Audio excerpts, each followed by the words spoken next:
The APP Atlanta Metro Open, brought to you by PowerPlate. Selkirk Pickleball. Pickleball Central. SunMed. And Head Pickleball.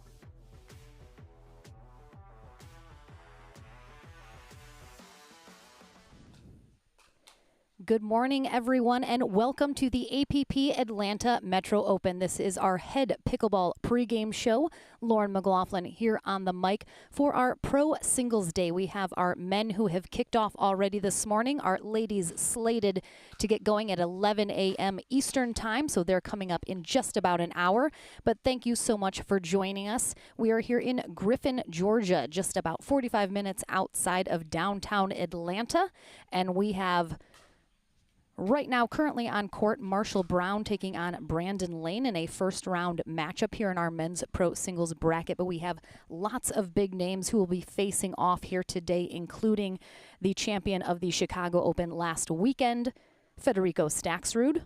But he is joined by big names Rafa Hewitt, Zane Navratil, Julian Arnold, Johnson Cola, Dylan Frazier, Ryler DeHart, J.W. Johnson, and more.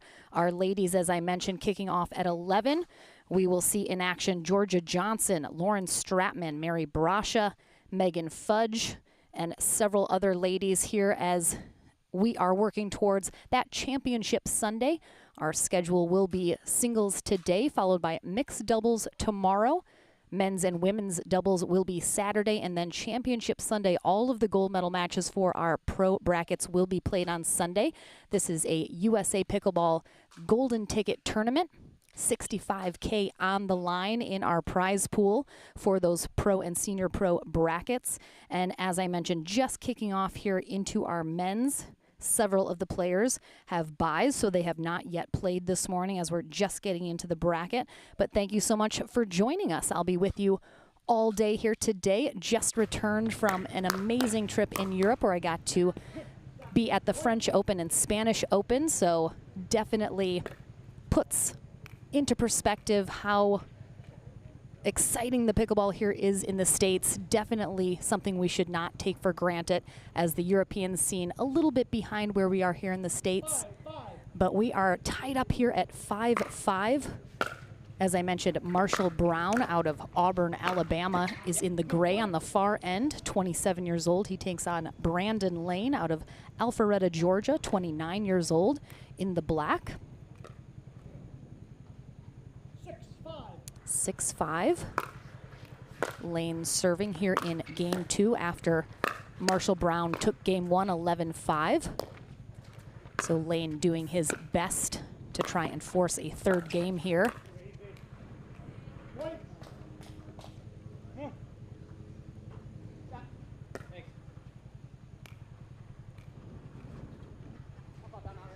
Nice, cool morning here in Griffin, Georgia so far. Fairly cloudy, keeping the sun at bay.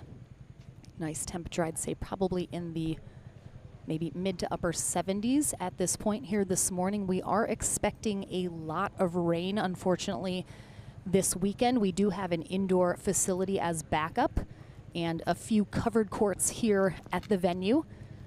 So we will hopefully be able to get all of our brackets done regardless of the weather, but just letting everyone know that that is going to be a factor here this weekend. We'll keep you guys posted as often as we can about updates, whether or not we're in a weather delay, where we're going to in terms of venue. But Boxcar Productions once again bringing you this amazing production here this weekend. We will have 2 courts streaming starting tomorrow. Just one today, though, for our singles action. So thank you again for joining us. I do want to give a quick shout out to my European pickleball crew that I got to know so well over the last couple weeks. It's been amazing. Hope a lot of the players in the European scene can start to make some appearances in the States at some of our tournaments. Would be awesome to see them in action.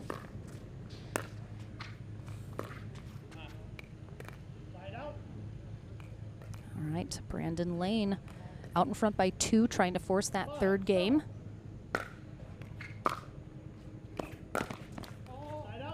This is the first time I have gotten to see either of these gentlemen in person in action, so love to be able to see those new faces as they're coming over into pickleball. Lane rocking a bit of a spin serve.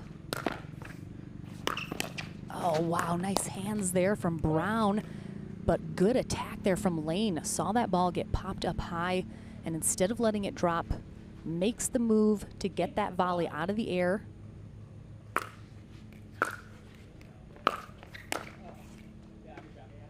Really nice spot there from Brown and a quick side out.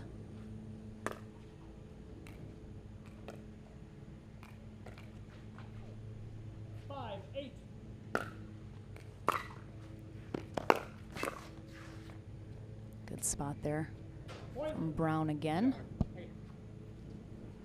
Hi, Red. So great to have met you in Spain. Yes, no rest for the weary here in pickleball. Back into the action. Flew back from London yesterday, landed in the evening, but I got a nice solid 11 hours of sleep, so I'm feeling pretty good this morning. Seemed like a bit of a miss hit there from Brown.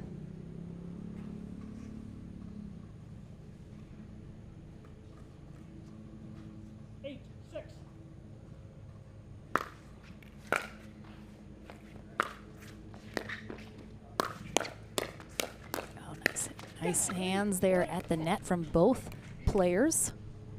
But Lane coming out on top of that exchange puts him within 2 points of forcing that third game.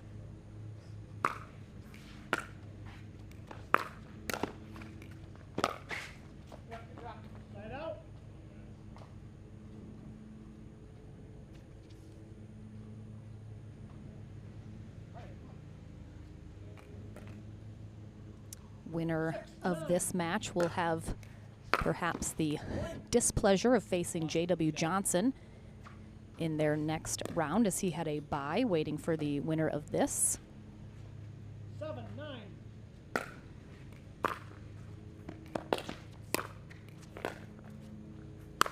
Yeah, come on.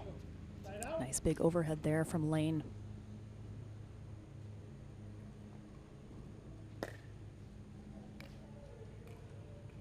As I mentioned, first time seeing these two players in action. I have to imagine, based on just their form and the way that they're playing, I'd suspect both of them have some tennis in their background.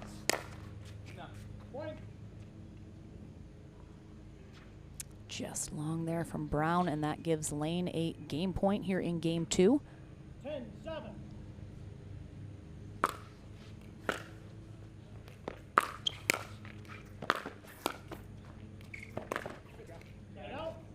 Nice job by Brown there, holding off that game point, forcing Lane sideline to sideline, really making him extend to try and get those shots, which he cannot do. So Brown still alive here in game 2. Yeah, good shot. Really nice spot down that sideline.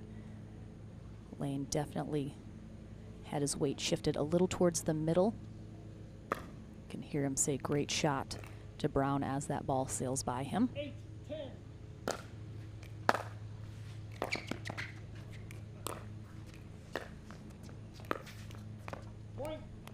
Tough break there.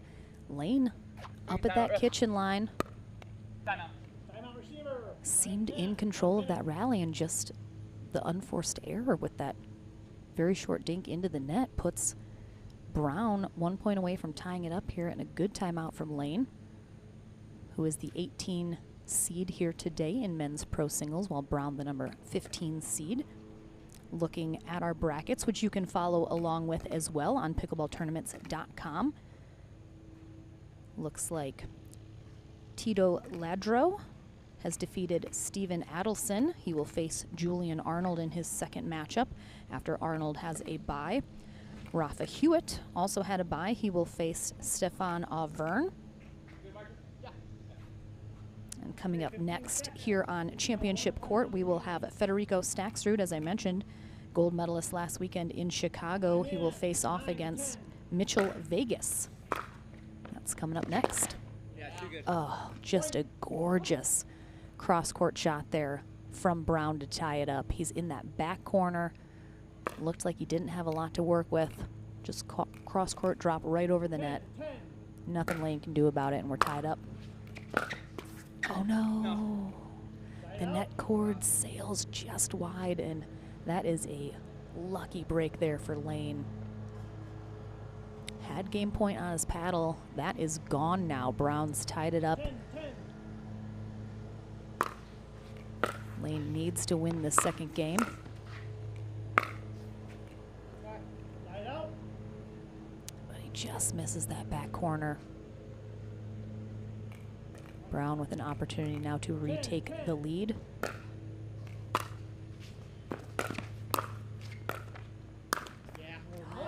And another error there from Lane. That's so tough. This is where the mental aspect of pickleball just becomes so critical. Lane had game point on his paddle, lost it. Now he's facing a match point. That can be tough to shake off, knowing you were right on the precipice of closing this out and weren't able to do it. 10-11. Still alive, though. Opportunity still there for Lane to force this third game. Zane Navratil had to buy his first round. He will face the winner of Zach Taylor versus Ronan Cameron. Christian Alshon has moved on, defeating William Sobek. Oh, tough. He will face Ryler DeHart.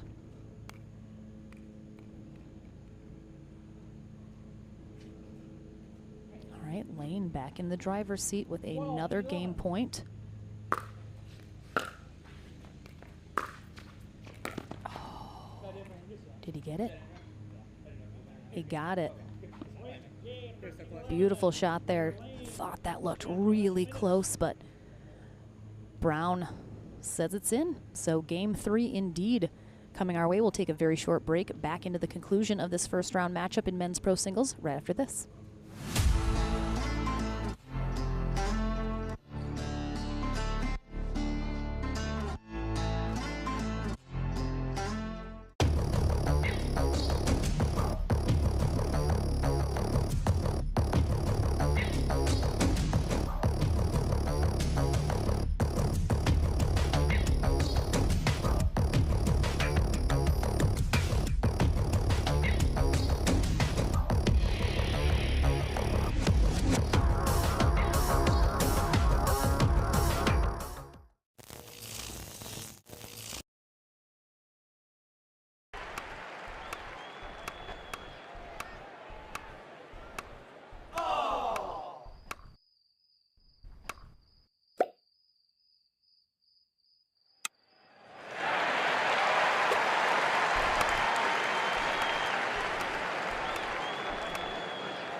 Welcome back into the action here for a first round men's pro singles matchup here at the APP Atlanta Metro Open.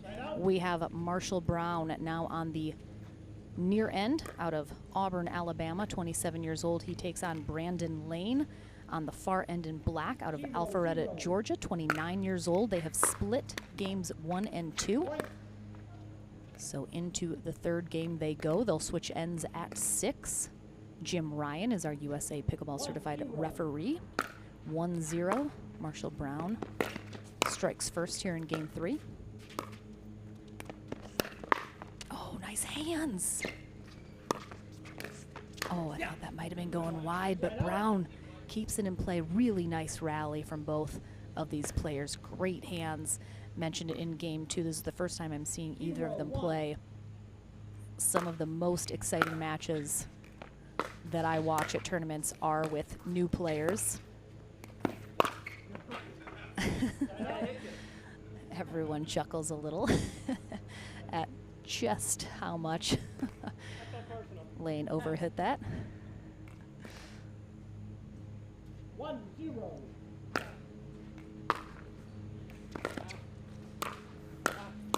Yeah. Get it. Side out. While game 1 a little bit more decisively went to Brown 11-5, that second game that we just watched, very, very close. Lane barely edging out Brown 13-11. Be interesting to see if this third game is equally as close. Wow, some great hands from both of these players.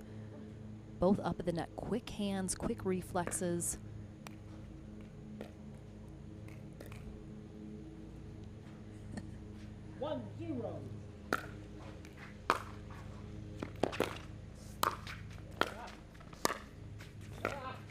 Great pickups. Just a little too high there. Lane easily with the overhead. And we have a timeout called by Lane, an offensive timeout at 0-1 in the third game. I'm gonna say, in my professional opinion, I cannot tell you why he's called this timeout.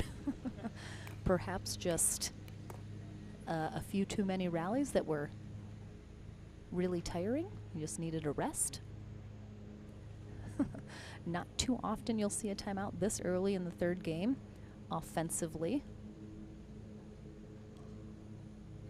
And I got an update from the truck telling me that because this game is going to 3, they have changed the next match up here on center court. It will now be Zane Navratil, who will take on Zach Taylor out of Southern California.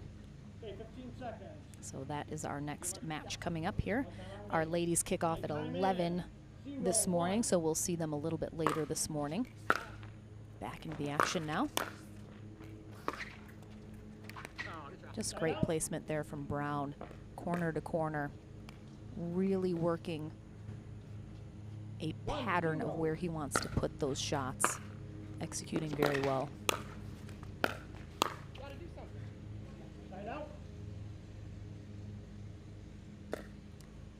Lane is fairly tall, so he's using that length to his advantage, as most taller players will do, especially if they're able to be up the net.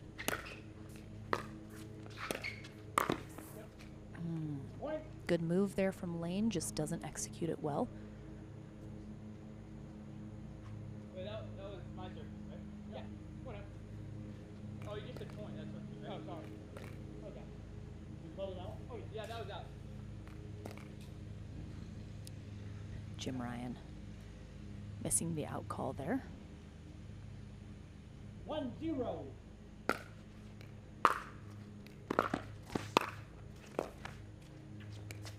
Great pickup from Brown. Nice little cat and mouse here. Ooh. Oh, nice. Yeah. Yeah, good point. Just so nice. This has been a lovely match to watch so far.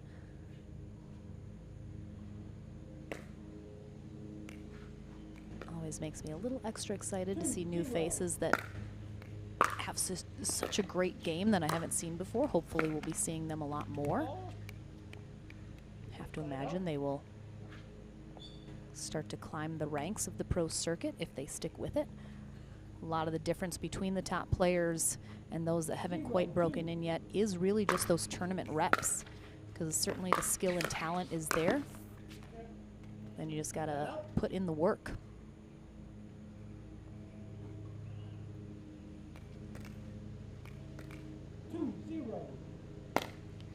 A lot of pickleball being played so far in this third game for only 2 points being on the scoreboard. Lane's still with nothing.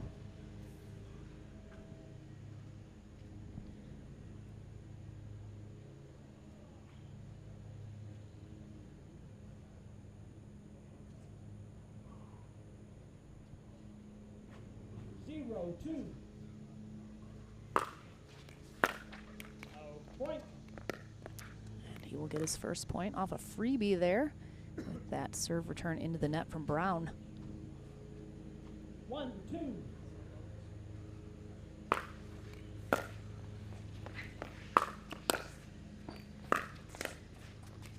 Oh, he got it. He got that sideline. That looked a... Can't tell if that was a bit of a miss hit as well. And just look at the spin. Once that hits too, Lane just has no shot at that. What an expertly placed ball.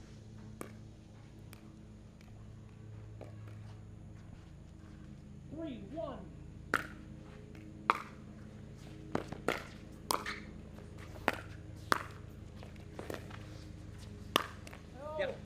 Side out.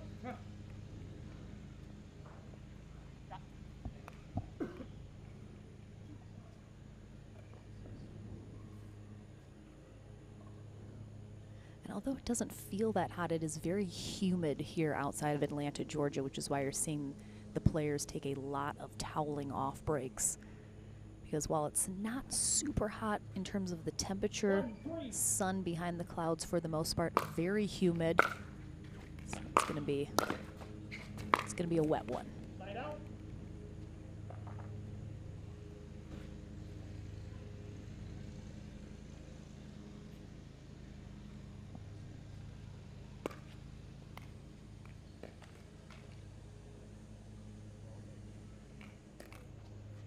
Three, one.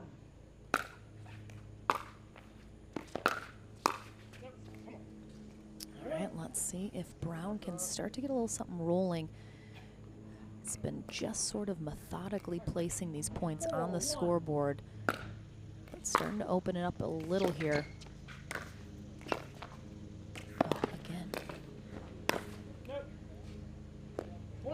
I mean, you can see Lane clearly frustrated. He's got the whole court to work with. Instead, he tries to hit that sideline and misses it wide.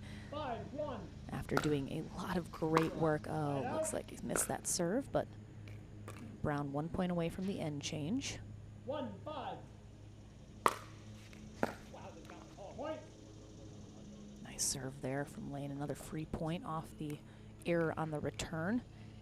Certainly behoove Lane right now to try and put a couple more points on the board here.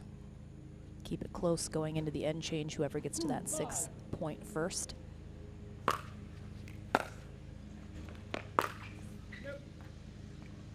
Side out.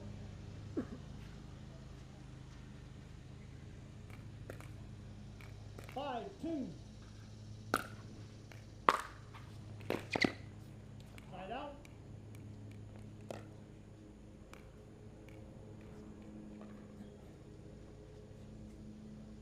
Two, five. Side out. I mean, we saw Lane take that timeout super early on here in this third game.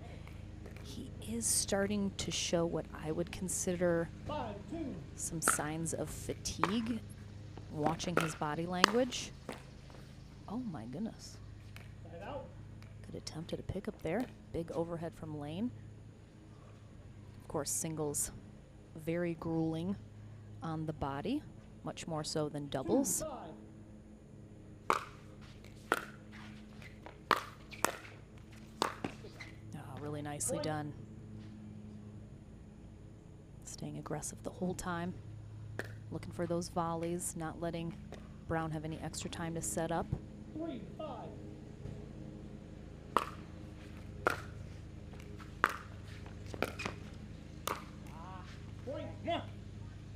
Lane definitely has tightened up a little bit here on the execution. He is placing his shots much better than he was earlier in this third game. We saw him a little frustrated with some of where he had placed the ball, and it's a tough serve into the net there. He will stop his own momentum, but got back within one. Nice little run.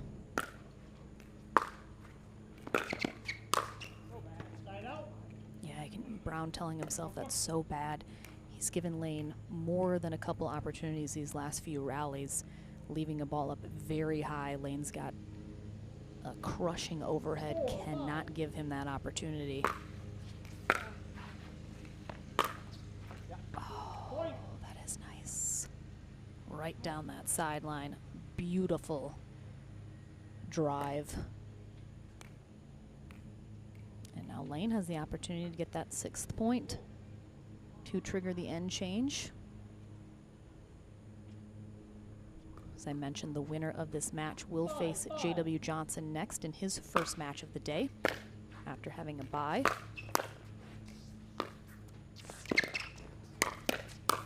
Oh, another good hand exchange.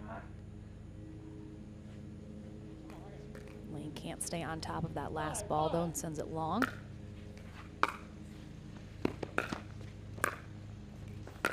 So bad. No. Side out.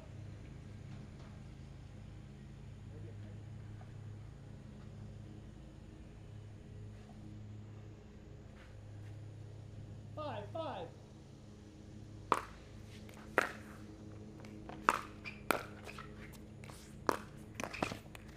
Point. All right, so after Lane trailing by several points here in the third game, has overcome, managed to make the adjustments he needed to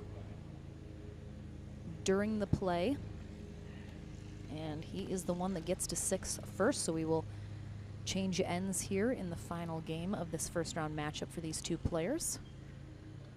Marshall Brown now on the far end to conclude this match. Brandon Lane heads to the near end. I'm good, thank you.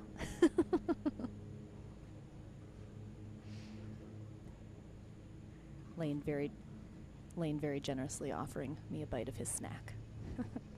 He needs it more than me, that's for sure. 15 seconds. And we'll be back into the action shortly after the conclusion of this match with Zane Navratil, the #1 seed here, taking on the #16 seed, Zach Taylor. It's coming up next here at the APP Atlanta Metro Open. Lauren McLaughlin here on the mic with you today for our singles day. Time in. 6-5. End change complete. Brandon Lane continues with the serve, hoping to extend his lead even further. Yeah. And he does. Just some really nice hand exchanges throughout this entire match between these two players. 7-5.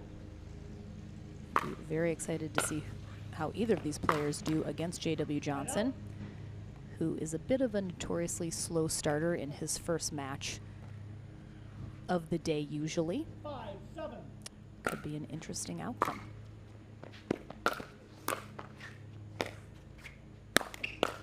Oh, just misses that back corner, but again, Brown giving Lane an opportunity at that overhead. Guesses right where he's placing it, has an opportunity, but he's not going to get that a lot. Timeout receiver. 8-5. 1 minute. All right, we're going to have a timeout now from Marshall Brown, as he is now trailing 8-5 to Brandon Lane here in the third game. And a big shout out to Wesley Jackson, who just told me he's tuning into the stream in England. One of my new buds.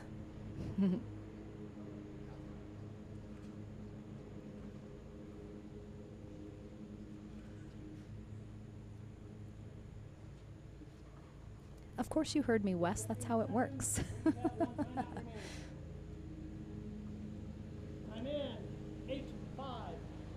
All right, back into the action. Let's see if Brown has an answer here to this little run that Lane has been going on. Again, Brown was up 5-2 here in this third game. Lane has essentially put 6 unanswered points on the board. And Brown does not have an answer coming out of the timeout. Lane, while he was struggling a little bit in the beginning of this third game, he has locked in completely now. He looks fully in control,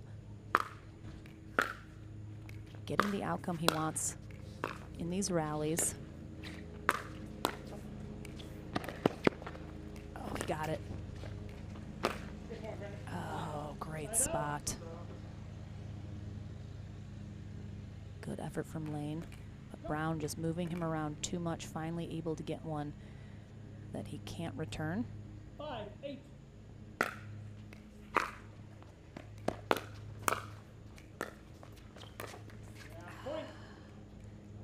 Saw that happen a little bit in game 2 where Lane was up in front and then just got a little lackadaisical on some of his shots. 6-8.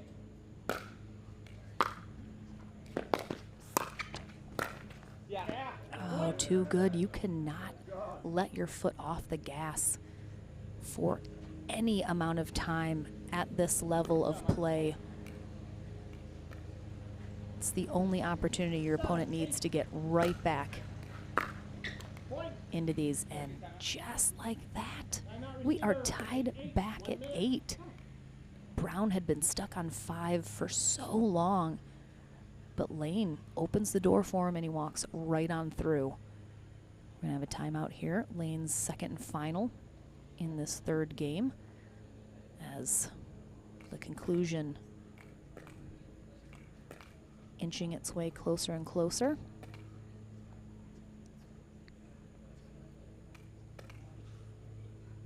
Will be good momentum for either of these players, whoever comes out on top, as they go to face J.W. Johnson in their next round. Okay, 15 seconds. Receiver out of timeout.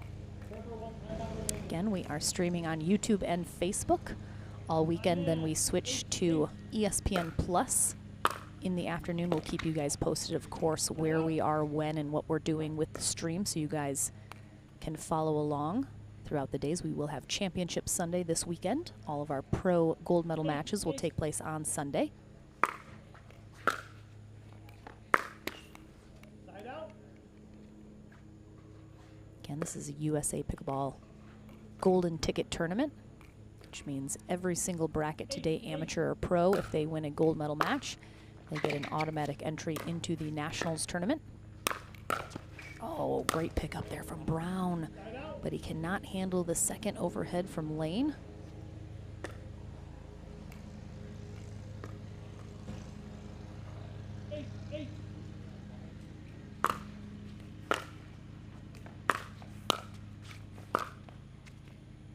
Side out.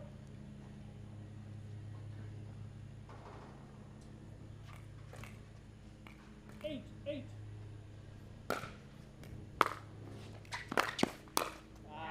Point.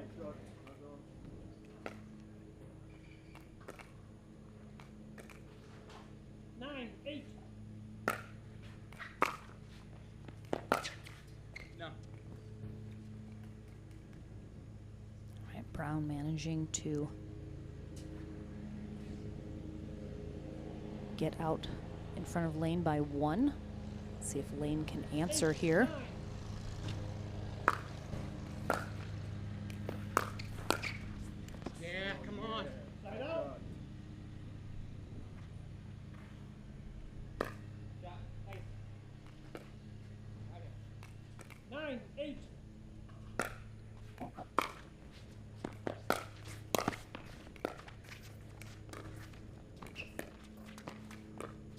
Oh my God. Side out. Again, just such great movement at the net from both of these players. Good cat and mouse, not rushing it, not trying to force things that aren't there. Brown just going for a bit too much of an angle there, leaves it in the net. Still up by 1. 8-9.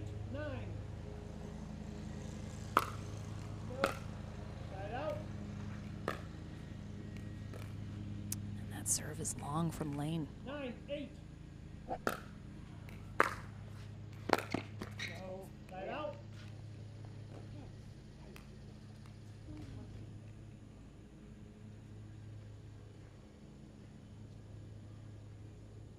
Eight, 9.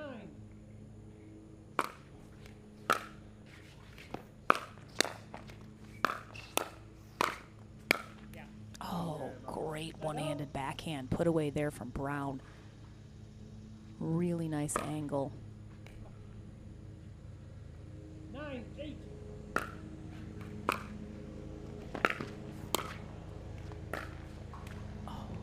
Perfect spot on that sideline. Brown stays out in front. Lane has not had an answer yet. Keeps getting the side outs, but unable to convert 8, 9. then on his serve to try and tie this up. Nope. Oh, and he just misses it again.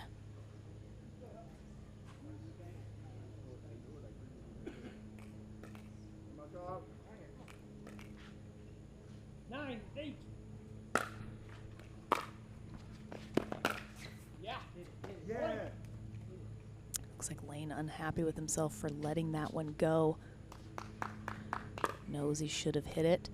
And it is Marshall Brown with a match point. And he'll get it with a serve return long from Brandon Lane. What a fantastic match from both these players. Really is tough that one of them has to drop down into the consolation bracket now after such a fabulous match, but it is Marshall Brown who will face J.W. Johnson in his next round. He's going to need to go take a bit of a break, as we will as well here on Championship Court here at the APP Atlanta Metro Open. Lauren McLaughlin here on the courtside mic. I was going to say mic and then court, just mishmashed together. I'm going to blame jet lag for any issues that I have all weekend. I'm just letting you know. We'll take a short break. We're back with Zane Navratil versus Zach Taylor. It's coming up right after this.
PPR is proud to be a partner with the APP Tour, which features 18 tournaments and more than $750,000 in prize money.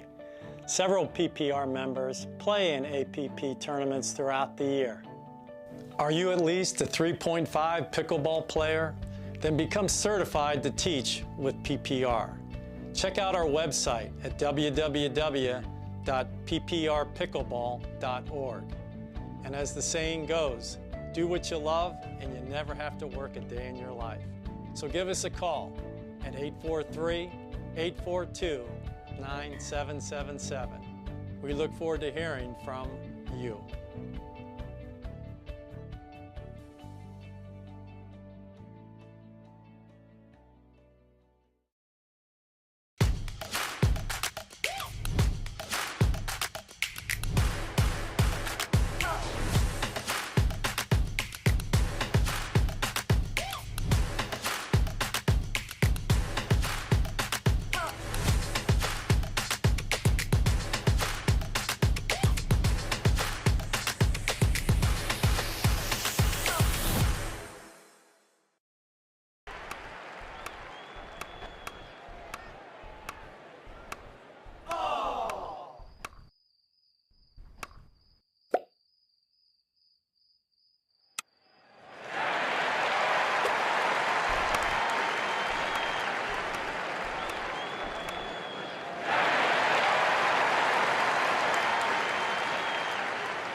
This is Next Gen Pickleball. I am Next Gen.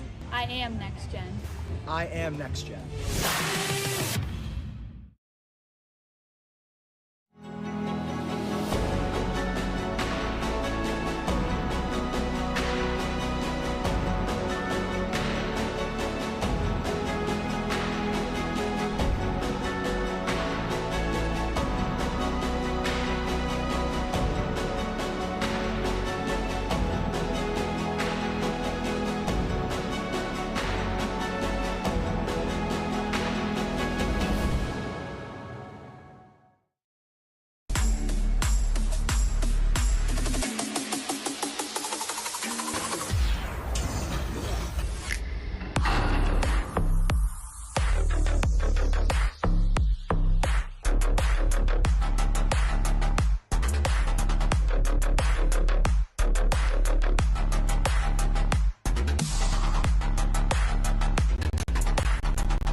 Welcome back to the APP Atlanta Metro Open. Lauren McLaughlin here with our next men's pro singles match up on center court. Bob Swisshelm will be our USA Pickleball certified referee. It is the #1 seed Zane Navratil taking on the #16 seed Zach Taylor. Taylor will start serving on the far end. 30 years old, out of Los Angeles, California. Navratil, 26 years old, originally from Racine, Wisconsin, now in Austin, Texas. Former accountant turned pickleball pro. 0-0.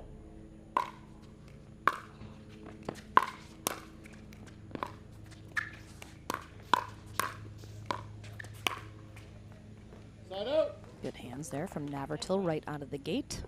Well known for having extremely quick hands and quick feet on the pickleball court. 0-0.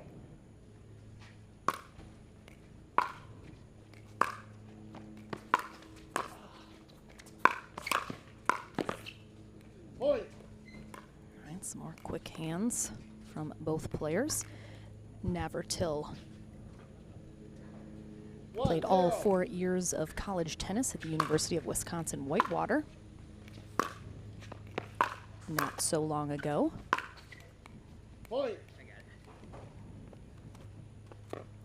Peter, not as much as I missed yours. Thank you, Bill. It's great to be back. 2-0.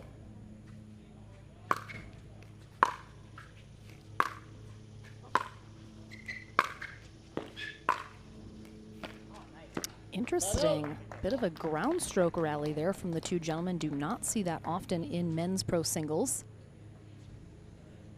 Navratil, this is his first match of the day after having a bye in the first round. Zach Taylor coming off a 3-game win over Ronan Cameron, though.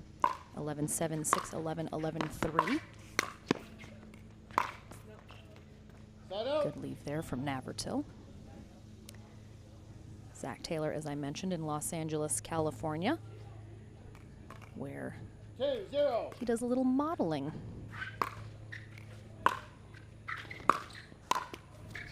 Oh, a little rollover there.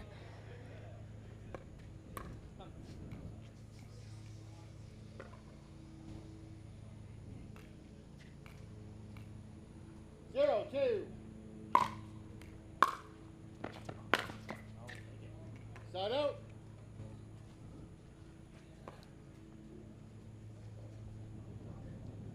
As I mentioned, it's probably around 80 now here in Griffin, Georgia, just outside of Atlanta. But very humid. You're going to see the players take a lot of time toweling off in between these points, trying to keep their hands dry. 3-0.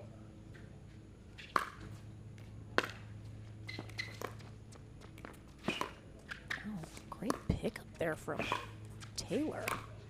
Oh, too good. Little inside out there at the kitchen line from Navratil. Puts it in that open court, pulling Taylor all the way over. Then just opens up that forehand, taking it to the opposite corner. Really nicely placed. Navratil, of course, still rocking that spin serve. Trying to do some damage while he still can.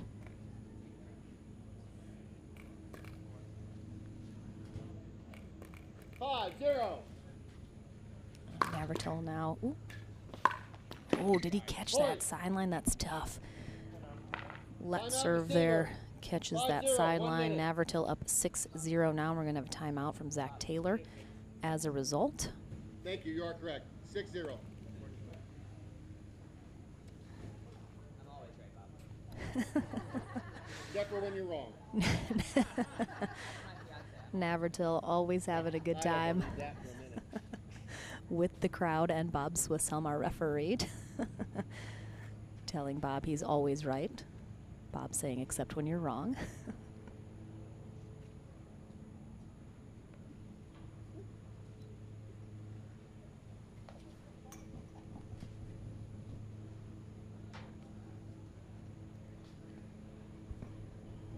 Always enjoyable to have pickleball personalities. Oh, look at this close call from Boxcar Productions. Time in, gentlemen. 6-0.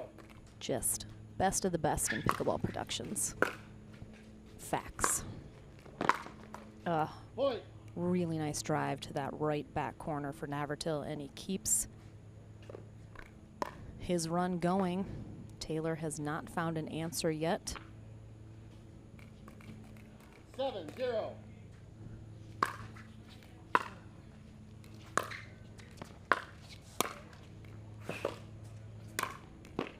Yeah, just again working those sidelines. So important in singles. Try and keep your opponent on the move. Don't let them set up. Don't let them get a good base. Be able to hit that next shot.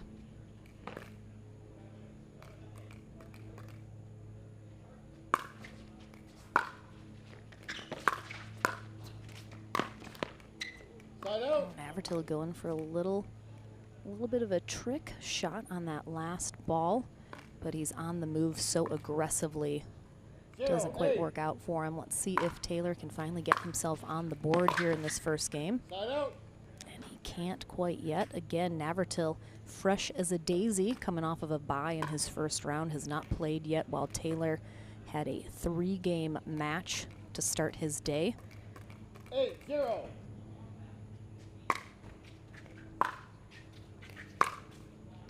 Oh my gosh. I mean, Navratil with the big serve. Taylor, decent return off of that serve, keeps it deep, but a little lofting, and Navratil just sets up for that wicked drive into that back corner on the next shot. That serve, however, gets a free point. And Navratil on a game point here, up 10-0. 10-0.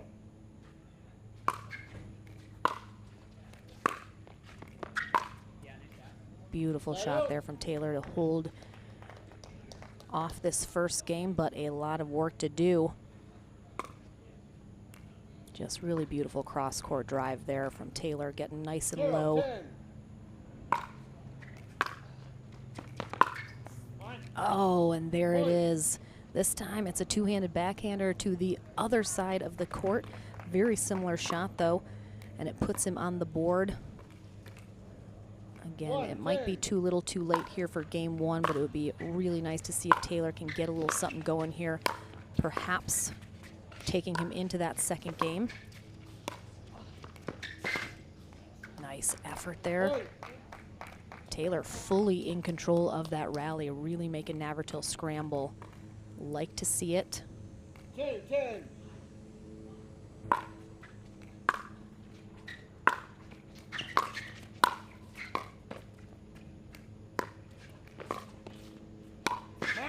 Oh my goodness. It seems like all of a sudden Zach Taylor has just woken up from whatever slumber he was in for this entire first game, and now he's playing like a brand new man here.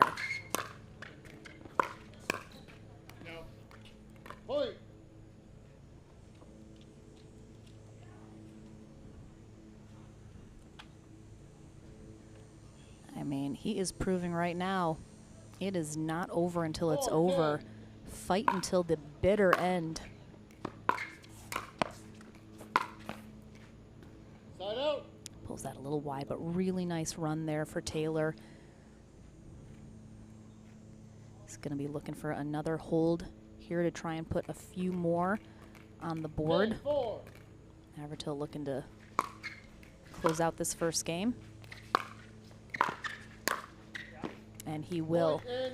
So again, a little too late for Taylor, but he got a nice little run, built a little confidence, know what maybe he needs to do now in game two. We'll take a short break. We'll see if he's got what it takes to force a third. Back into the action right after this.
Welcome back into the action here at the APP Atlanta Metro Open. Game number 2 about to kick off here in our second round men's pro singles. We have Zane Navratil now on the far end, taking on Zach Taylor, who will be on the near end. Navratil was up 10-0 in game 1. Zach Taylor decided to fight back a little bit. Let's see if he can use some of that strategy here in game 2 to have a bit of a closer outcome.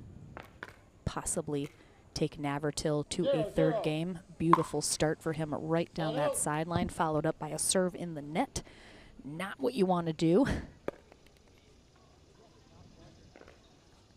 Abraham Dinkin. Jay, that's fantastic. I love it. 0-0.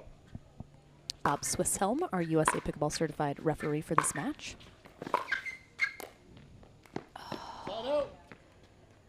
You hate to see that happen, but good strategy. Navratil had Taylor absolutely pinned behind the baseline, goes for that really 0-0. short volley drop right over the net. Oh, good recovery. Oh, good hands from Taylor at the net. Navratil had a good net cord recovery as well throughout that exchange, but Taylor with the lead first here in game 2.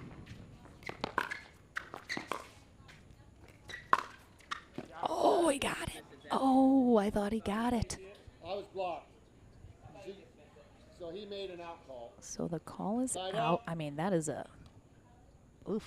It's a rocket there from Zach Taylor. He saw it 100% good. I'll give it to you. But Yeah, I mean, Navratil says he just misses it. Taylor thought he got it. Navratil was going to give it to him if he thought he saw it, but Taylor sort of acquiesces.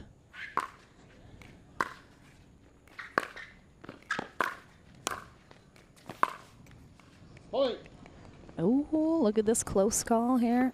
Yeah, that is like about as close as you can get about being in or out. That really could go either way. 1-1. Tough call for either player to have made. Certainly wouldn't have been able to see that maybe decisively, but such a great job by Boxcar Production giving us that close call look. Nice little slice volley there on that backhand side from Navratil. Clips the net, but I don't think Taylor would have been able to get to that regardless.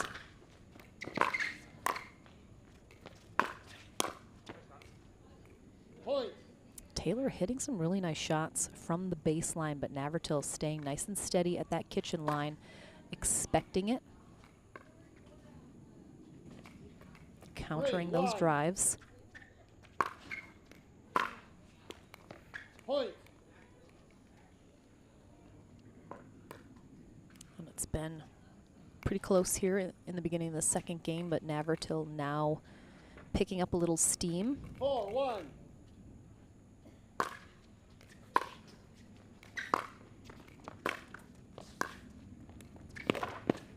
Oh, really nice effort there from Taylor. Point. Cannot quite get to that next one, though. I mean, what a great effort. And that angle, so good, but Navratil puts a little side spin on that drop. And Taylor will call a timeout here as a result, down 5-1 in game 2. Let's take a quick look at our brackets. Looks like our quarterfinals are starting to shape up. Julian Arnold is waiting for the winner of J.W. Johnson versus Marshall Brown in the quarters. Rafa Hewitt will take on Federico Staxrud in a quarterfinal matchup. Ryler DeHart waiting for the winner of this. And our final quarterfinal matchup, Dylan Frazier is waiting for the winner of John Sincola versus John Kangelosi. I feel pseudo-confident in the pronunciation of that name, but might have to find John later and see for sure. So quarterfinals shaping up here in our men's pro singles. Our women are just kicking off now at 11 a.m. Eastern time. Time in, gentlemen. So we'll get some of those ladies' matches as they get into their bracket as well. Point. if we can see who is coming up next. 6-1.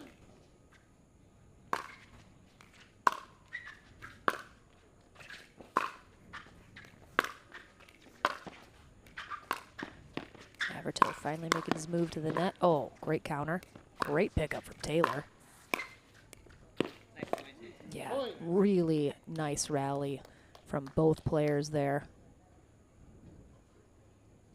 Just again, that backhand slice volley from Navratil has been super effective in this match so far. 7-1.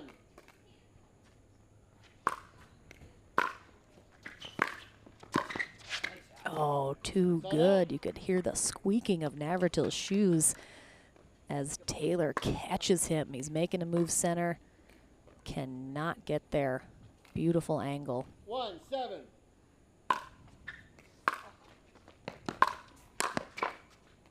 So nice. You can see Navratil. It was a really nice serve there from Taylor.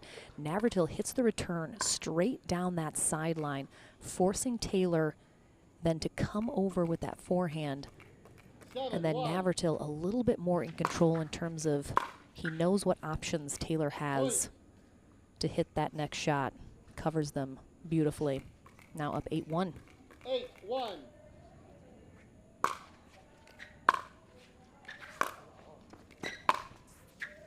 Point. And there's going to be the second final timeout from Zach Taylor, 1 minute. as he's definitely, I think, feeling a little blue about his performance. But honestly, I mean, this, I think, one of those matches where the score is a little lopsided, but I think Zach Taylor has been playing phenomenally. He has had some unbelievable shots, some great rallies. Again, he's got the talent. He's got the strokes. Navratil, of course, one of the best singles players in the game, but Zach Taylor has not been playing at the pro level for very long. So getting those tournament reps at this level just so crucial for bringing along a player's game. You can play as much as you want in rec. You can play lower level 5-0 tournaments, but it's just not going to get you in the place you want to be without playing in tournaments at the pro level against some of the best in the game right now. So I think Taylor is on the right track. We're going to keep seeing him. I think his results are going to continue to improve, continue to get better as he plays in more and more tournaments. I'm excited to see where his game's going to go.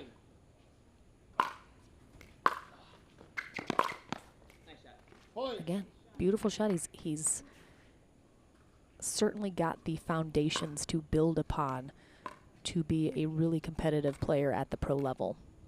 2-9.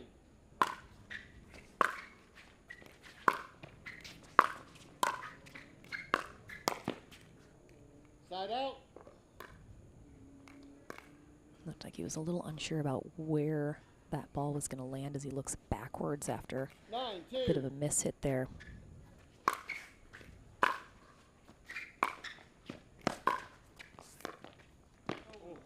Beautiful spot there from Taylor. Tough pickup here off this slice drive from Navratil. And you can see Navratil tries to just short hop that. 2-9.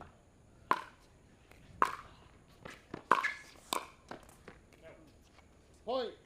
Just missing that. Navratil had exactly what he wanted. 3-9.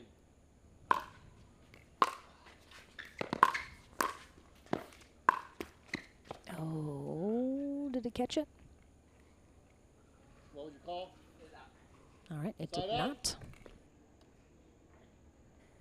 Close again after that net cord, but just missing that 9-3. sideline. Navratil 9-3.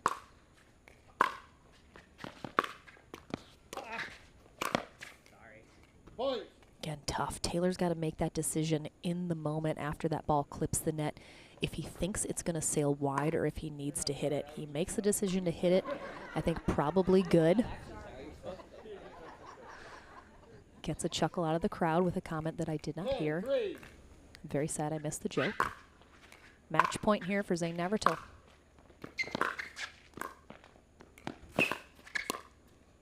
Point, game and match. And stays steady at the net. The match goes to Navratil. And he will take the match here.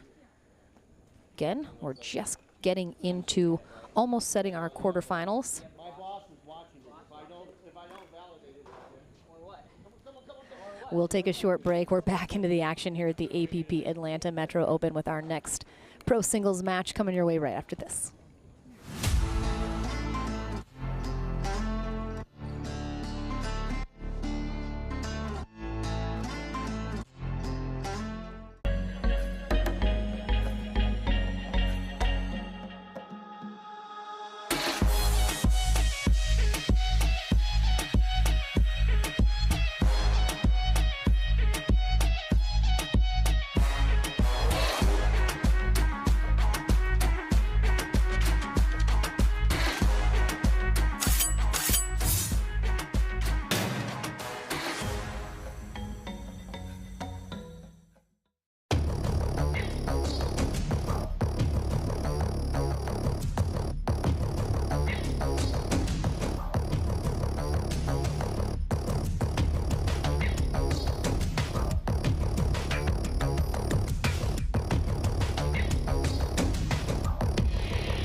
Welcome back to the Franklin studio. Lauren McLaughlin here with Zane Navratil, who has just completed his first round after having a bye.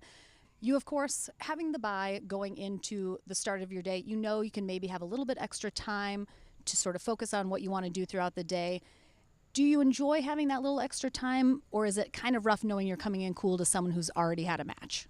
I'm here to play pickleball. I like playing pickleball. You know, it's nice that I've earned myself a bye, and I definitely enjoy the benefits of that if I make it till later in the day, having maybe not played quite as much as somebody else. But first one is always tough, so you just have to make sure that you get a really, really good warm-up and ready to play the very first point. Last weekend in Chicago, maybe a little bit disappointing. Our results did not finish on the podium last weekend.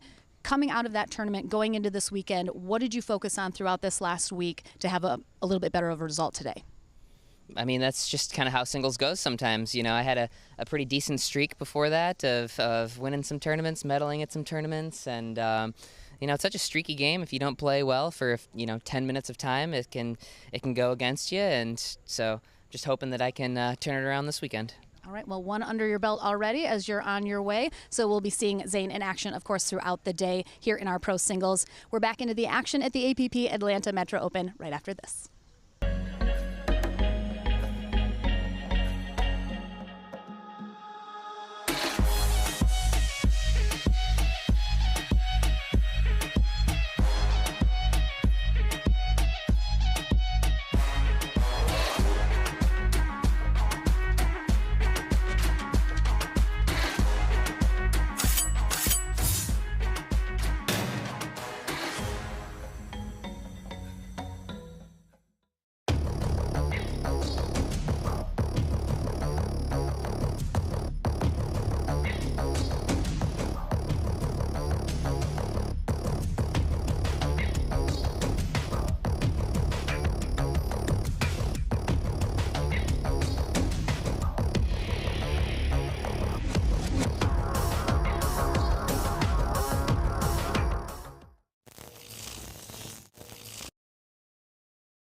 Welcome back, everyone, to the APP Atlanta Metro Open. Lauren McLaughlin here for our Pro Singles Day.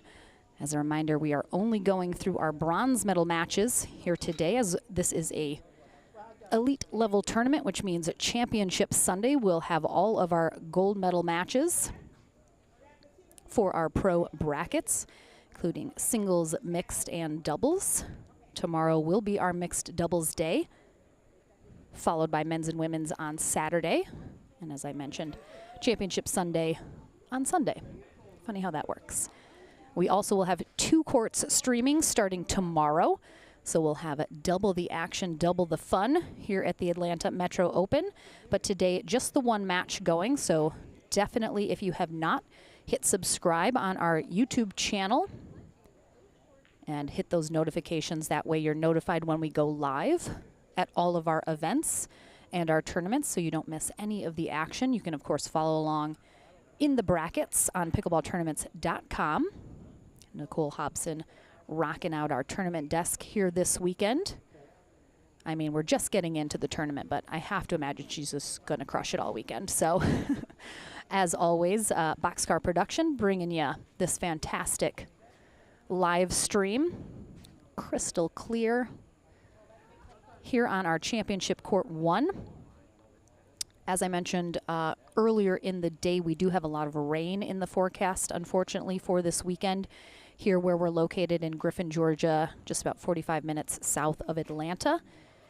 We do have a backup indoor location for most of our amateur divisions, so they will be able to finish, and we will not have to cancel anything.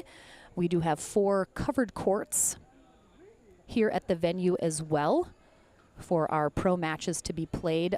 We will keep you guys posted, of course, on any weather-related delays or changes that we will be making throughout the day. But coming up here next on Championship Court, we will have our first quarterfinal matchup, which is going to be Dylan Frazier, the number 5 seed here today at the Atlanta Metro Open. He takes on John Kangelosi, who defeated John Sincola in 3, 11-3, 4-11, 11-7.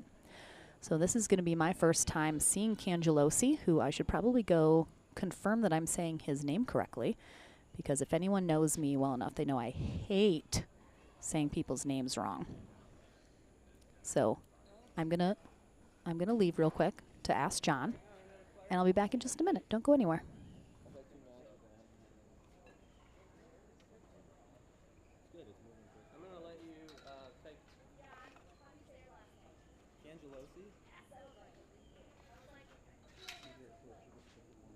You're the second one then, because I had a referee earlier, Brett. He said it first try. I was like, I can't play now. This is like unusual. Kangelosi.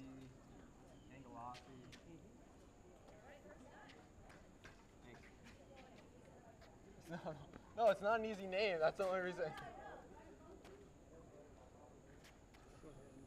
I got it. I got it right, everyone. I'm so proud of myself. So Dylan Frazier should be no stranger to everyone at home. The 20-year-old has been at the top of the pickleball game and conversation for the last year and a half or so, since he started getting some really great results. He took double gold last weekend in Chicago in mixed doubles with Anna Bright, as well as men's doubles with Andre Daescu. So a really nice weekend for him. Actually saw him right here, Dill. Oh, no. He's couldn't get in the court. But he is currently a student at the University of Missouri, lives in Ashland, Missouri, so he is juggling being a full-time student as well as a full-time pickleball pro. He was studying accounting, but I believe has switched to just sort of business now in his studies. He should be kicking off the school year very shortly if he hasn't already. But the newcomer on court, I think to most everyone at home, is going to be 31-year-old John Kangelosi out of Venice, Florida. As I mentioned, just defeated John Sincola after taking out Vitor Mendez in the first round. So Kangelosi has already played 2 matches. Frazier did have a bye his first round and then defeated Eric Roddy 11-7, 11-9.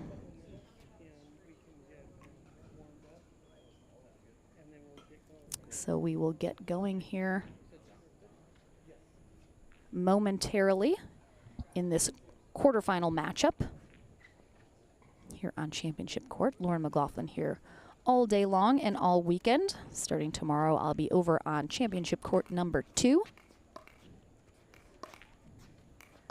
for the action over there, including some of our senior pros.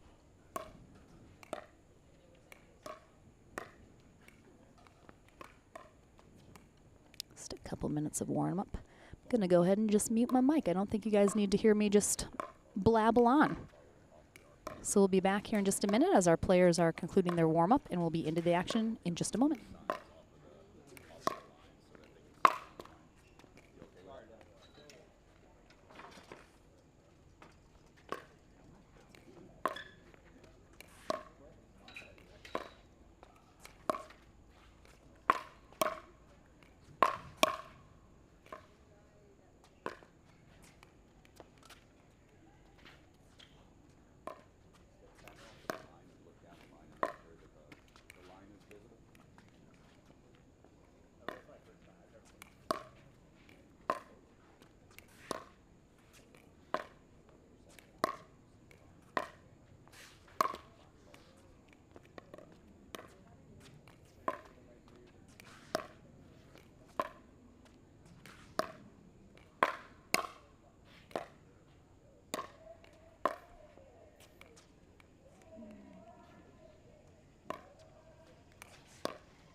Gentlemen, could you hold the ball for just a second, please? Thank you. Thanks, guys.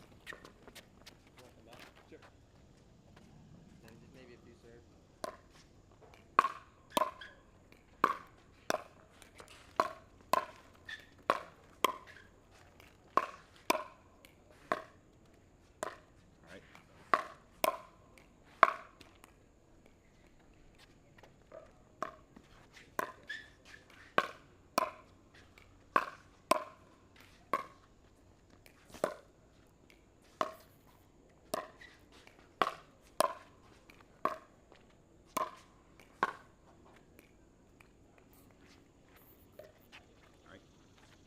Gentlemen, 1 minute, please, 1 minute.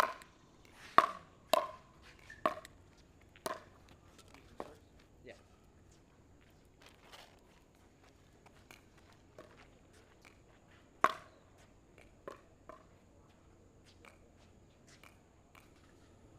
All right, less than a minute left here in our warm-ups.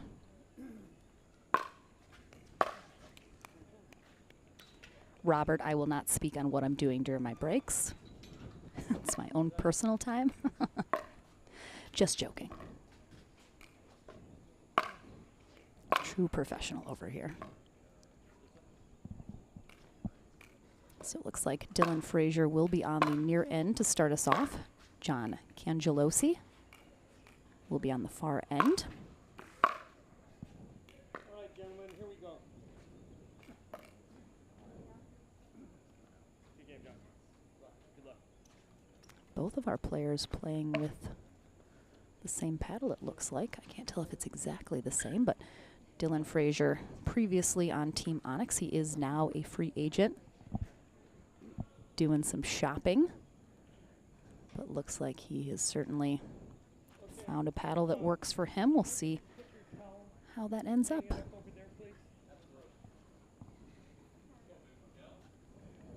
DJ Young has joined me in the stands next to me to watch his buddy Baby Dill.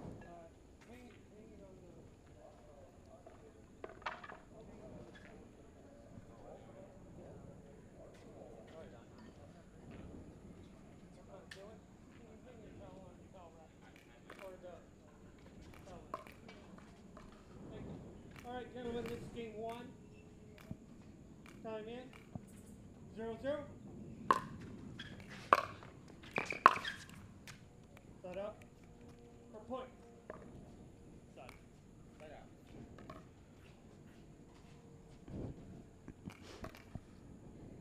0-0.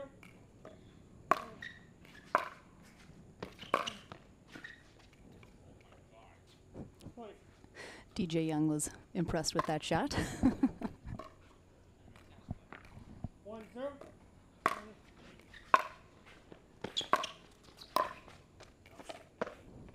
Point. All right, just missing that back corner. Kangelosi is a lefty, 2-0. the 20 seed here.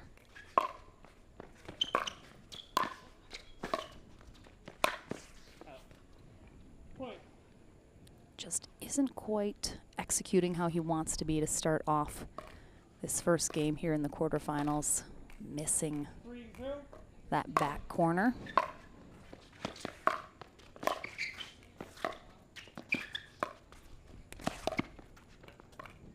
So it's been well documented that Dylan Frazier does not have a racket sports background. He is doing a lot of training recently to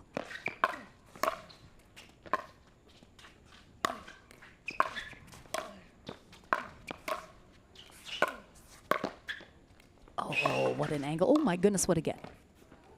Wow. Really nicely done.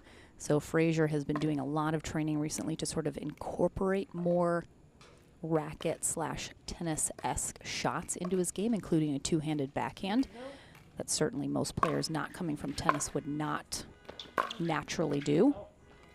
Just missing that sideline. Kangelosi, who I have not seen play before, I'm not positive about his 0-3. background either. Some of his shots are a little unique as well. Point. Not someone who I initially just looking at would say absolutely for sure comes from a tennis background, but certainly some mixed in there. 1-3.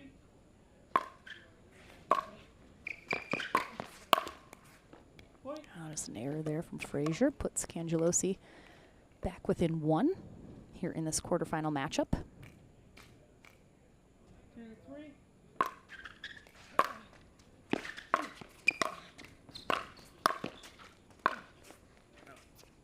Side out.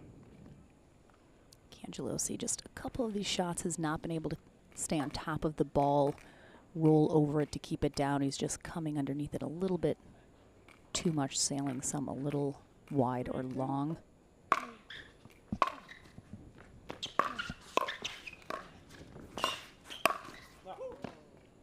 Side out. Good little exchange here at the net. Good pickup there from Frazier.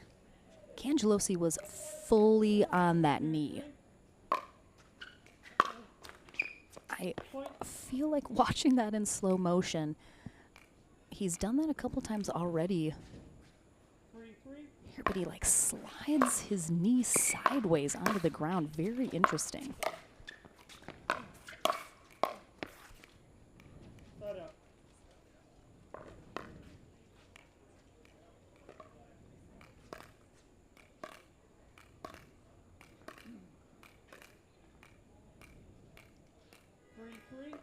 Well, tied up at threes here in game one of this quarterfinal match. Point. Out. Or side out.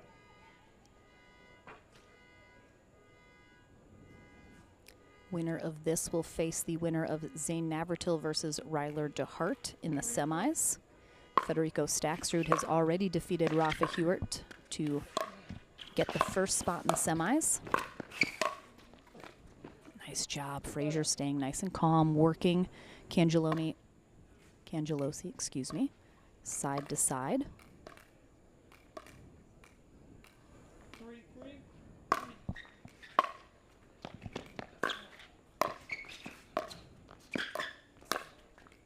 Again, good hands. Kangelosi is being a little tentative at the net, it seems like.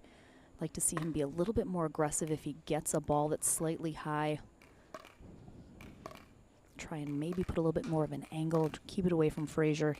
Frazier just very dangerous up at the net. Very quick hands. There's the angle that I wanted to see out of Kangelosi in that last exchange. Keeping it out of the reach of Frazier. Final semifinal spot will go to the winner of J.W. Johnson versus Julian Arnold.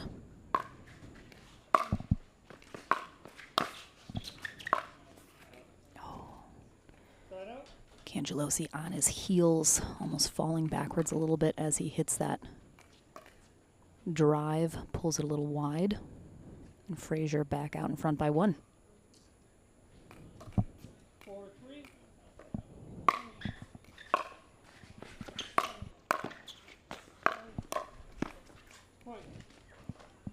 Frazier just keeping the pressure on, bringing the heat with those drives right at Kangelosi, forcing him to try and block or counter those. Side out.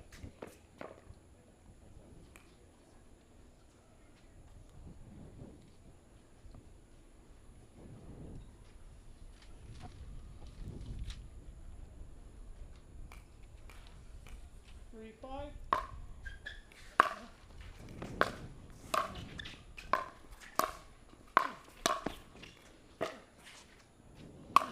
Oh my goodness, Frazier hits that.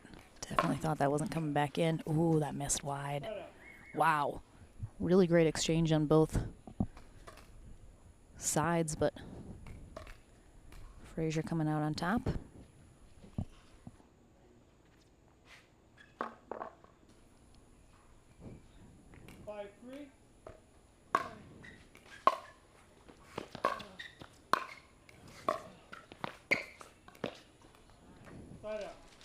Frazier was closing the net no matter what happened.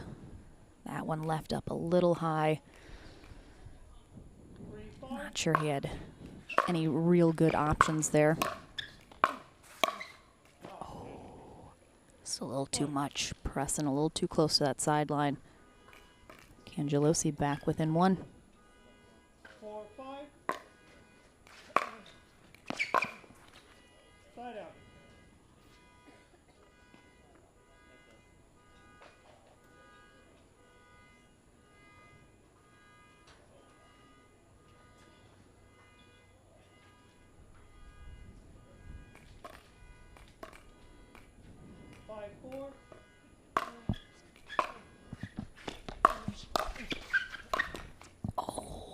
Frazier had exactly what he wanted.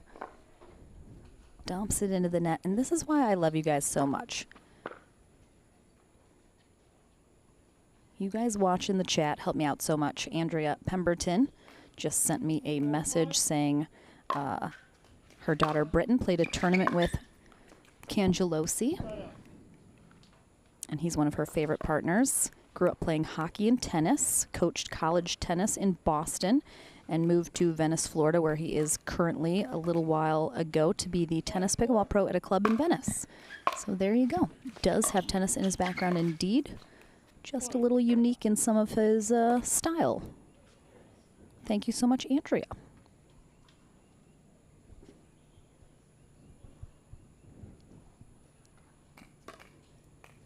Not too many pickleball pros have a little hockey in their background. There's a couple.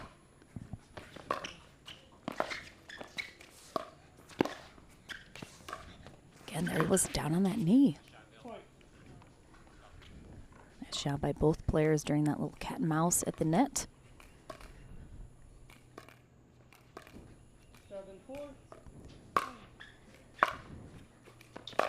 Frazier pulling away a little bit here now, starting to feel perhaps a little bit more comfortable.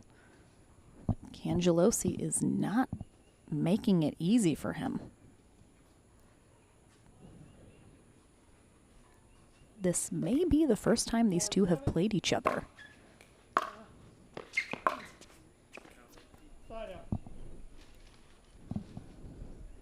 Giving given that Kangelosi is a new face for me, and I'm sure many of you at home. I have to think he isn't playing too many pro-level tournaments at this point. Maybe perhaps just starting to have a little bit better results.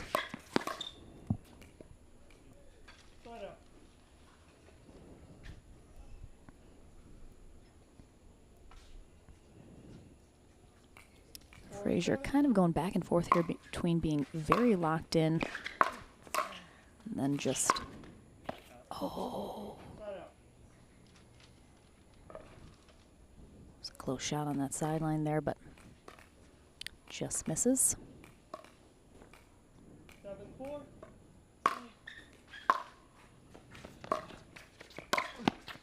Yeah, just too high there from Frazier. Kangelosi, nice move there.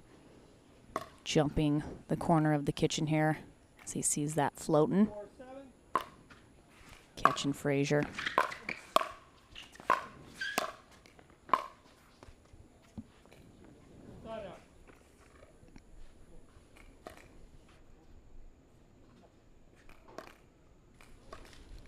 All right, stuck at 7-4 here for a few exchanges. Let's see which of these players can maybe break off. And it's going to be Frazier with a really nice backhand angle there. Really 2 in a row doubling up.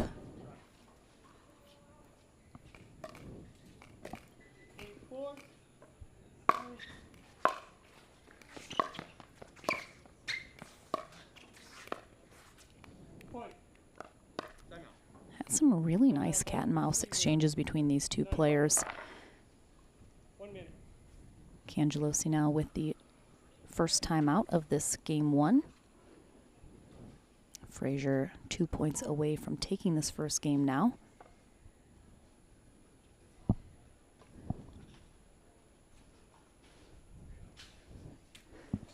Frazier coming on over to say hello to DJ Young, perhaps get a little advice as well. Young not playing singles, so he's just here watching, cheering on his buddies.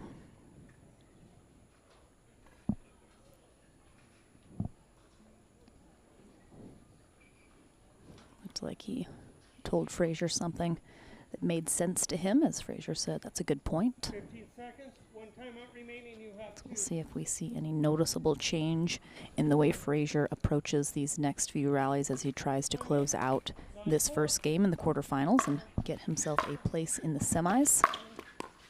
Oh, a little net cord. Throwing that drive off. Kangelosi so close to the net, just does not have time to recover. And we will have a game point for Dylan Frazier.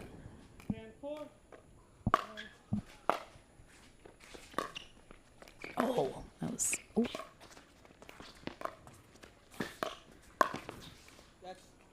That's tough. Kangelosi's had some really great rallies. He's had what he wanted. He just hasn't quite executed. Needs to give himself perhaps a little bit more margin in the second game. But Dylan Frazier takes game 1. We'll take a short break. Back into the action here in our men's pro singles quarterfinal match at the APP Atlanta Metro Open right after this.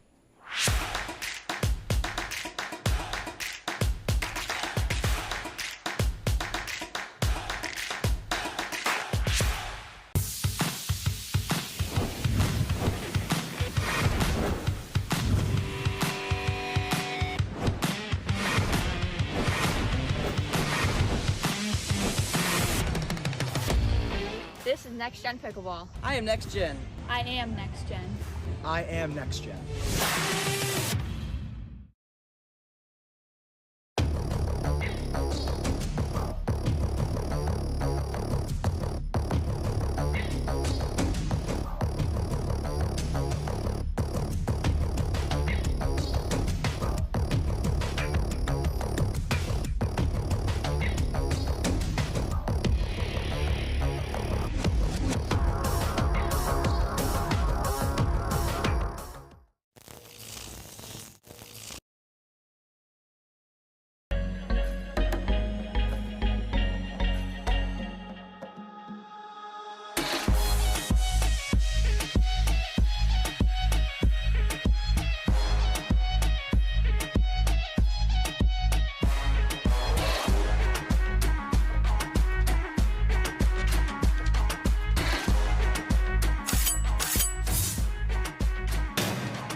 Welcome back to game number 2 here in our men's pro singles quarterfinal matchup between Dylan Frazier and John Kangelosi. Don Morgan is our USA Pickleball certified referee for this match. Frazier will start us off serving on the far end. Kangelosi will receive on the near end. Frazier able to take game 1 11-4 after a bit of a slow start. It was very even between these two players until Frazier finally got a little something going, broke away and pulled ahead and stayed there to clinch game 1. Oh, gorgeous spot there from Kangelosi with that forehand passing shot.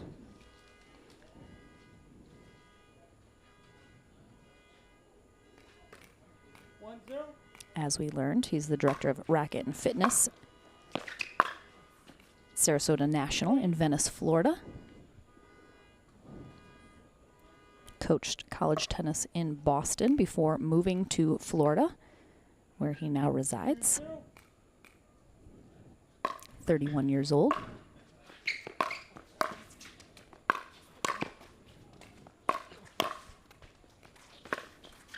Wow, Frazier right back on that baseline, keeping Kangelosi pinned back there, not letting him come in. Saw a lot of cat and mouse in game 1. I suspect we will in the second game also.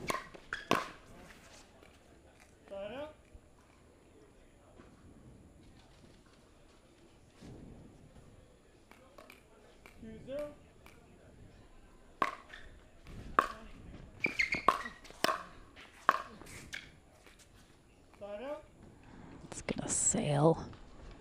Again, there is that shot from Frazier right on that baseline that kept Kangelosi pinned back there. Another beautiful close call camera shot there from Boxcar Productions. Coming up next here on Championship Court at the APP Atlanta Metro Open, we will have another quarterfinal matchup. It's going to be J.W. Johnson versus Julian Andiamo Arnold. Should be a great matchup that's coming up next.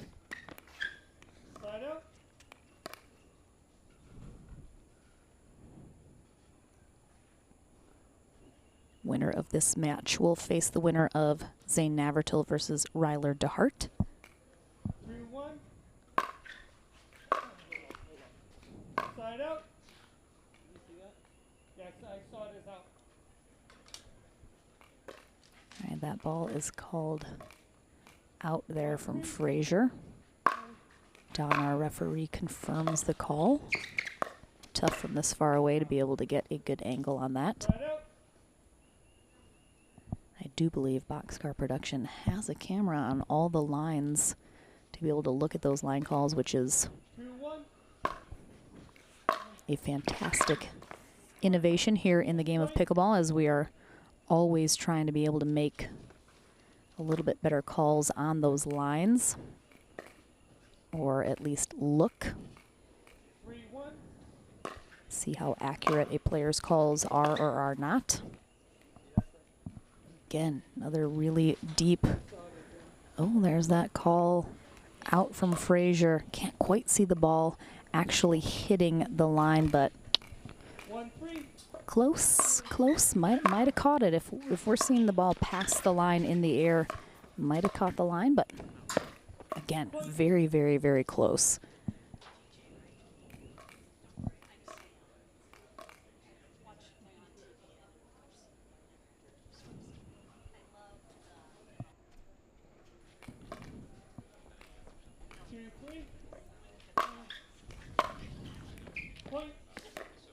All right, again, another very close start to this second game. Tied up at 3.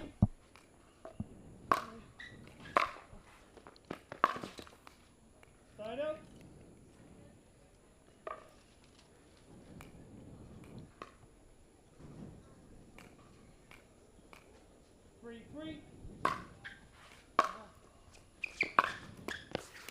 Oh. Frazier was prepared after that clipped the net, but instead of sort of popping off the net and giving him an opportunity to get a good paddle on it. It drops straight down. Nothing Frazier can do about that. Kangelosi takes the lead. Oh, fabulous get there from Kangelosi. Frazier, he's there. He has an entire open court to work with and pushes it wide, and you can see from his reaction, just was not happy about that. Saw a couple of those similar shots from Frazier in game one.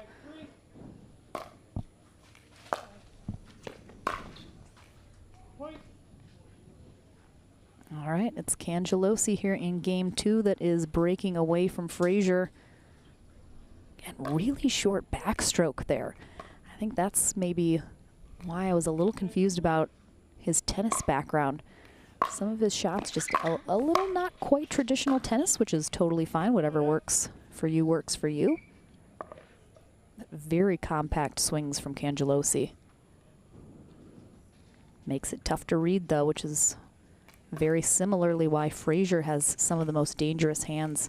He has almost no backstroke at all. Backswing, excuse me. Backstroke is swimming.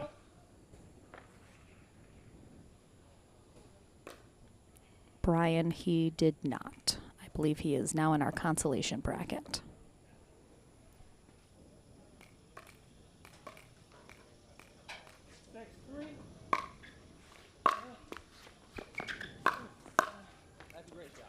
Really nice shot there from Frazier. Gets the compliment from Kangelosi as well.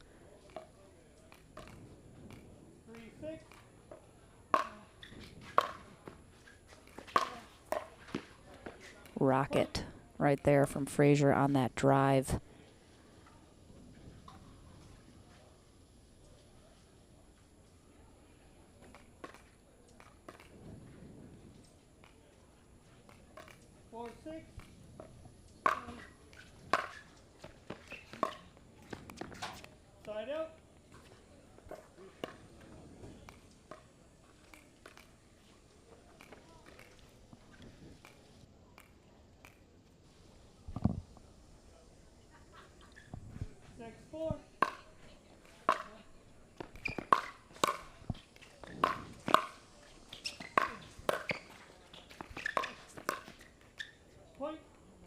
Kangelosi just keeping the pressure on Frazier with some really nice blocks and counters, putting a good angle on it, but Kangelosi on the move with that two-handed backhand. It's so interesting to watch at this level of pickleball when players are getting the ball driven at them. They don't just put their paddle out and block it. They're doing something with it. They're either countering through the drive, they're putting an angle on their block. They're not simply just putting their paddle up in front of the ball.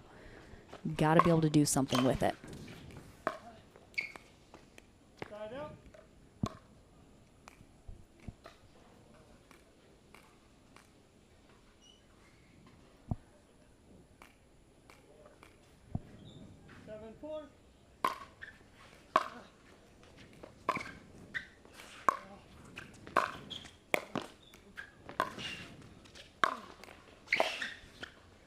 And Frazier keeping Kangelosi back. Kangelosi was doing such a great job, even from the baseline, keeping the pressure on Frazier. Just can't quite execute that last shot.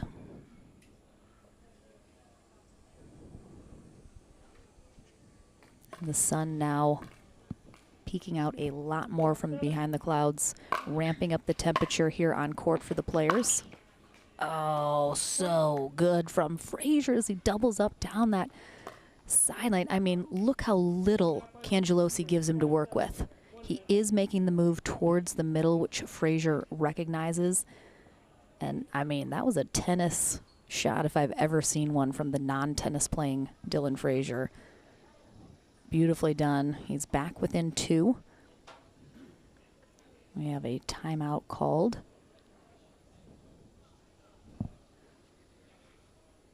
Kangelosi hoping to stall what could potentially be the start of a momentum swing here for Frazier.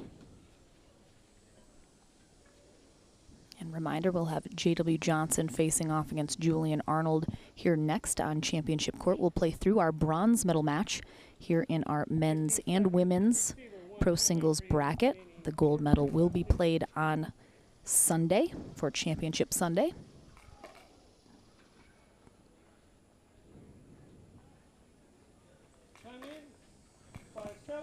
All right, Kangelosi. Oh, he does indeed get a quick side out. Bit of luck playing a factor there after the net cord sails Frazier's shot out. I mean, just too good. Frazier just watches that ball sail by.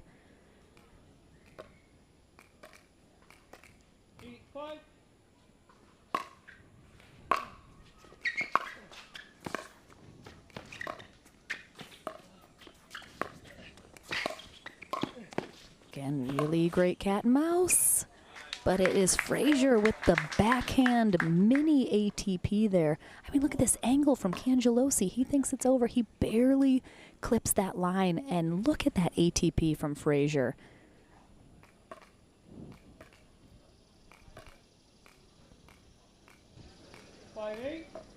Really nicely done. Let's take another look at it. Oof, just a thing of beauty right there. Frame it, put it on your wall. Oof, Kangelosi into the barriers on that one. It is a bit tight here on CC1. Not nearly as tight as perhaps some other venues, but given the restraints on the court, maybe just a tiny tight on those sidelines. Some more cat and mouse here at the net, some really good angles. Kangelosi is pushed back to the baseline though.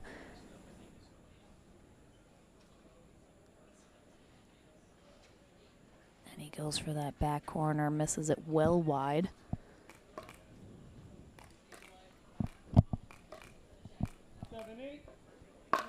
Frazier within one. This is danger zone time for Kangelosi.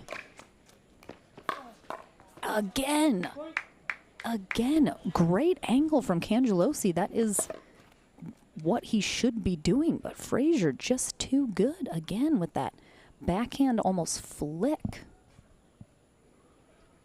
on that ATP. Let's see it one more time here. Yeah, would have got that back corner. So we are tied up at 8s.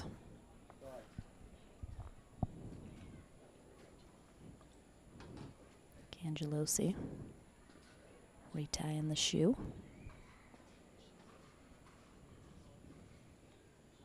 Speaking of the danger zone, on my flight back from London yesterday, they had just a plethora of amazing movie options, and I got to see the new Top Gun. Highly recommend. 5 stars. Good fun for all the family. I may have also sobbed on the plane while watching it. Unexpectedly emotional.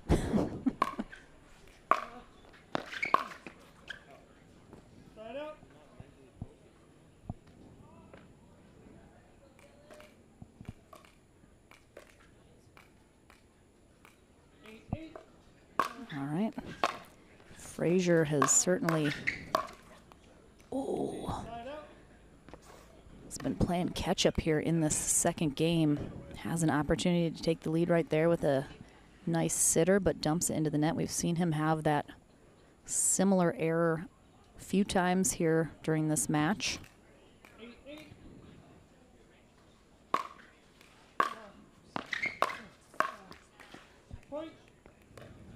Again, nice try from Kangelosi, pulling Frazier almost off his feet as he has to extend to that sideline. Tough to get a really nice paddle on that kind of a shot. So Kangelosi takes a 1-point lead, 2 away from forcing a third game.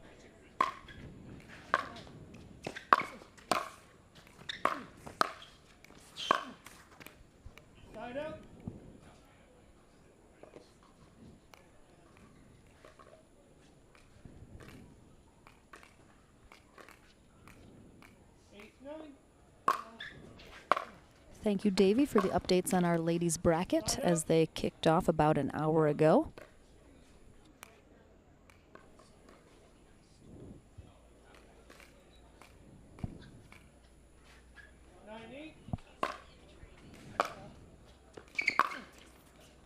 Side up.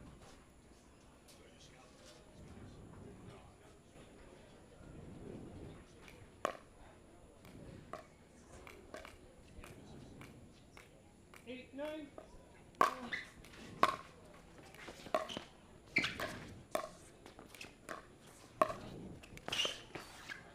Point. Too good. Kangelosi goes for the slide to try and get. I mean, this angle from Frazier is so great. Looked like it almost skipped off that line as well. Looked like Kangelosi thought he was there and had a good look at that. But we are tied up at 9. This is going to be a dog fight here to finish this second game. It's another Top Gun reference, everybody.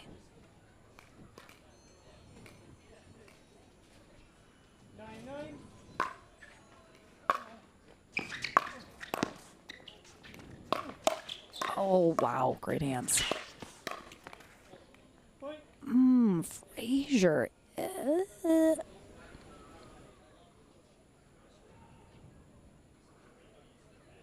Yeah, he throws his hands up into the air. This is a bit high on the unforced errors here from Frazier at the net. He's always been at the net when he has a seemingly easy put away. Did he get it? Looked like he got it before the double bounce. Great effort from Kangelosi, but that ball sails long. Kangelosi does have himself a game point, though, unless Frazier can tie it up here. Oh, yeah, too high of a sitter there. Kangelosi with a nice one-handed backhand smack down on that shot. Maintains a game point. Opportunity to go to 3. Bit of an upset. Kangelosi took out Johnson. Cola in his previous match would certainly be an upset if he was able to defeat Frazier here in this quarterfinal. Great leave there from Frazier. That is tough to do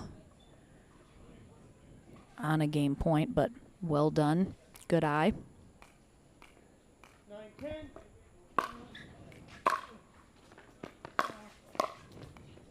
Point. I got you.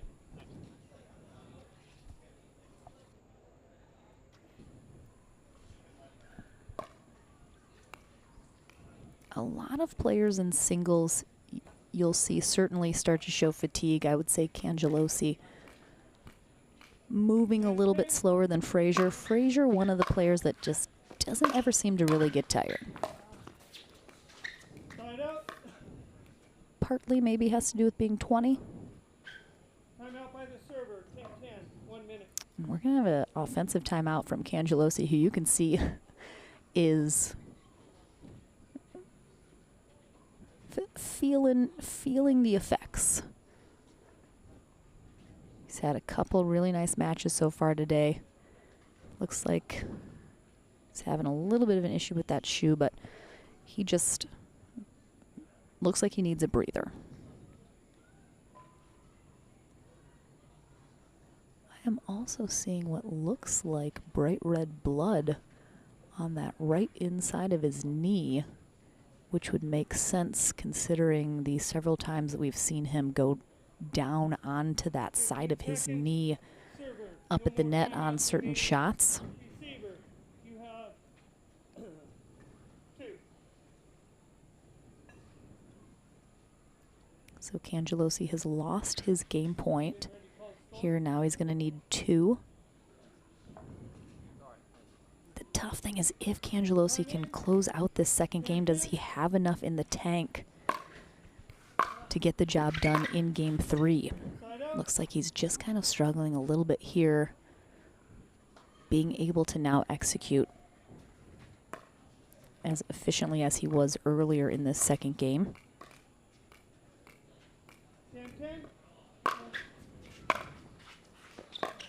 Big serve there from Frazier. Again, really nicely done. Frazier doing everything he can to avoid another error of putting this into the net. Takes a little bit off of it, doesn't try to overhit it. Looks like you put his head back like finally. And this will be a match point for Dylan Frazier. And Kangelosi's okay, but let's take a look at this again. I mean, oh yeah, he just kind of caught that outside of his left shoe.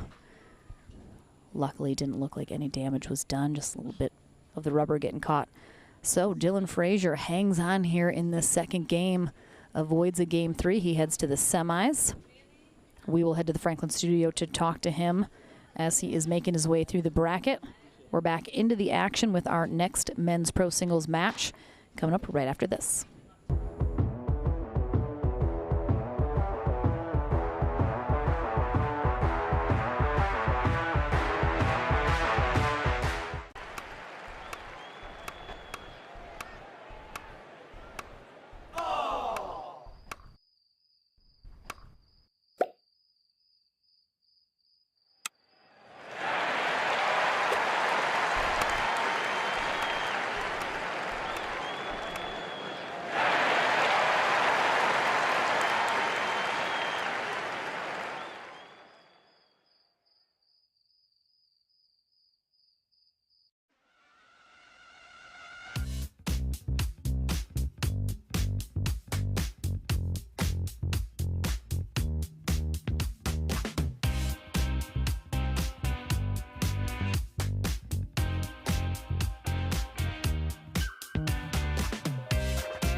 This is Next Gen Pickleball. I am Next Gen.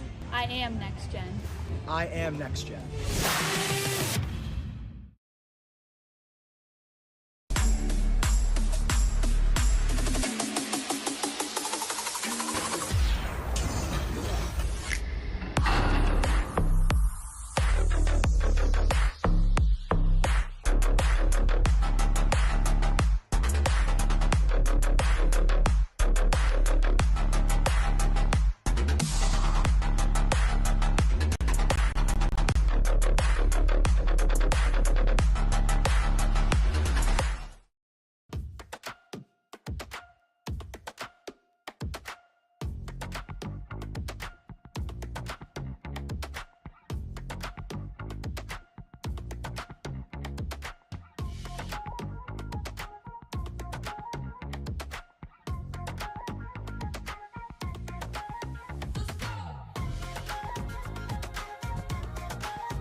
Welcome back to the Franklin studio. Lauren McLaughlin here with Dylan Frazier as he heads to the semifinals. So Kangelosi, you had never played him before. First time seeing him. We talk a lot about when you're facing off against new players that you don't know. It's a bit of a learning, feeling out process in the beginning.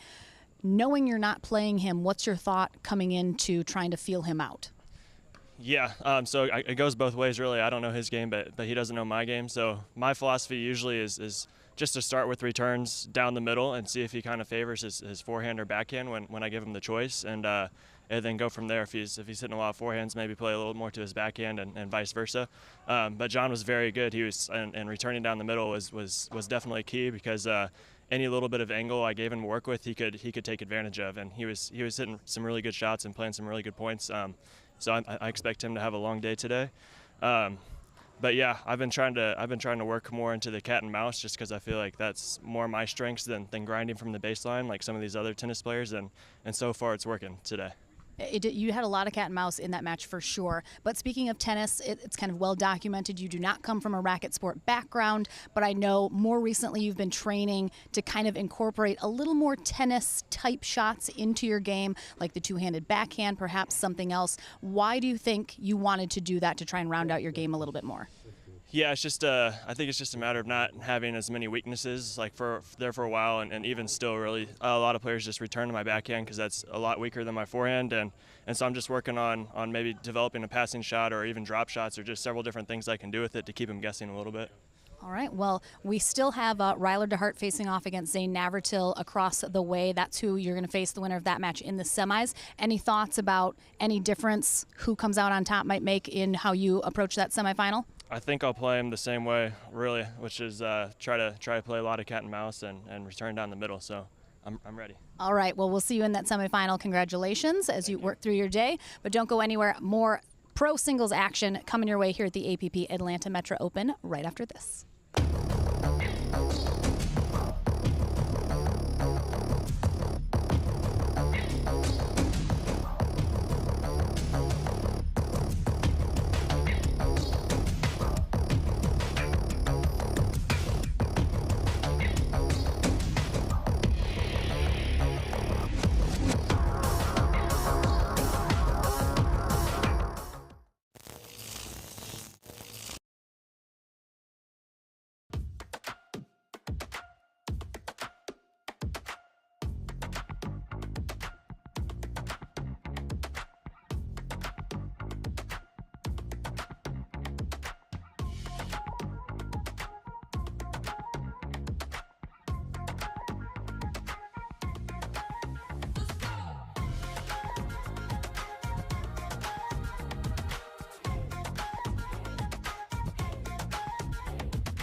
next gen pickleball. I am next gen. I am next gen.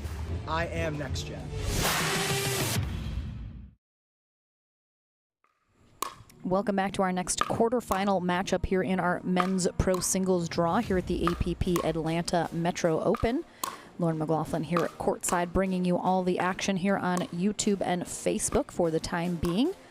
We will be switching over throughout the weekend to ESPN Plus during the afternoons, but we'll keep you guys posted as always as we go throughout our day, what time and where we're going to be. J.W. Johnson, the number 2 seed here, takes on the number 7 seed Julian Arnold for a spot in the semis against Federico Staxrud, who defeated Rafa Hewitt in their quarterfinal matchup 11-4, 11-2. We just saw Dylan Frazier secure his spot, and we're awaiting the results of Zane Navratil versus Ryler DeHart to see who he will face as we are closing in on the top portion of our men's pro singles bracket. Julian Arnold had to bye his first round and then defeated Tito Landro 11-6, 12-10 in his first match of the day, while J.W. Johnson also had a bye and then defeated Marshall Brown 11-6, 11-4. We got to see Marshall Brown take on Brandon Lane in our first streamed match of the day here on Championship Court. Really fun match, two really great players. Excited to see their future as they continue to grow into the pro scene.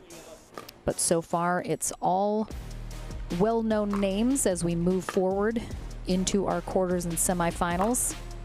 There should be no new faces at this point in the upper portion of our bracket. Tom Whitson is our USA Pickleball Certified referee for this match as we get through just the last few moments of warm-up time. Clouding up now a little bit more, which is great for the players, not having to deal with the sun in addition to the humidity here in Griffin, Georgia, where we are just about 45 minutes south of Atlanta. Beautiful facility here, though. 4 covered pickleball courts, which I'm sure we'll take advantage of as we have a lot of rain in the forecast for the rest of the weekend. We should be okay for today to get through our bronze medal matches in our men's and women's, as they will play their gold medal match on Championship Sunday. This is a golden ticket tournament as well for USA Pickleball. Every single winner in every single bracket, amateur and pro alike, will get themselves a guaranteed spot into the Nationals tournament in Indian Wells in November. Or is it October? November? October? November? November, thank you, AB. I just talk to myself until someone in the truck tells me what's going on. All right, looks like Julian Arnold will be on the near end to start. J.W. Johnson on the far end. Already complimented Julian on his fabulous bright, it's like a mix of pink and purple shorts.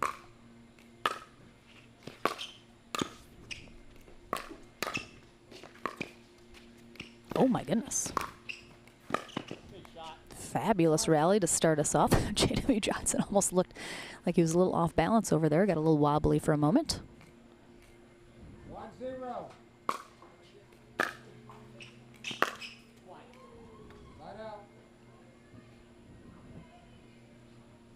The whole Johnson clan recently signing with Franklin as their paddle sponsor. They'd all been free agents their entire time in pickleball up until now.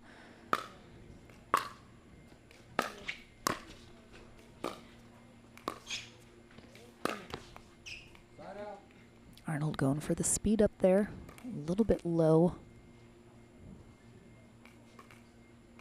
1-0.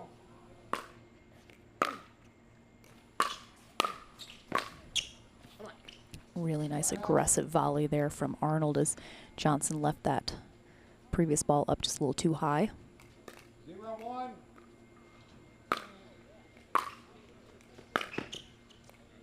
All right, both of these players having some really nice shots followed by some really not good shots. So it looks like both of these players just trying to settle in here as they start this quarterfinal match.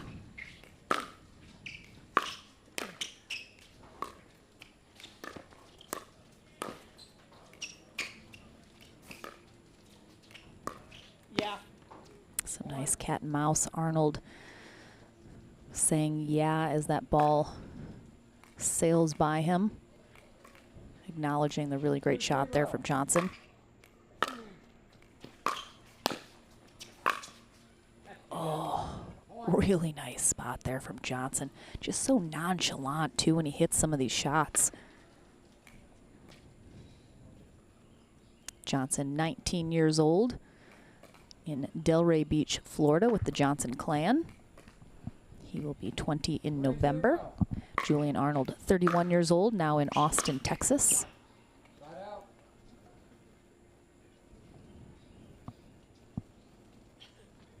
0-3.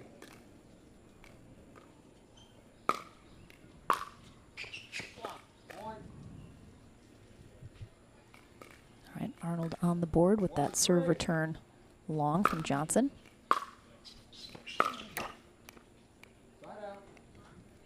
Head pickleball sign on the net takes a beating as Arnold leaves that drive a little low. Oh, sorry.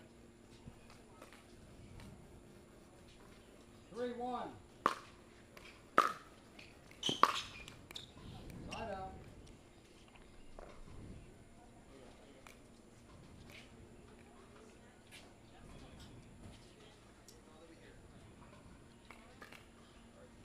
One, 3.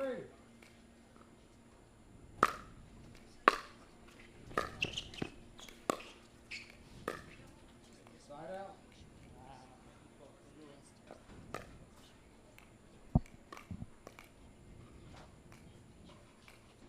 3-1. No, it's long. Side out. Oh, just long there on that serve from Johnson. 1-3.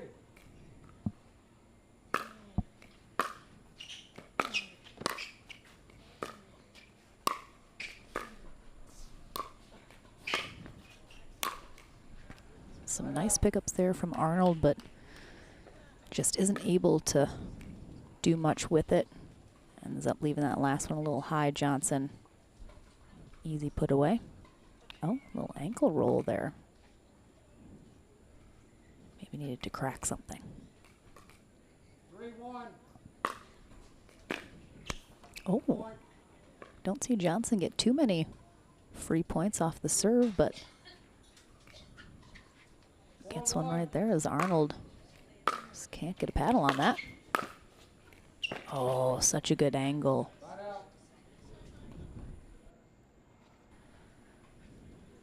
Again, Arnold doesn't just block that drive. He counters with a beautiful cross-court forehand volley. Oh, really nice. Really gets underneath and rolls over the top of this shot here with his two-handed backhand, making it dip over the net.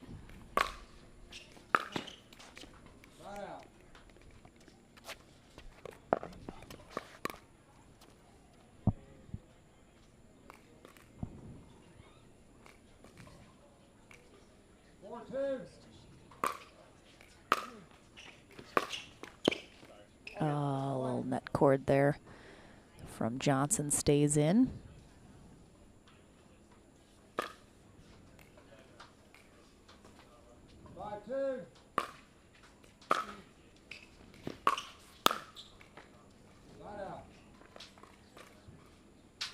J.W. Johnson was in all 3 finals last weekend in Chicago, failed to get a gold in any of them. Very unusual for him. Oh my God, your footwork.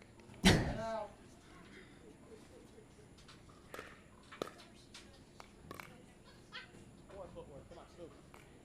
Arnold telling himself his footwork was trash, not my words, his. I'm paraphrasing, of course.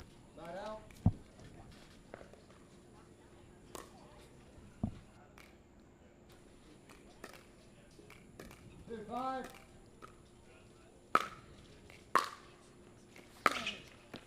Side out.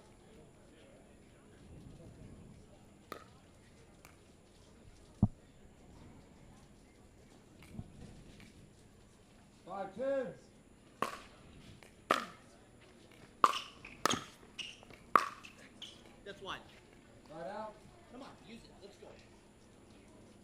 Arnold trying to fire himself up here.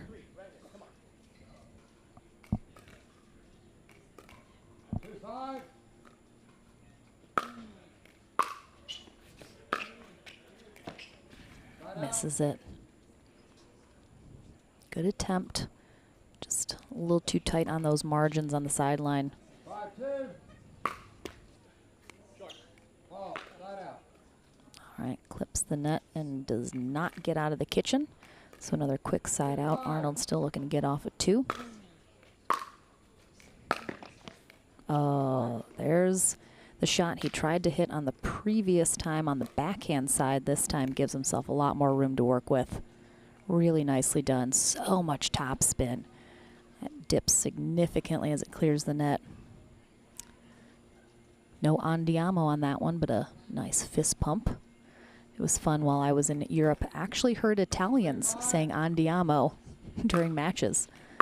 I was like, where's Julian? Is Julian here? All right, getting a little more vocal. Odoth, I missed you.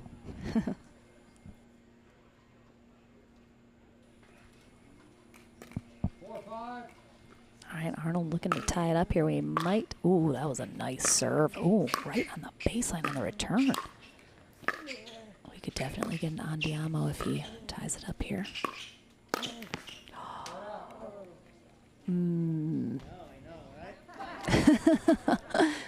Looks over at the crowd.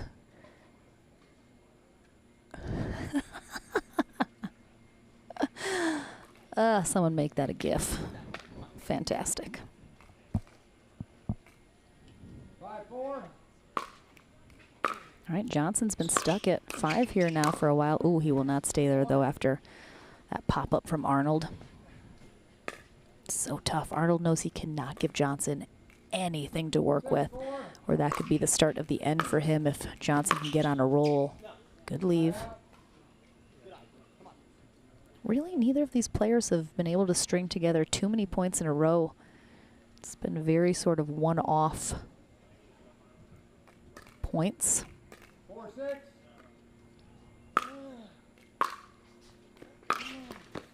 Side out.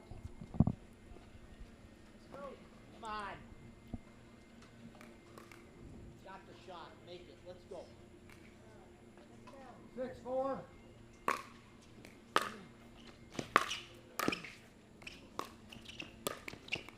Point. Johnson, nice little slice drop as he closes the net. 7-4. Arnold with the error.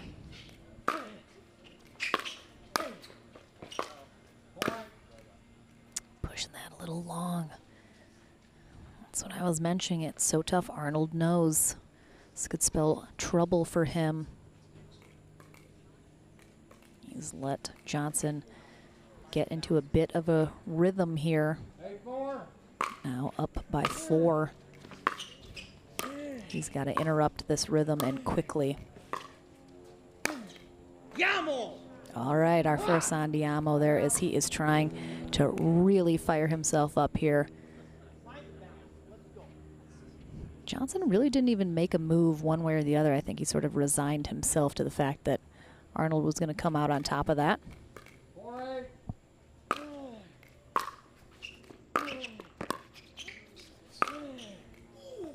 Point. Really nice shot there from Arnold.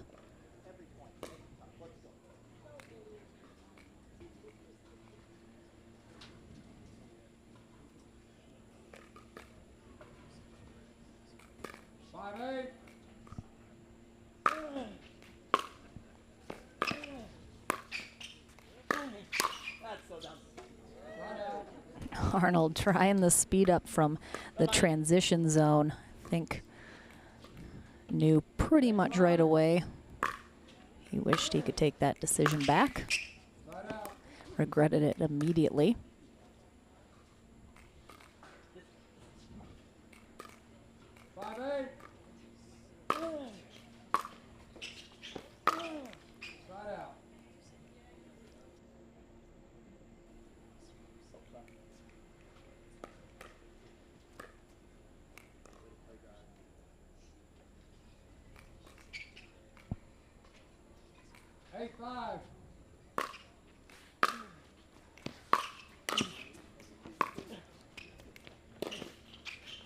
Oh my gosh. Hit the line. I mean, Arnold.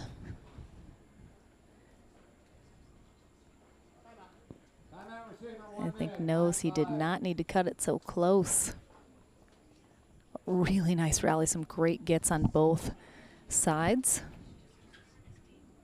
Julie Johnson bringing over the water for JW.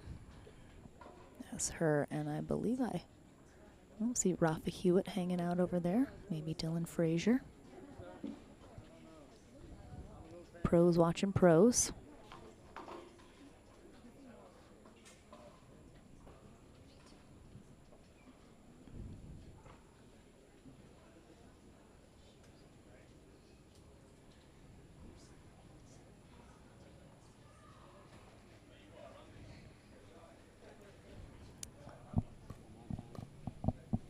Seconds. All right, let's see if this timeout here from Arnold helps him get a quick side out and maybe get a little something going. 9-5.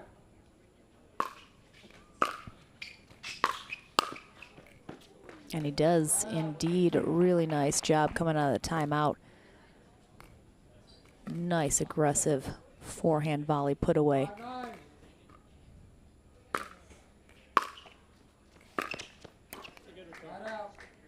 Really good return there from Johnson, as Arnold acknowledges that as well. I thought it might have missed, but must have been right on that baseline. Arnold was blocking the camera just ever so slightly. Johnson 2 points away from closing out this first game, but now 1 with that error into the net from Arnold.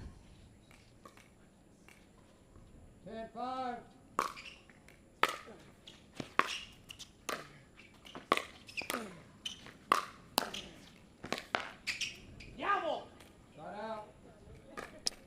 Johnson was ramping up some of those drives, trying to close this first game, but Arnold holding steady. See JW Johnson with that Franklin paddle. Looks like he has some lead tape in all 4 corners to up the weight a little bit. A lot of the pro players do that.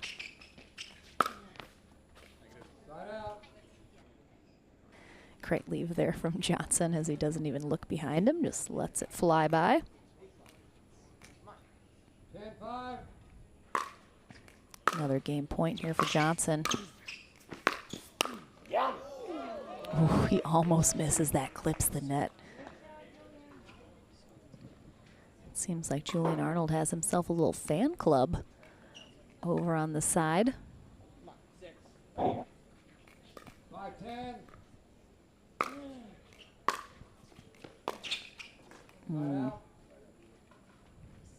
Tough, almost looked like a miss hit there from Arnold. 3rd game point here for JW Johnson. 10-5.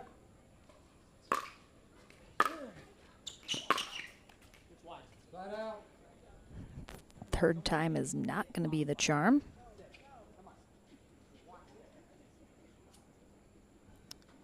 Winner of this match will get Federico Staxrud in the semis. 5-10.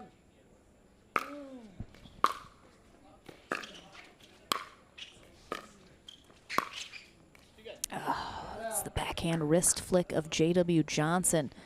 It's just so good. Let's take a look at it again here.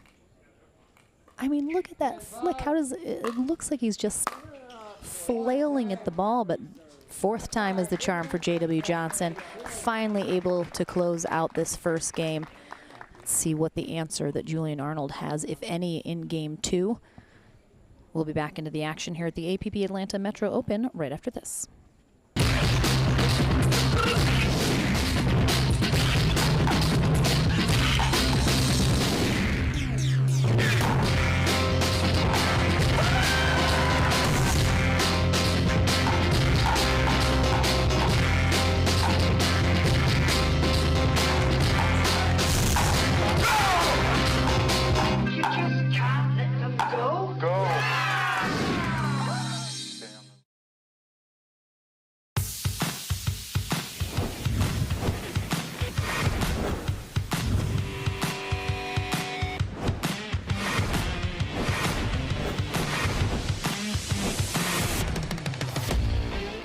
next gen pickleball. I am next gen.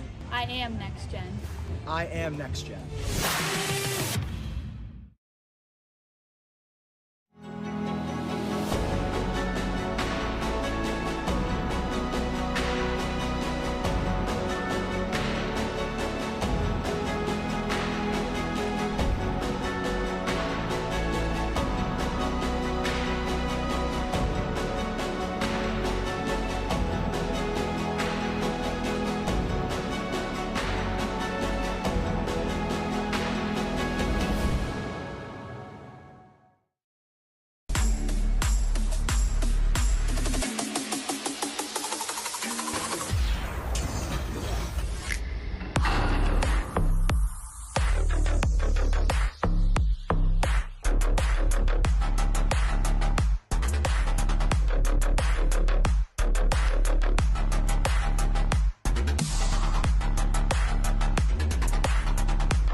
Back into the action here in our final quarterfinal matchup here in men's pro singles.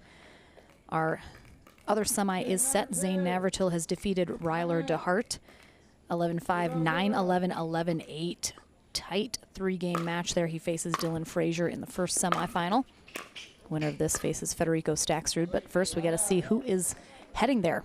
J.W. Johnson taking game 1, 11-5 over Julian Arnold. He'll be on the near end here for game 2. 0-0.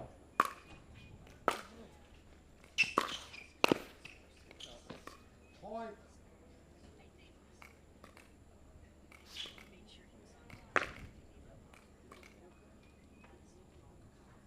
One zero.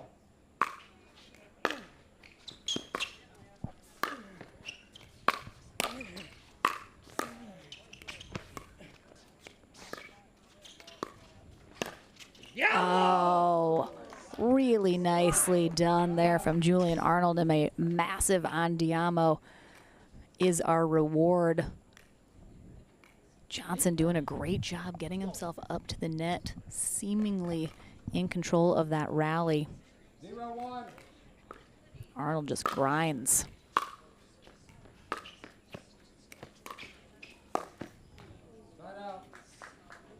Arnold perhaps changing his mind in the middle of that, deciding to try and take it out of the air instead of letting it bounce. Looked like he might have had just a moment of indecisiveness.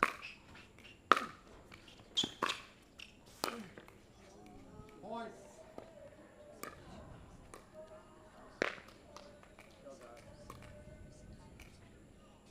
Two zero.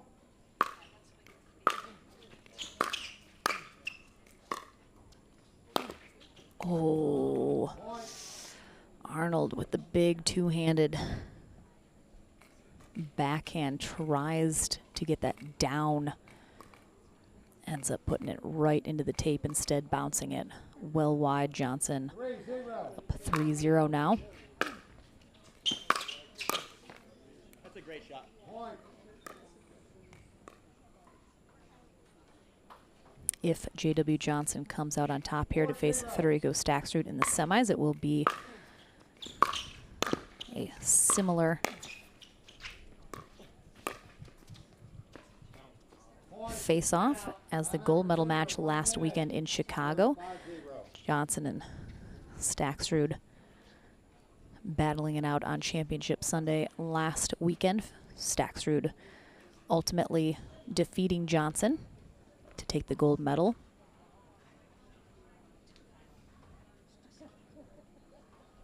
Could very well have the same gold medal match this Championship Sunday as well.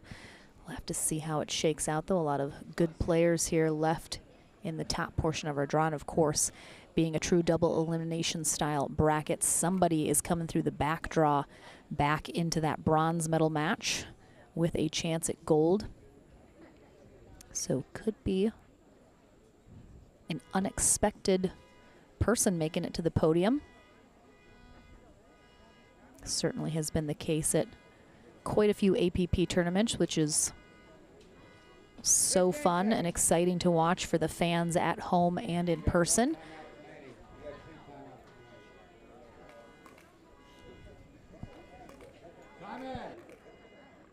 All right, back in from the timeout here, taken by Arnold.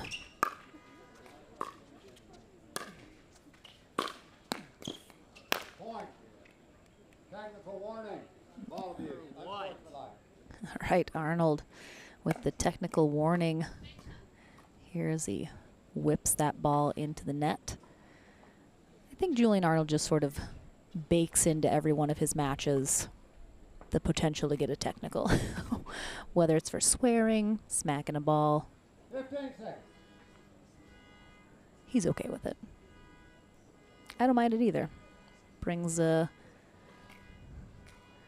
certain je ne sais quoi to pickleball. I love a good fiery personality. Oh, misses it.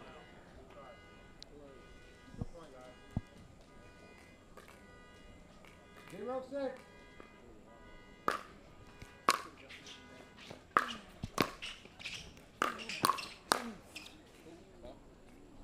Just misses that baseline.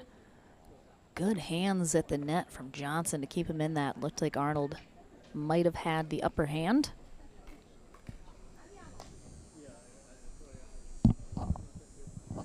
Ooh, I think I hear some cicadas singing in the trees, serenading me. Who doesn't love a good cicada song? I mean me, I do not, they're terrible. 6-0.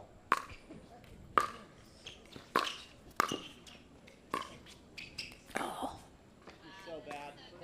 Wow, I mean, Arnold says so bad, but Johnson was so good on that exchange. Puts him up 7-0 here in game 2.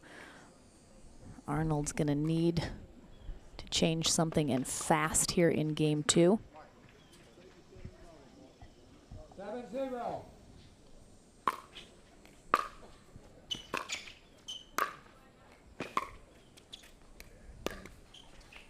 Oh, clips the net on that. Good put away in Arnold. No celebration on that. He knows he has dug himself quite a hole here to get himself out of. A lot of work to do, so no celebrating yet.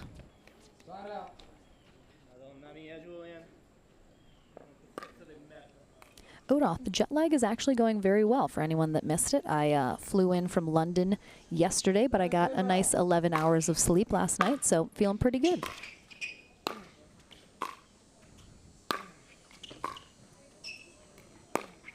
I mean, Johnson. All right, there's an Andiamo from Arnold. Johnson was at that baseline, but still seemed in control. Rocking some of those drives. It's actually really good that I got so much sleep and the jet lag is not killing me today, because unexpectedly rocking it solo today, so would have been tough. Oh, so good. No backswing at all there from Johnson. Just flicks it right past Arnold. 7-0. Right out.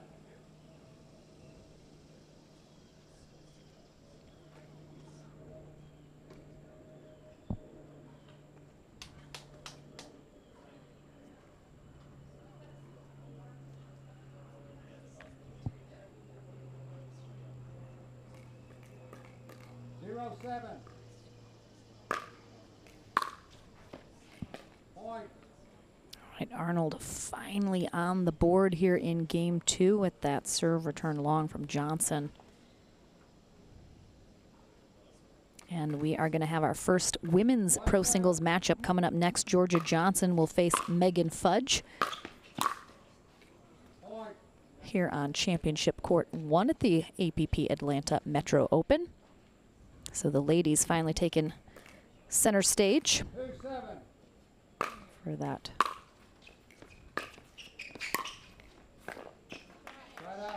They're actually already into the semis, as they had a smaller bracket here today. So Georgia Johnson and Megan Fudge will face off in one semifinal, while Mary Brusha and Lauren Stratman face off in the other, to see who's going to head into that winner bracket final.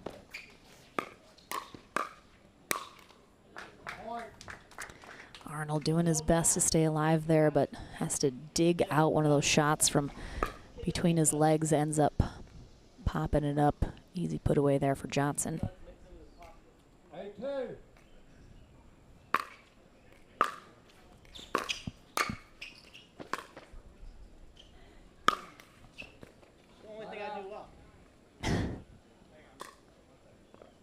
Oh, we got a shoe tie. I can't see Johnson. He's in the corner.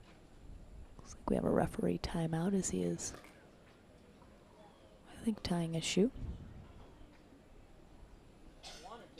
You have to. All right, he's back. He's good.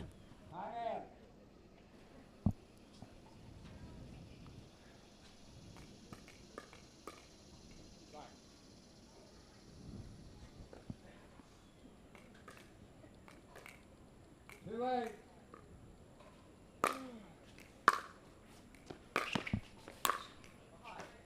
Right up. Yeah, I mean, Arnold A2. just not playing the game he wants to be playing here in this second game.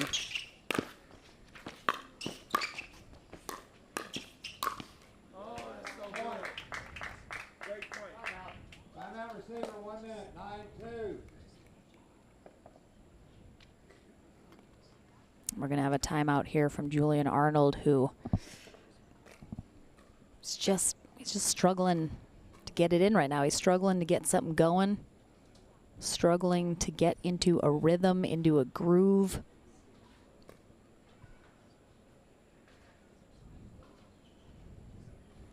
Johnson, we often talk about how everything just looks so easy for him. He plays with a style that's very nonchalant, like he's not really trying that hard, which of course he is. Arnold right now certainly putting in a lot of effort, trying everything that he can do. I don't think there's necessarily a strategy change that Arnold needs to make significantly. It's the errors. Oh, we got it. Arnold had given up already on that. That is tough. I mean, he thought that was out. Stays in, sort of re-engages, but by then J.W. Johnson's on top of him with that ATP.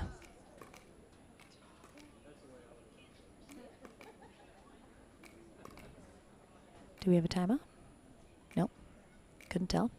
All right, match point here for J.W. Johnson. And could hear the ball off of Arnold's paddle. Did not sound good. So that is going to be the match. J.W. Johnson will indeed face Federico Staxrud, hoping for a better outcome than the gold medal last weekend in Chicago. We will take a short break. We're back with our ladies here at the APP Atlanta Metro Open coming up. Don't go anywhere. More amazing pro singles action coming your way here right after this.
This is Next Gen Pickleball. I am Next Gen. I am Next Gen. I am Next Gen.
PPR is proud to be a partner with the APP Tour, which features 18 tournaments and more than $750,000 in prize money. Several PPR members play in APP tournaments throughout the year. Are you at least a 3.5 pickleball player? Then become certified to teach with PPR. Check out our website at www.pprpickleball.org.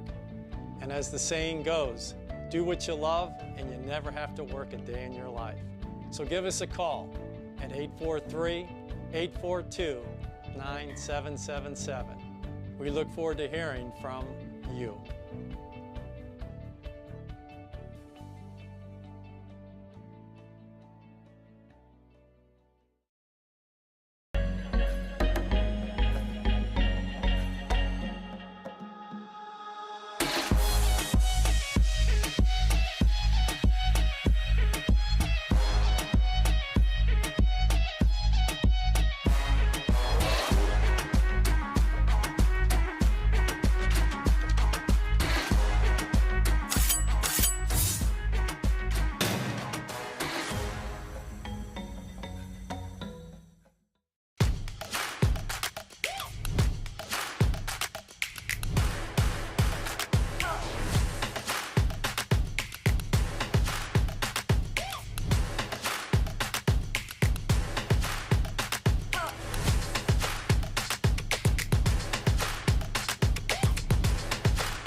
APP Atlanta Metro Open.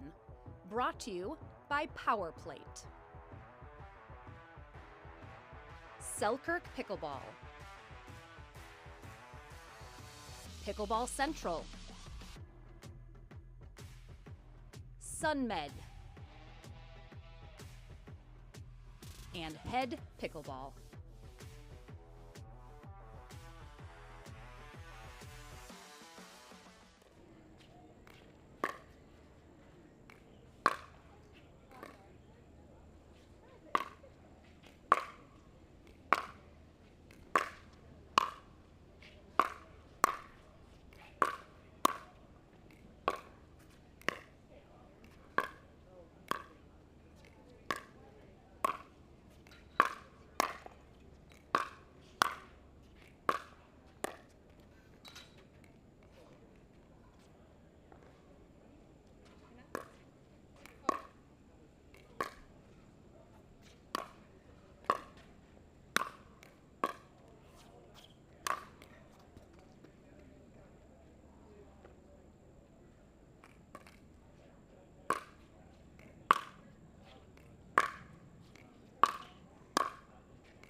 All right, we have our first ladies streamed match here. It's a semifinal here between the number 1 seeded lady, Georgia Johnson, who just celebrated her Sweet 16 a week or two ago, maybe about 2 now.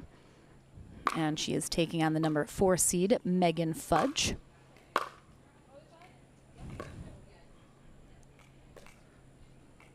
Trish Winrow will be our USA Pickleball certified referee for this match.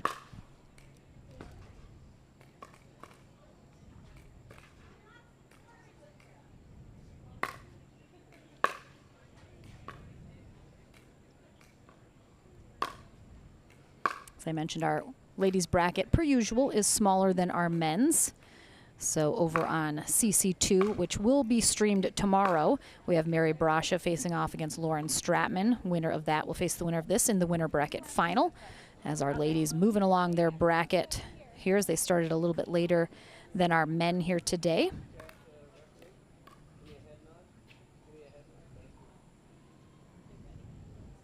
Georgia Johnson in the Delray Beach, Florida area, as I mentioned before, with older brother J.W. Johnson, mom Julie Johnson, top-ranked senior pro on the ladies' side here on the APP Tour.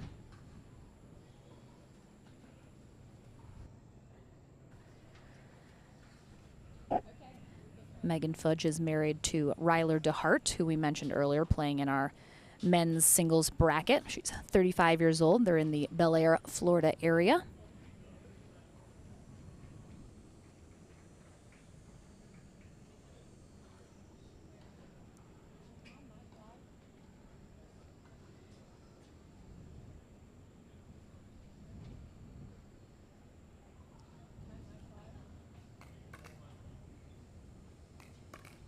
Megan Fudge playing her college tennis at the University of Illinois.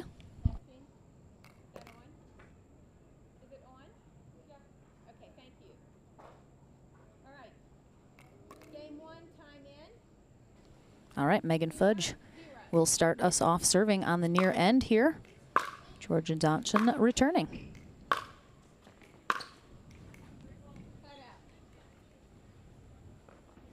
Megan Fudge, originally from Germany. They have 2 children that often come with them to tournaments.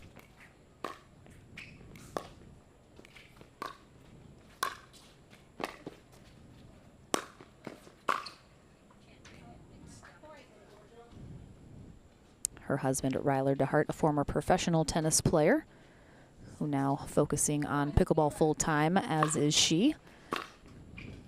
Definitely solidifying themselves as players not to mess with on the pickleball court. Continuing to climb up the ranks.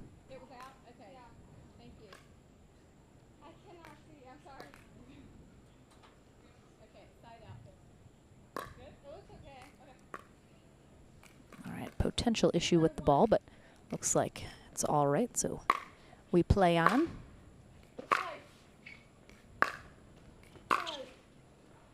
Megan Fudge, of course, coming from that high-level tennis background.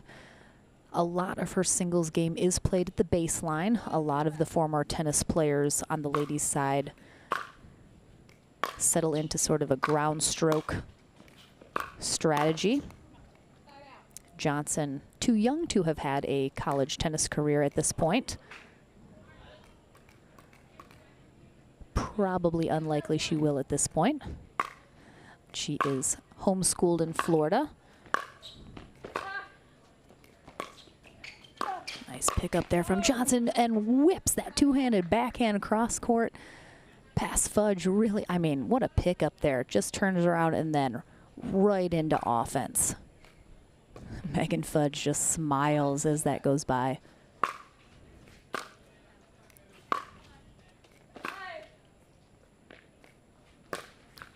Ooh, maybe a little too aggressive there for Johnson, as that ball does drop in from Fudge. But you'll perhaps see Johnson get up to the net just a little bit more frequently than Fudge will.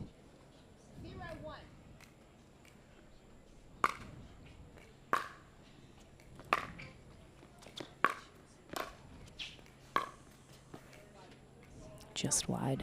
You'll also notice Megan Fudge hits a lot of sliced shots. Definitely a tennis stroke she's brought over into her pickleball game.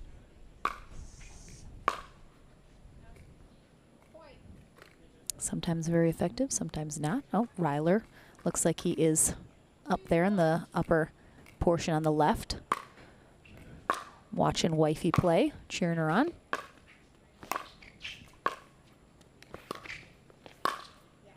Again, Johnson just does such a great job of being aggressive, taking those shots out of the air as a volley when she has the opportunity to do so, really not letting Fudge set up.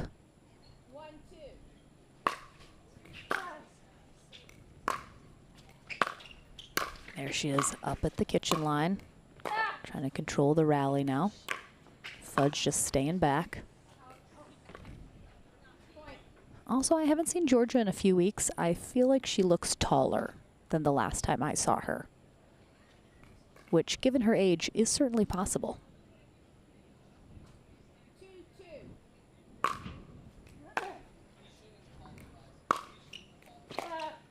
Great shot there from Johnson, just being so aggressive. She just has such a hard, heavy shot. She hits her shots very flat as well. She doesn't slice or roll them too significantly, so she just gets a lot of power on these shots. Sometimes can sail them long because she doesn't put a lot of action on them. Oh, just out.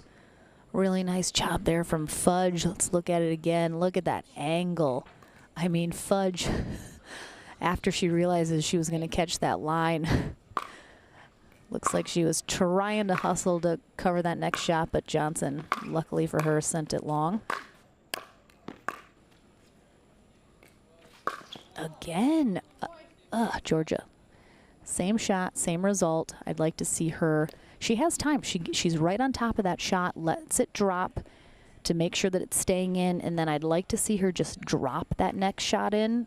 There's no need to kind of rush that shot or hit it as hard as she is.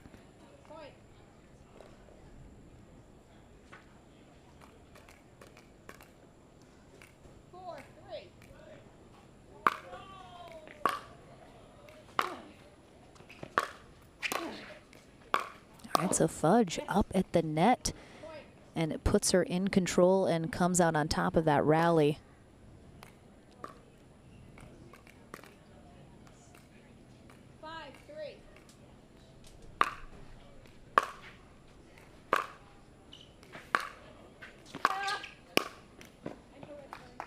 Johnson loves that shot. It's one of her favorite. When she gets a slightly high ball to that backhand side, she's going to rock that two-handed backhand from a really high position and come over the top of it with a really nice downward angle and a lot of power. There it is again.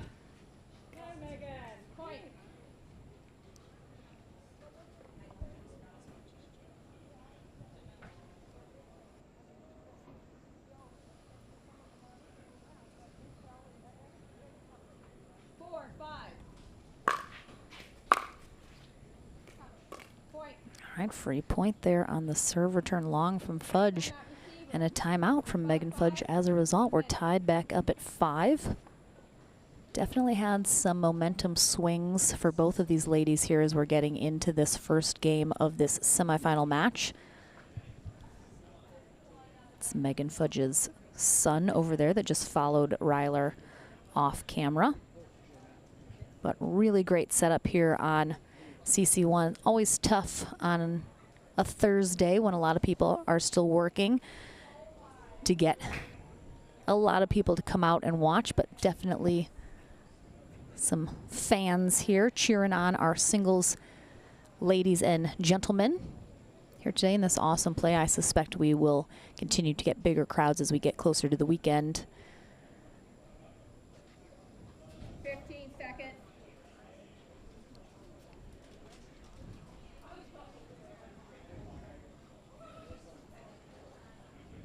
Receiver, you have 1 timeout remaining. Server, you have 2 timeouts remaining.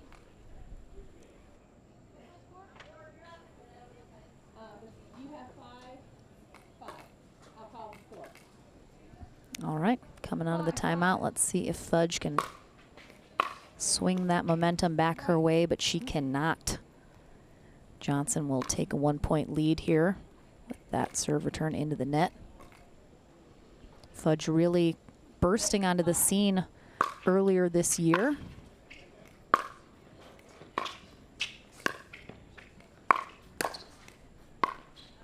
Oh, Johnson almost falls in the kitchen, but able to maintain her balance.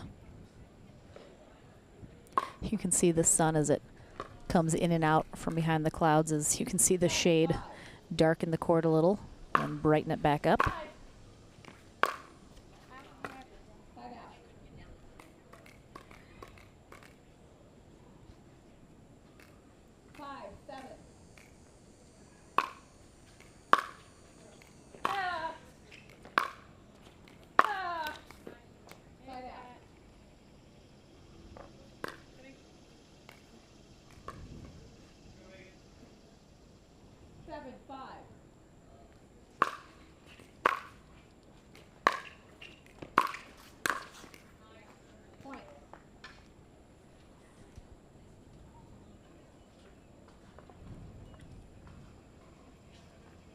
Johnson stringing a few points together here. Oh, we've lost the ball behind the barrier.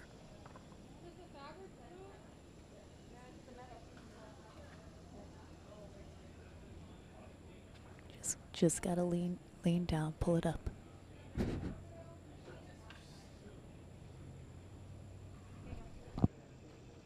We got it. How many pickleball players does it take to get a ball from behind the barriers? 8, 5.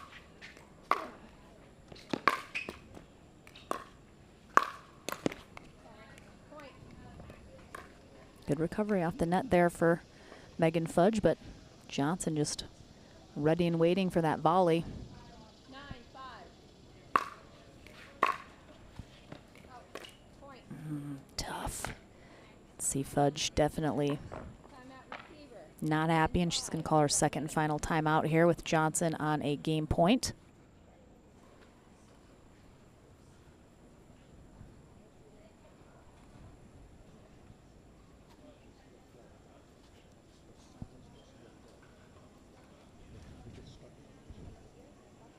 Again, hopefully you're following along in the brackets on pickleballtournaments.com for our men's and women's pro singles day here today.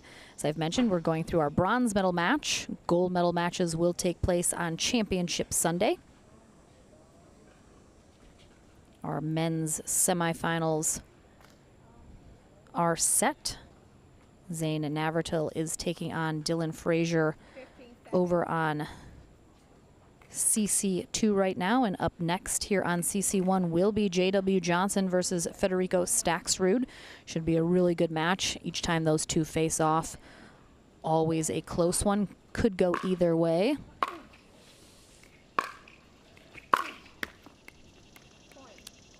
But that will be the game here in game one of this semifinal for Georgia Johnson. We take a short break.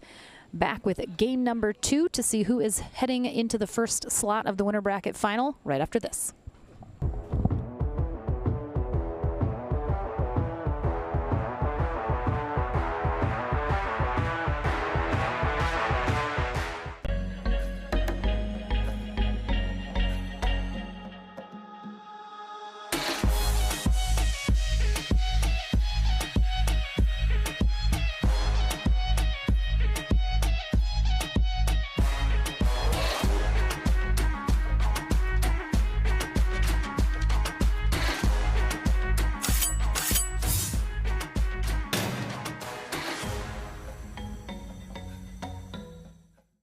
I love pickleball. I love pickleball. I love pickleball. I love pickleball because of the community. The community's number one, the community to competition level. It's very satisfying seeing yourself get better over time. I can play with my neighbors, I can play with my family, I can play in the pros, I can play against my friends. The people I've met in this sport have become lifelong friends. It's so social. At the end of the day, we're all just here to have a good time. Just met all kinds of people through all walks of life, and that have just become family.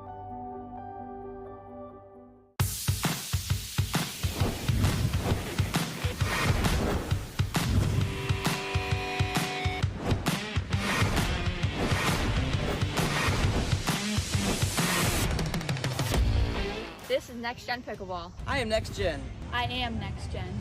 I am Next Gen.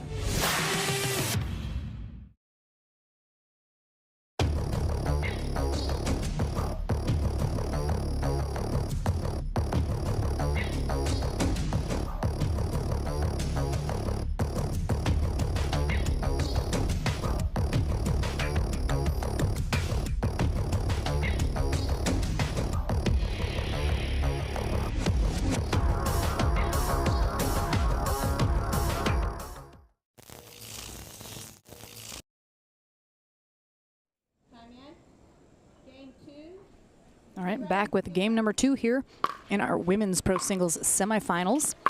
Georgia Johnson now on the near end, taking on Megan Fudge on the far end. Georgia Johnson, 16 years old, in Delray Beach, Florida.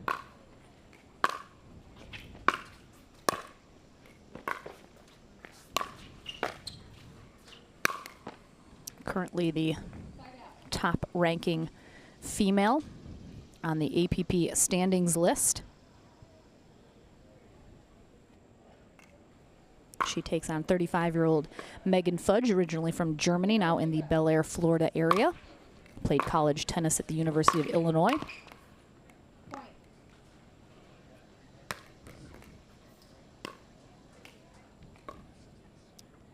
Fudge struggling a little bit in this semifinal to try and get into a groove she's comfortable with. Johnson just, ooh, miss it off the tip of her paddle there. Had Fudge exactly where she wanted her, just running her back and forth, sideline to sideline, but it's that miss hit That gives Fudge the side out.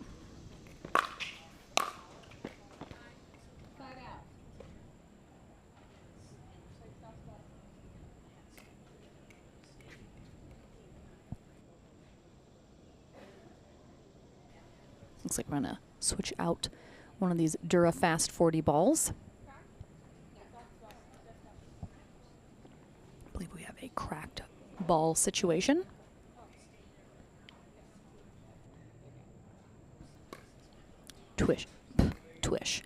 Trish Winrow is our USA Pickleball Certified referee for this match.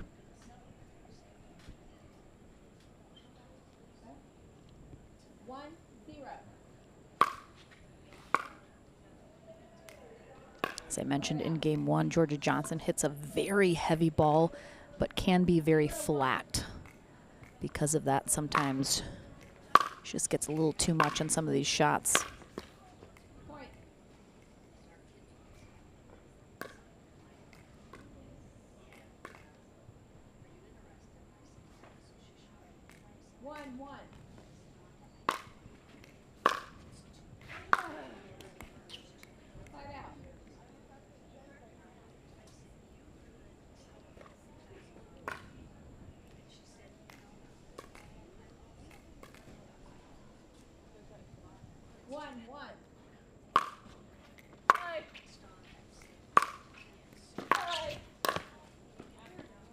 Johnson has been doing a really great job moving Fudge just wherever she wants her to go. Currently just working those sidelines so well. That last shot she sent wide, but ooh, great shot right in the corner. Again, because Johnson doesn't get a lot of topspin on her shots, sometimes she struggles to control how well they stay in.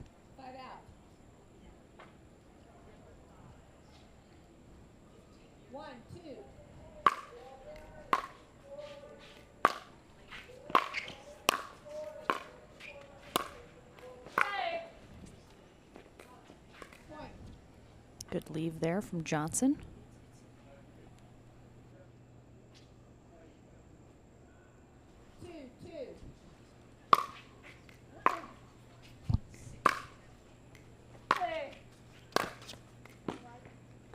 Again, just Johnson's trying to paint lines, and I don't think she needs to be cutting it that close on those sidelines.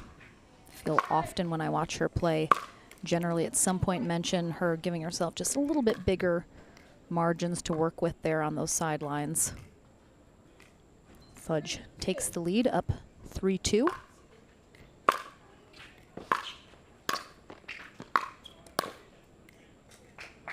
Really nice job working those angles from Georgia Johnson.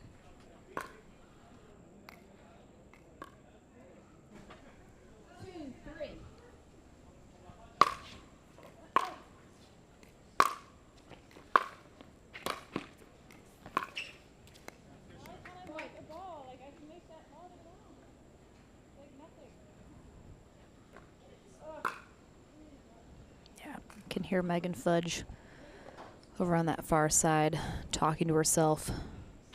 Don't think she's saying very good things at this point. Definitely a little frustrated with how she's playing, I think. And there's that slice. I mentioned that in game one. Megan Fudge slices so many of her shots. That one lands right on the top. Even if Johnson had been able to make a move for that, it had so much backspin on it. You could see that ball the second it hit, spun back into the net. Oh, butterfly.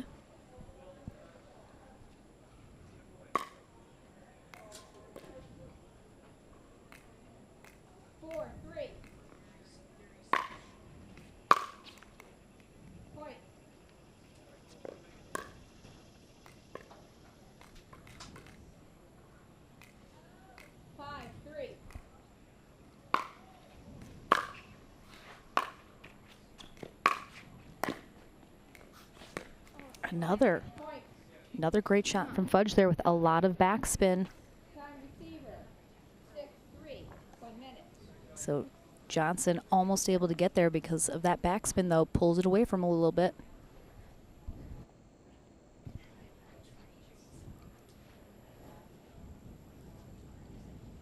Julie Johnson comes over to offer a little word of advice from Georgia, who I assume is sitting in the corner. I can't see her, and she's off camera.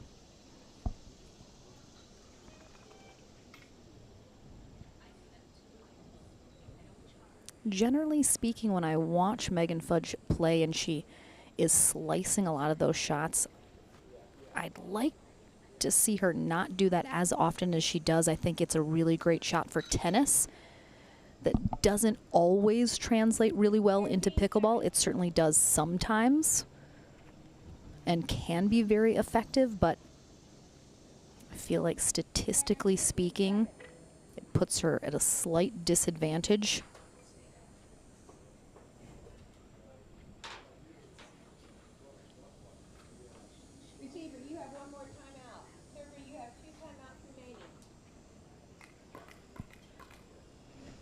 But right now it is Fudge that is out in front and in control here in game 2.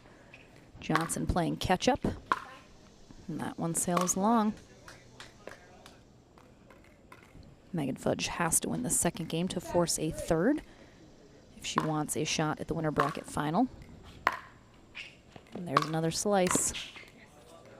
Followed up by a nice forehand volley cross court. Nice split step there from Fudge as she sets her feet and then is able to make the move over to cover that drive from Johnson. Beautiful shot down the sideline. Yeah, Fudge has seemingly struggled throughout this entire match, just getting something going, and she finally has here now. She's getting the balls she wants. She's hitting the balls the way she wants to hit them. Things have kind of finally started to go her way here in this second game.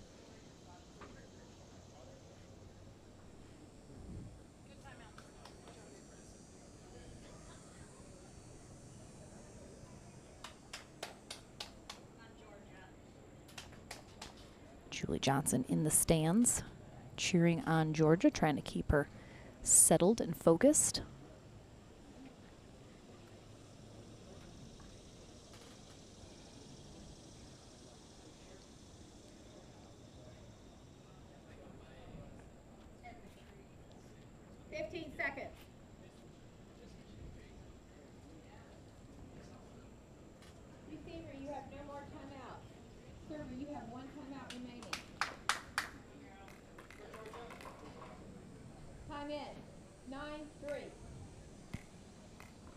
All right, Megan Fudge in from the timeout, hoping to get herself a game point.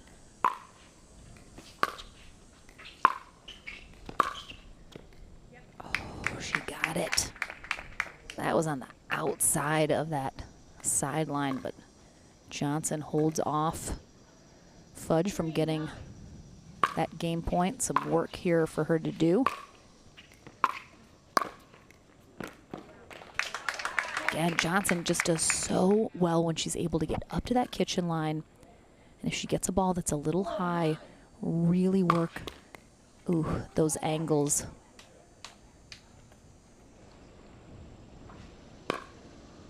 Oh, we got the close call, Cam. Yeah.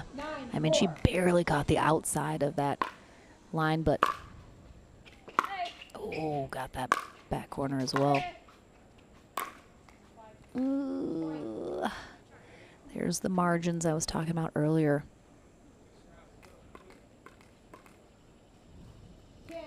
Johnson doesn't have to paint the sideline. She's just got it inside the court. She's got a lot of room to work with. But a game point here for Megan Fudge.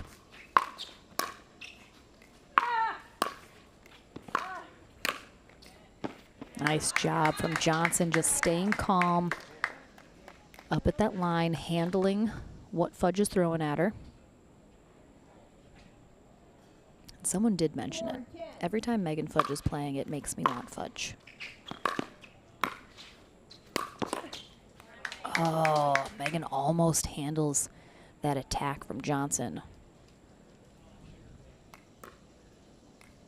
All right. Could this be the start of a comeback mounting here for Georgia Johnson? 5-10.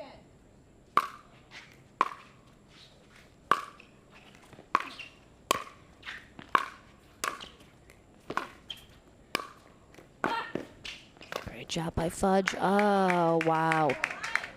Again, Johnson just rocking again. She gets a ball that's set up a little high. She can really get on top of it and work those angles. Fudge was doing a great job anticipating, though, staying on top of it. But we're going to have a timeout now from Megan Fudge as Johnson inching her way closer. Fudge still has a 4-point lead. But no lead is safe in pickleball.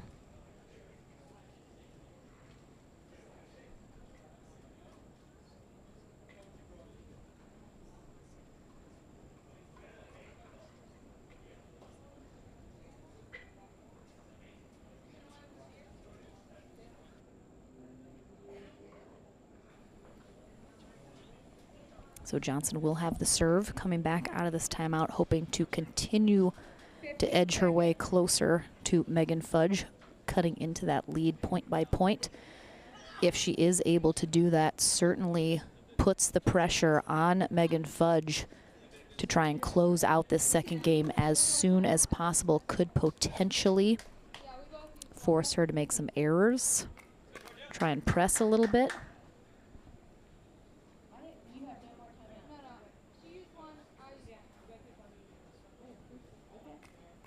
All right, so both ladies have used one timeout. Just making sure they have that count correct.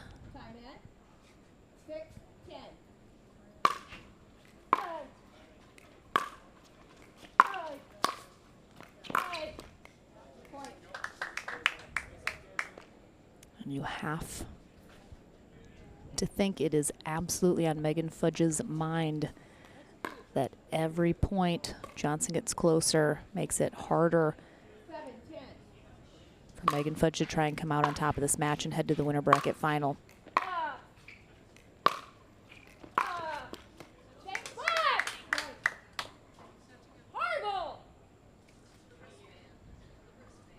And Fudge getting very vocal with her frustration here.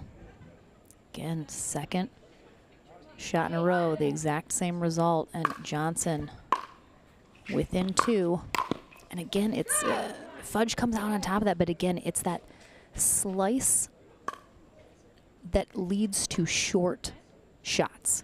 So when she's slicing a return, she tends to leave it much shorter, putting Georgia in a position to attack better. But Fudge does have, ooh, I think, oh, she gave it to her. I thought she missed that corner.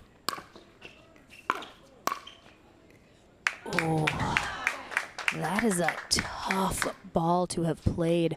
I'm not sure if the truck can get us the close call cam on that back corner, but it looks like Fudge was asking our ref if she saw that. I think she's regretting perhaps not calling that shot out, leaving the door open for Johnson. Oh.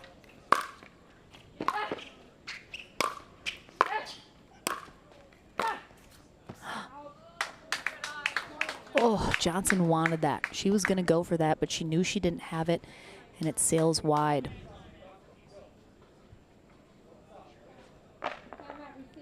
There's going to be the second and final timeout for Megan Fudge here as Johnson is within one of tying it up. Fudge was up so big here in the second game. And I mentioned it, the mental part of pickleball or any sport, just so critical. And this is exactly why, because Megan Fudge had several game point opportunities to close this out, couldn't do it.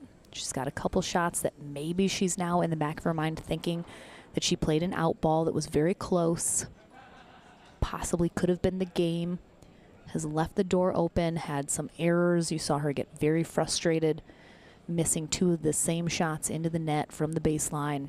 15 seconds. And this is now mental. Megan Fudge has the chops. There's no question. She has the shots. She's got the fitness. She's got everything she needs to be able to come out on top in this match. But these are the moments that the mental aspect of pickleball really takes over. Time in. 9. All right, in from the timeout. Can Georgia Johnson steal that game point away from Megan Fudge? And she can.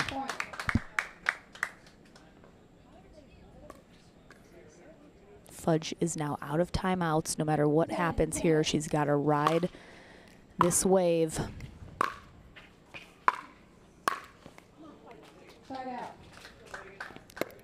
Tough break there for Johnson. She was hoping, of course, to get a match point of her own.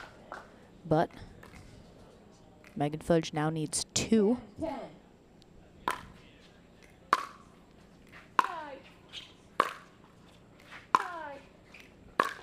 right, rocking some ground strokes. Johnson makes her move. And it is Johnson who comes out on top after she is able to get up to that net, start to get in control of that rally. 10-10.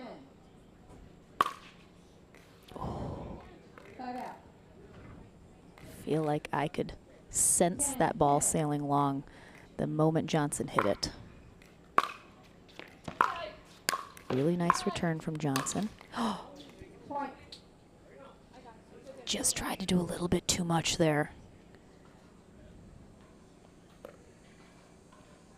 Yeah, I would have liked to see her not try and put so much angle on that. Megan Fudge back with the game point. Can she finally close this out? And she will, with the error from Georgia Johnson on the put away into the net. That is tough, but we're going to a third game. Johnson got back into there, didn't know if she was going to be able to do it. Let's see how this match plays out. Game 3 coming your way right after this.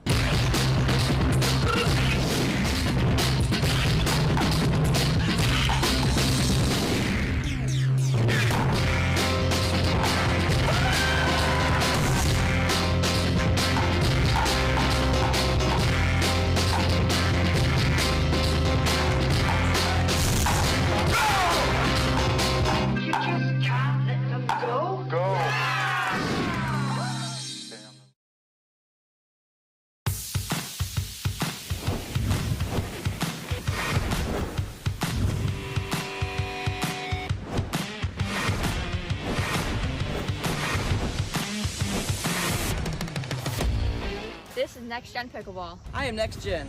I am Next Gen. I am Next Gen.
Welcome back, everyone. Excuse me. So, first we have just learned that Queen Elizabeth of England has passed away. Sad news for Great Britain.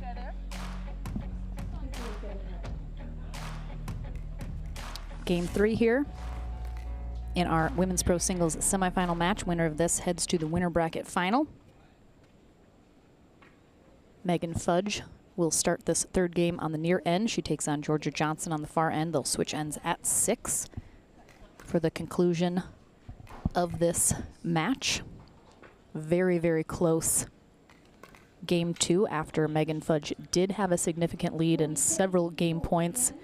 Georgia Johnson able to mount a comeback, almost snatch the match away from Fudge, but she managed to prevail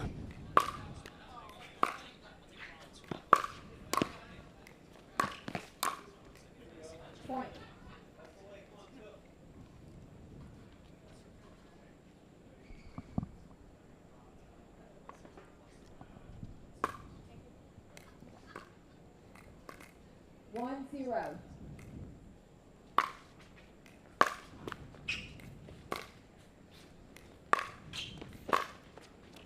Oh my goodness. I was just about to potentially comment on how the slice from Fudge put her at a disadvantage. 2-0. But that gorgeous drop with the two-handed backhand. Oh, she caught wide? I thought she caught it. Point. We got a replay from the truck. 3-0. That ball is called wide.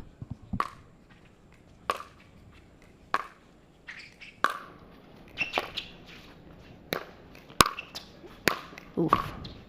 I mean, that looks like it caught a line to me, but again, happens so quickly. Watching it live is very tough.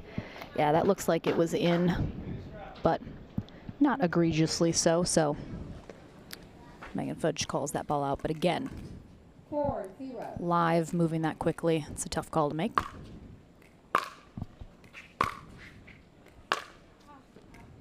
Point.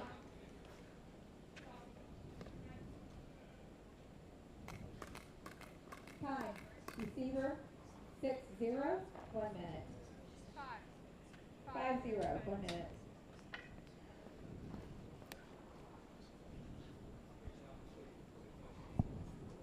All right, we got a timeout here from Georgia Johnson as in a blink of an eye, Megan Fudge is out in front 5-0.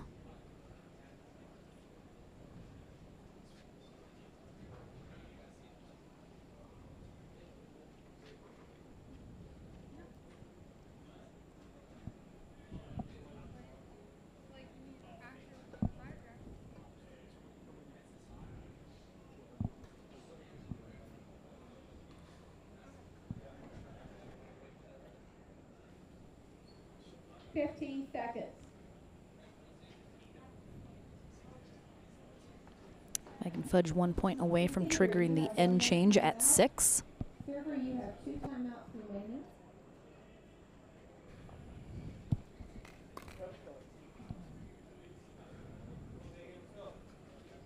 So interesting to see these matches where one player in this example, Georgia Johnson in game 1, won fairly handedly, 11-5. Fudge did have a big lead in 2. Johnson came back. Fudge able to eke her out, though, and now it's Fudge with the pendulum swing in her direction here in this third game. Can she keep it there?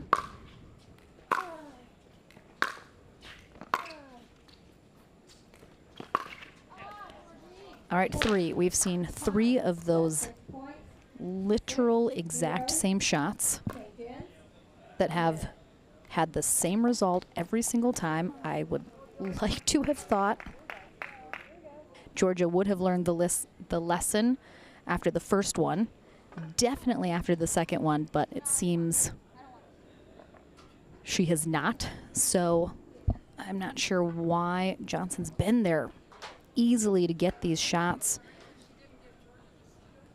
from the lob, but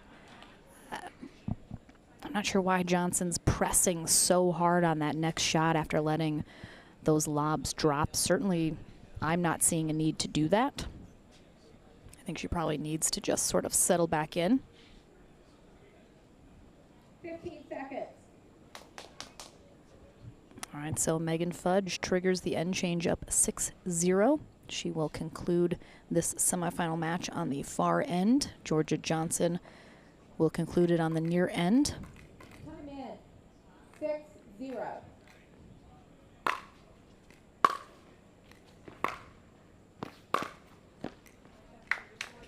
Catches that sideline on the two-handed backhand drop there. Now let's see if she can put some points on the board.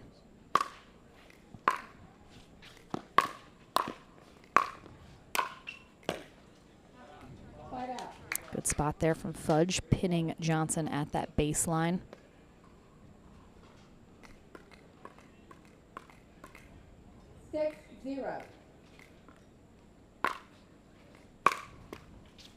Oh, clips the net and sails wide. 7-0.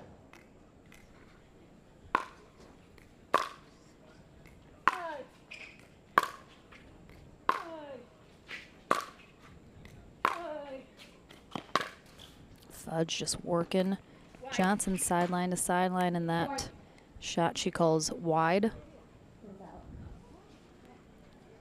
Johnson asking our ref Trish if she saw it. She confirms the out call. And we're going to have a timeout, it looks like, from Johnson.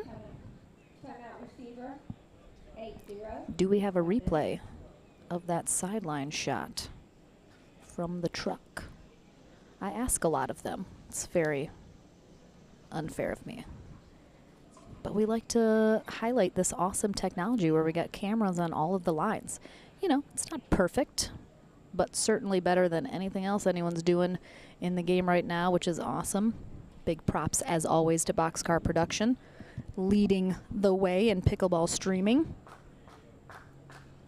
So we are edging ever closer to the end of our men's and women's brackets. Our women are about to be into their winner bracket final. 15 seconds. I believe the other semifinal match has concluded. And Mary Brusha has defeated Lauren Stratman 9-11, 11-7, 11-0. Interesting score there. So Mary Brusha will take on the winner of this match in the winner bracket final for our ladies. Coming up next here on CC1 is J.W. Johnson and Federico Staxrud. 8-0.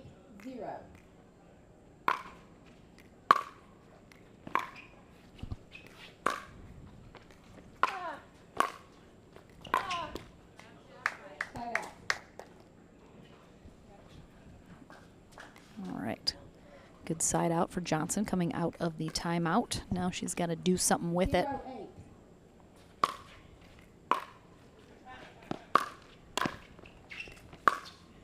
Oh, that was nice.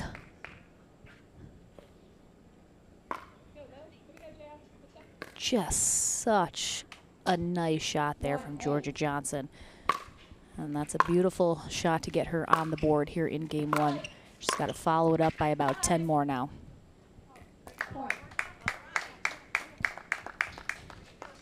This could be Megan Fudge's worst nightmare as she saw this play out in game two, having a big lead and Johnson coming back.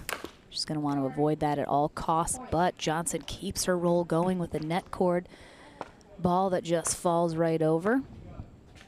It'll be interesting to see how long Fudge lets this run go if she's not able to get a side out before timeout is called. 3-8.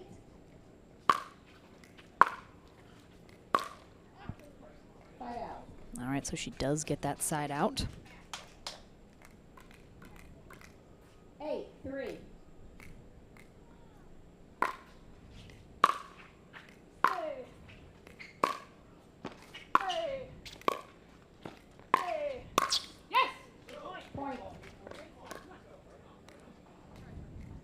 Nice spot there from Fudge as Johnson short hops that. Fudge doubles up down that sideline.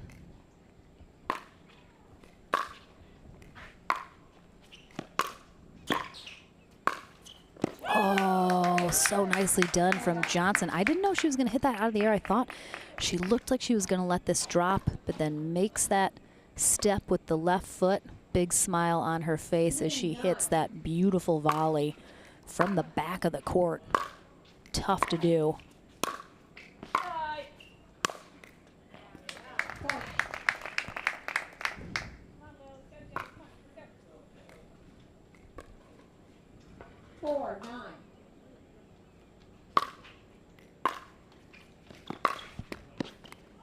Oh, another net cord. Fudge gets to it. It's an interesting choice there from Johnson after she gets there. She tries to slice that to the left side, I think. Yes. 9-4. That probably wasn't the best shot selection for her to have made in the moment, but again, in the moment, so tough to make those calls. Easy to say in hindsight, but another net cord there. Flipping past Fudge, you can see she's not thrilled about that. You have 4. Correct. Oh my gosh, is that Rachel Rutger?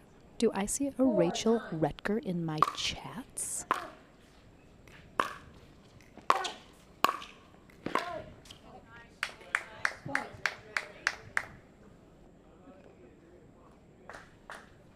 Hey girl, hey. 5-9. All right, 5-9, Georgia Johnson. Oh, okay, very deja vu to game 2, and Megan Fudge does call a timeout at 6-9. Say Navratil would have a field day.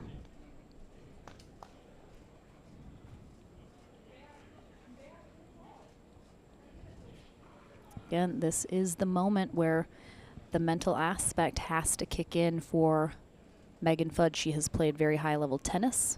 That comes with a lot of pressure. So, again, her college tennis days were a little while ago, so perhaps it's been a minute since she's been in higher pressure situations in a sports setting. But these are really the moments that separate the players that are at the top, that not only have the talent, but they have the mental part of the game to kind of give them that yin-yang balance. Because if you have all the talent in the world and you don't have the mental fortitude, it's not going to get you super far, or it will only get you so far, I should say. Oh my gosh, it's Mitch too. Hi, Mitch.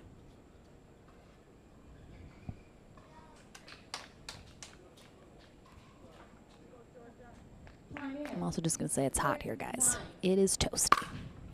All right, can Georgia Johnson continue her run here?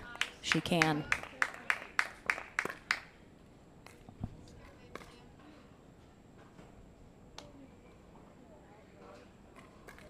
Oh my gosh, Spencer, Tushy, hi. So many of my peeps in the chat, I love it. Okay, some airs here from Fudge. I mean, this is eerily similar to game 2. And Megan Fudge out in front, 8-0 at one point after the end change.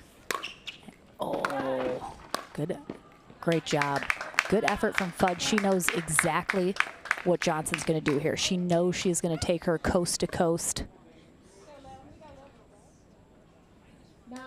But there's only so much she can do about it. Johnson staying nice and calm, placing that ball where she needs to.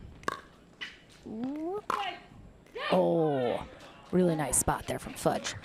Wasn't sure Johnson was going to keep that ball in, but she does. And oof, Megan Fudge just rocks that cross-court shot. Not a lot of backswing. Held it till the last moment, did not let Johnson know what she was going to do with that, but we are tied up at 9s. Damage has been done. Nice, solid contact there from Johnson. She's had a couple overheads that she just hit with the tip, but that one, good solid contact.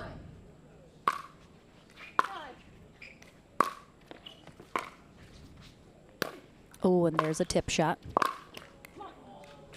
She keeps it in, though. It's the next one she misses, but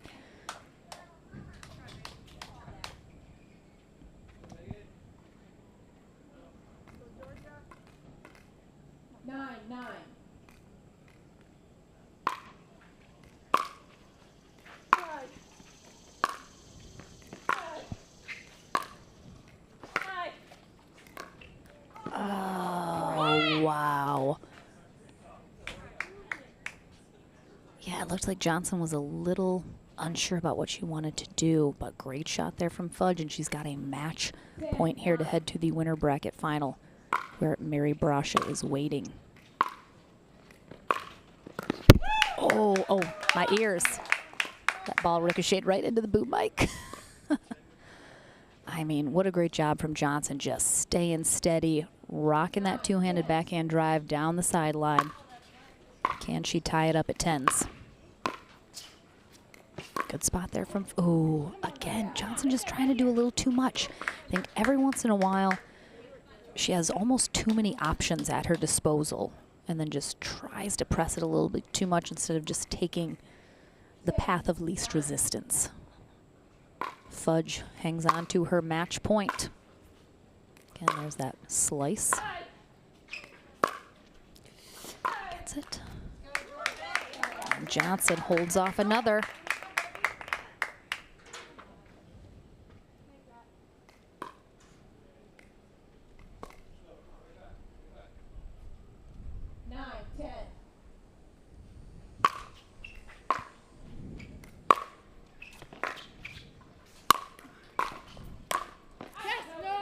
Oh, that was, oh yeah, okay. I was like, that was super in. Fudge, I think, made the call just a little premature, but changes it immediately. 10-10.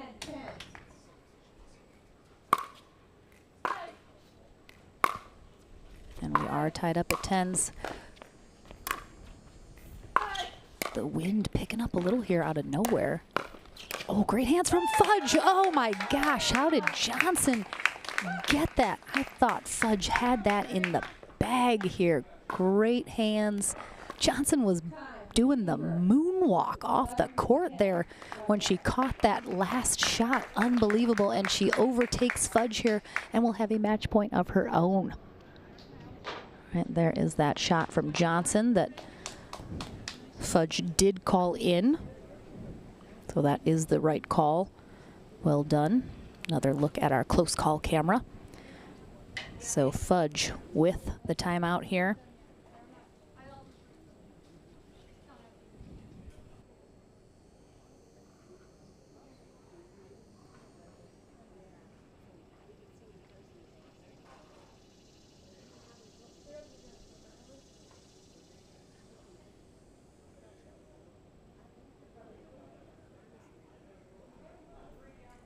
Seconds.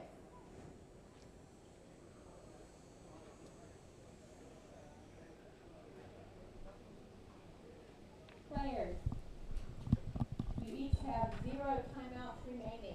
All right, no timeouts remaining for either ladies. You have 11. And Georgia Johnson will have herself her first. Actually, no, she had a match point in game 2. I misspoke, but she'll have her first match point here in this third game. The wind picking up out of nowhere. Oh, that might have been going out. Oh, that was going out, but I think Johnson tipped it.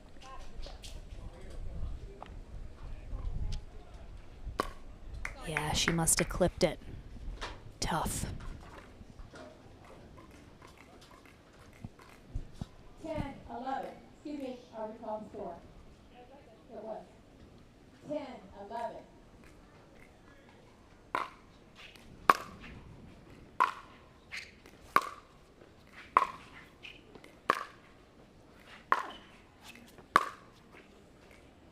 Oh, caught that baseline. Johnson makes her move up to the line.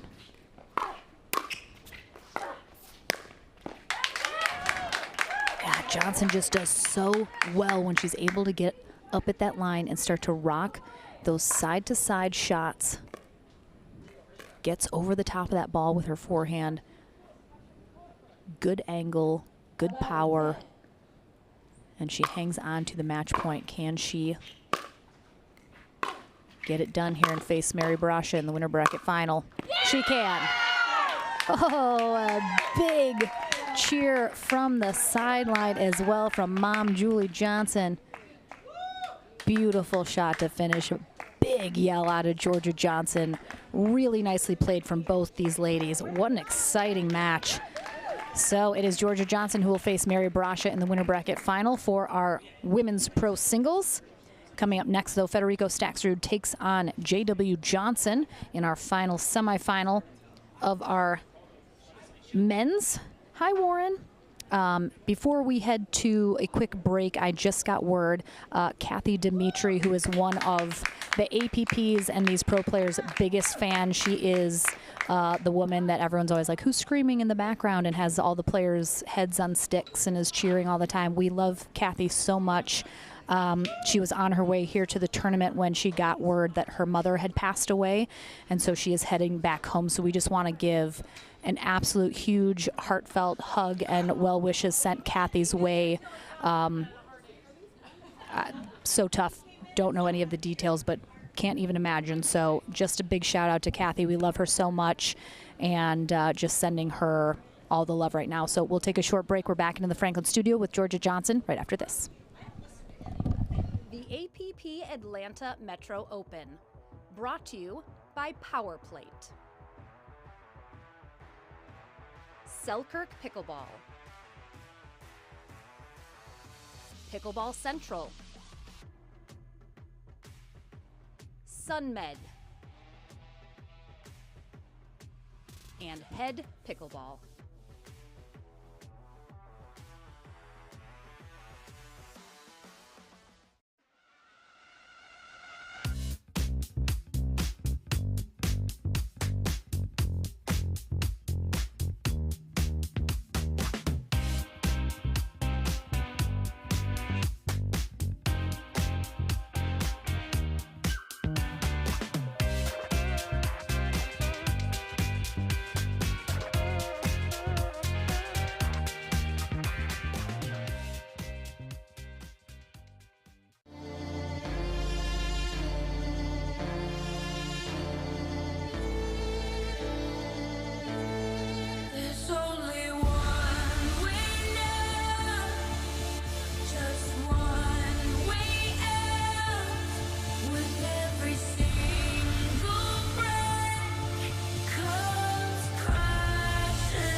Welcome back to the Franklin studio. Lauren McLaughlin here with Georgia Johnson, who is heading to our winner bracket final after a very tough 3-game match there with Megan Fudge. You handled game 1 pretty well. Going into that second one, you had a big hole you had to dig yourself out of. How mentally do you just stay in it knowing you just got to keep grinding? I'm not sure. Timeouts seemed to help, but I had 2 big holes to climb out of, and thank goodness it happened the second time. You always usually have Mom, Julie Johnson, come over at some point, offer a little advice, maybe keep you calm. What were some of the things she was telling you throughout this match to just stay in it during those timeouts? She said that she believed I could come back, and I said, well, I sure hope you're right. And as always, she was. I mean, moms know best. Yeah. She knows what's up. So again, that second game, you almost were able to close it out in 2 after coming back. You couldn't quite get the job done, and then another huge hole in game 3 to climb your way out. As you're continuing to get a little closer and closer, is your confidence building as you're hitting those shots and edging your way a little bit closer to Megan in that third game? Yes, but then again, she still had a large lead, so I got to remember to just, keep my cool and keep following the game plan that got me out of the hole initially and follow it through. All right, you head to that winner bracket final. You face Barry Brusha. What's going to be your strategy going into that match? Well, I only have played Mary like a handful of times, so I would like to feel out the match and see how it goes from there. All right, well, good luck and congratulations getting there. Don't go anywhere. We have our men's second semifinal facing off here. J.W. Johnson and Federico Staxrud take the court right after this.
PPR is proud to be a partner with the APP Tour, which features 18 tournaments and more than $750,000 in prize money. Several PPR members play in APP tournaments throughout the year. Are you at least a 3.5 pickleball player? Then become certified to teach with PPR. Check out our website at www.pprpickleball.org. And as the saying goes, do what you love and you never have to work a day in your life. So give us a call at 843-842-9777. We look forward to hearing from you.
This is Next Gen Pickleball. I am Next Gen.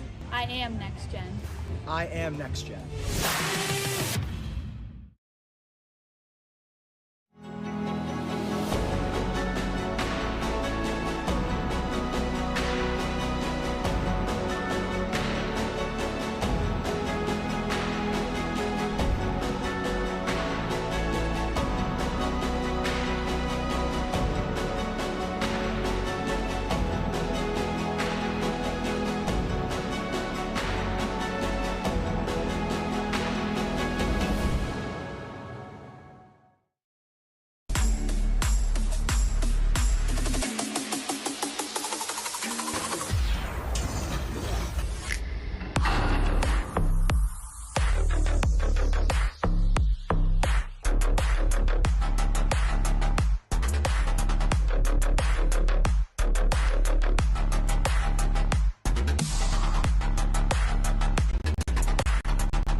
Welcome back, everyone, to our live streaming coverage here at the APP Atlanta Metro Open.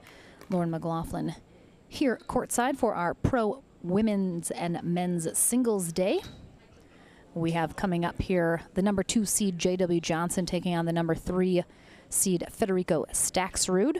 And we have Andrea Gately out of Florida, our USA Pickleball Certified referee here for this match.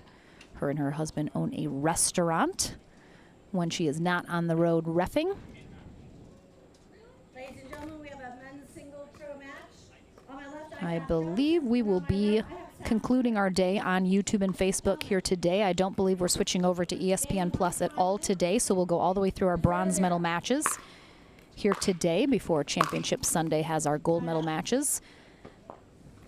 Starting tomorrow, we will be switching in the afternoon to ESPN Plus. We'll keep you guys posted about that. Federico Staxrud on the far end. J.W. Johnson on the near end. Johnson, 19 years old, out of Delray Beach, Florida. Federico Staxrud, 26, originally from Argentina, now in Fort Myers, Florida.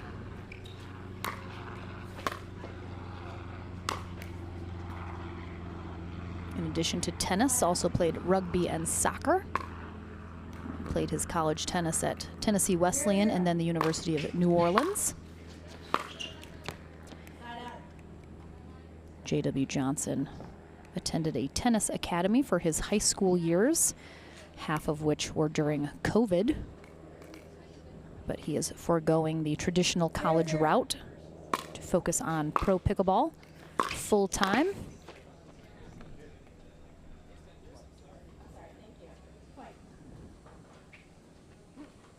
Again, these two faced off in the gold medal match at the Chicago Open last weekend. Federico Staxrud came out on top. We've seen these two face off many times now throughout the year.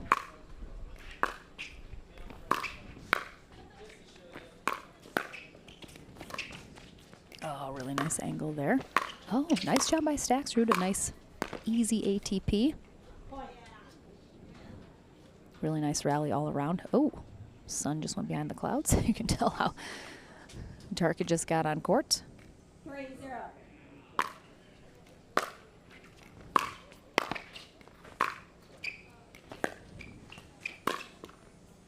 Oh, that's called out. Thought that maybe caught the line after clipping the net.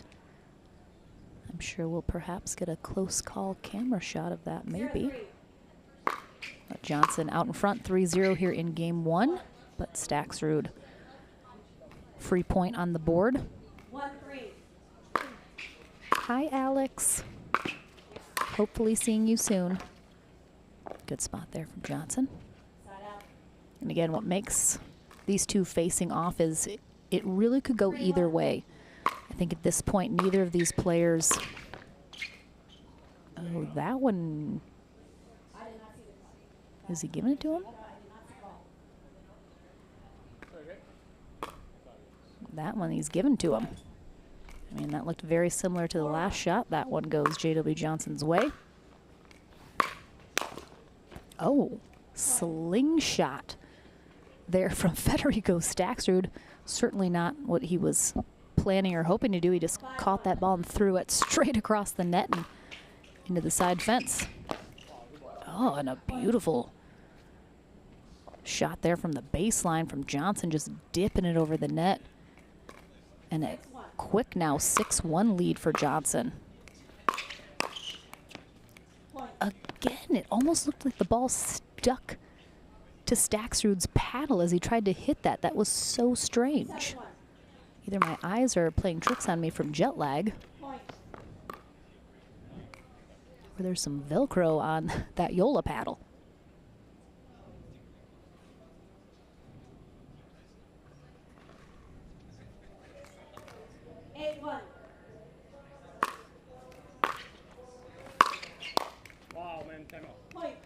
All right, there's going to be the timeout from Staxrud as Johnson took him only a minute or so to get going, but Johnson out in front 9-1 very comfortably here, quickly in this first game.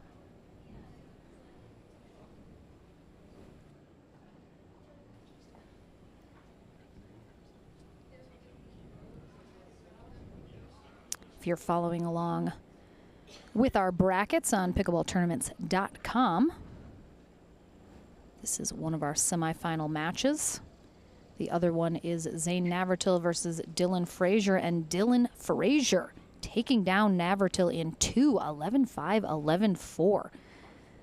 So what makes the singles game, especially on the men's side, so exciting on the APP Tour is there are so many great players right at the top now. It is so interchangeable who is going to be on the podium. It is by no means a sure bet for any of these players.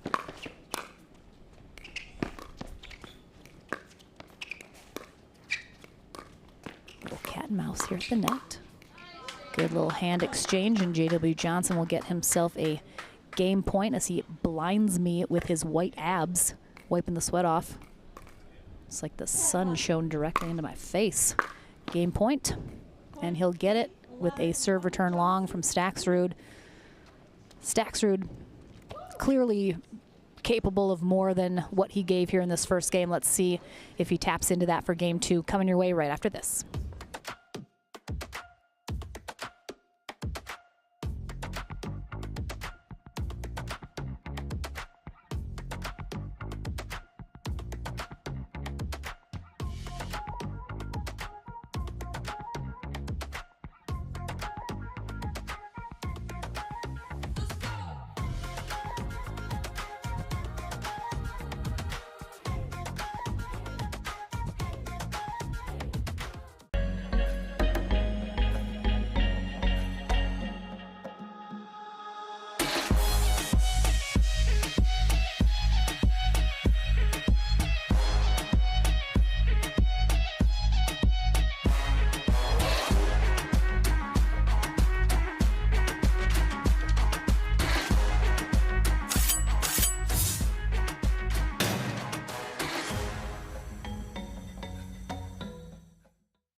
Did you guys like my blinding abs comment? Oh, am I back? Oh, cool. Cool. Thanks for the heads up, guys. Welcome back, everyone. Boxcar Productions trying to catch me in a hot mic situation. I do not appreciate that at all. All right, game number 2 here in our men's semifinals in pro singles. J.W. Johnson on the far end taking on Federico Staxrud. Now on the near end, Johnson just cruising in game 1, winning it 11-1. Will he continue that run, or will Staxrud makes the adjustments? Oh, that's called out. That happened very quickly, but 0-0.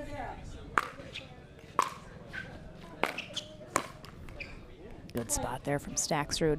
I do suspect this will be a much closer second game, or Staxrud will certainly make it much more competitive. Already out to a really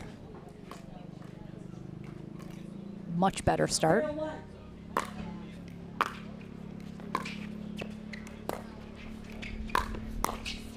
Mm.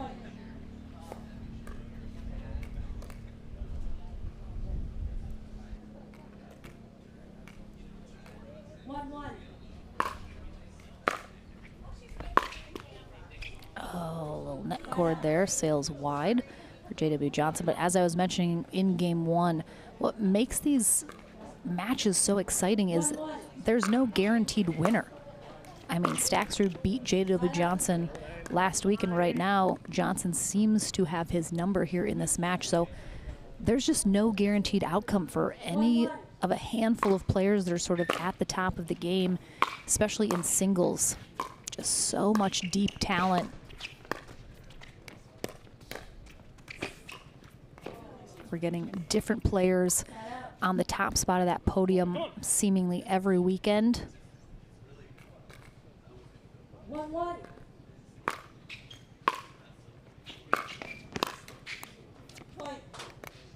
Great get there on a really deep return from Johnson, but Staxrud off his back heels. 2-1. Rocks that drive, puts him out in front 2-1 here, and a quick serve return long puts him up by 2. 3-1.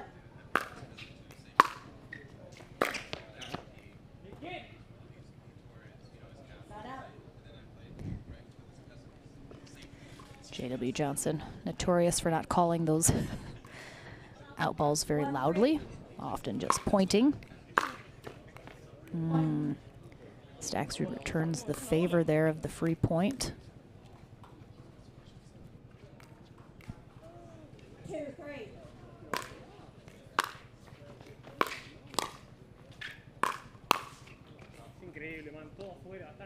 Oh, the Spanish is coming out here from Staxrud, which means he's not happy.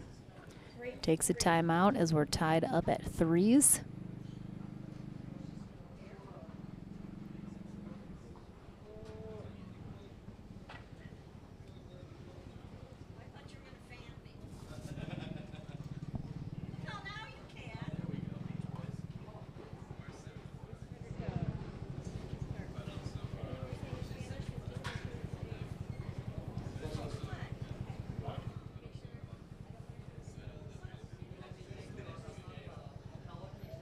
Oh, Staxrud's getting a little talking to from Andrea, our referee. I did not catch what about. 15 seconds. 15 seconds.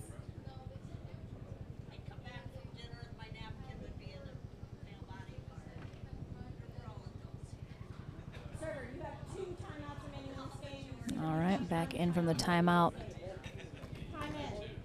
He's telling himself now, hit the ball cleanly.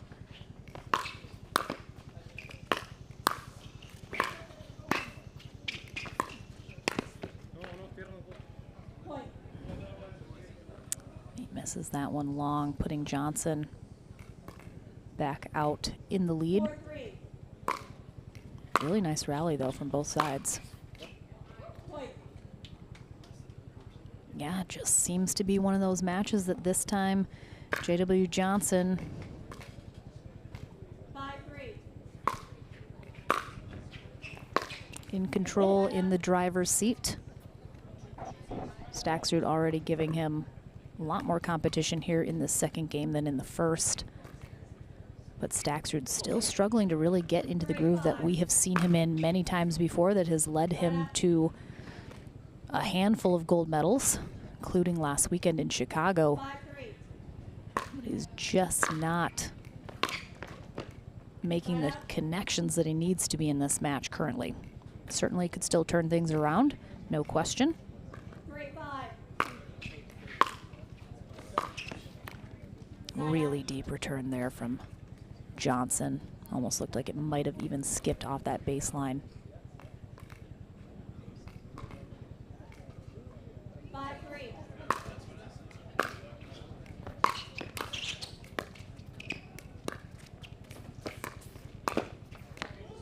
Really nice job there from Staxrud, anticipating, seeing that Johnson's going for that ATP. He showed it early that he was going over there. I'm a little surprised Johnson didn't kind of switch up where he was going to place that ball.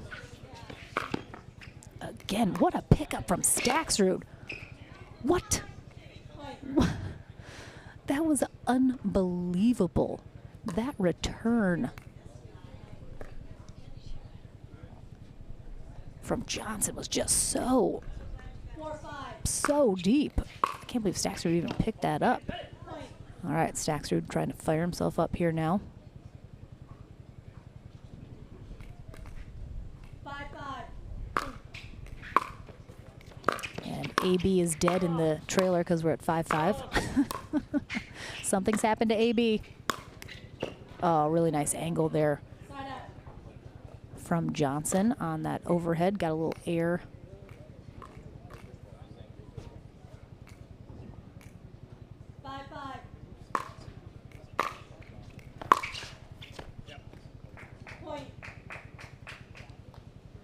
Staxrud just simply acknowledging the great shot there from Johnson as he lets it go by. 6-5. Oh, did he get it? Staxrud doesn't know. I mean, Staxrud doesn't make the call, so almost by default the call is in. Staxrud, I'm not sure if he's upset that he didn't make that call. A close look, Cam. Yeah, I mean, he caught it. I think he caught the outside of that line.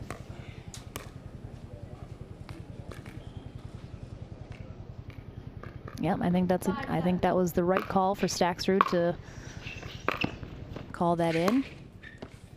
Great job on our close cam. Really nice two-handed backhand cross-court drive there from Staxrud, though. Much, much closer, more competitive second game.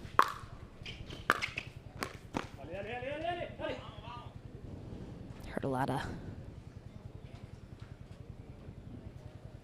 let's goes there out of Staxrud as we are tied back up at 7. 7-7. Point. And another free point. 8-7.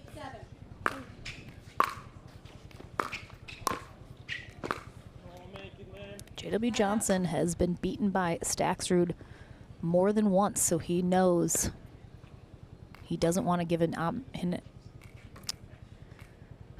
words are hard. He doesn't want to give him an opportunity to force a game 3 here in this match. Johnson's going to want to close this out in 2. But struggling a little bit here these last few rallies.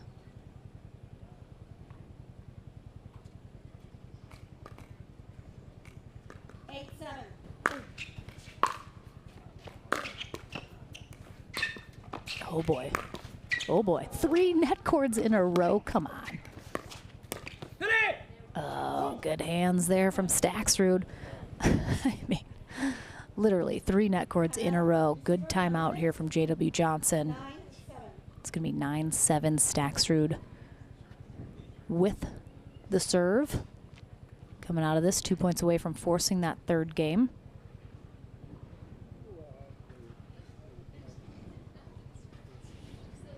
After being in Europe the last 2.5 weeks, I was able to be at both the French Open and the Spanish Open, and most European tournaments, I've now been to 3, including the English Open. They play a round robin in the beginning portion of the day, splitting all the players into pools, but they only play 1 game to 11. Win by 1 in that round robin portion. Then they go into either a single elimination or double elimination bracket style as the top players from their pools come out into that bracket, and then they play 1 game to 15. Sometimes the finals is a 2 out of 3 game match, but it really hits home just how important it is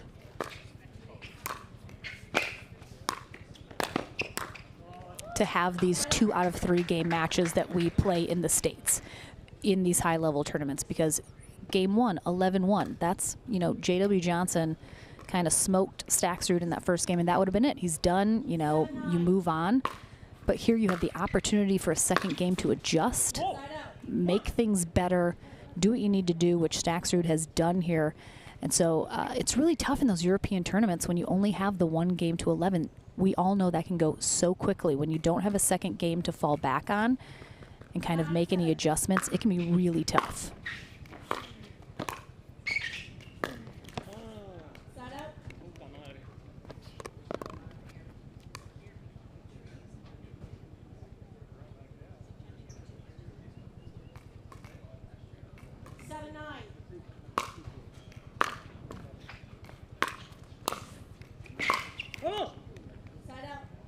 Robert, you are correct. There are certainly tournaments here in the States that do have that format. I'm simply more speaking for, you know, the higher level, bigger tournaments, especially that have pro draws. We would never do, you know, a format like that for the pros. A lot of smaller, regional, amateur-only type tournaments, absolutely, that makes sense. It's fun for everybody. You get a lot more play. But when you're talking about high-level tournaments, money on the line, you know, an open division, that can be really tough. Oh.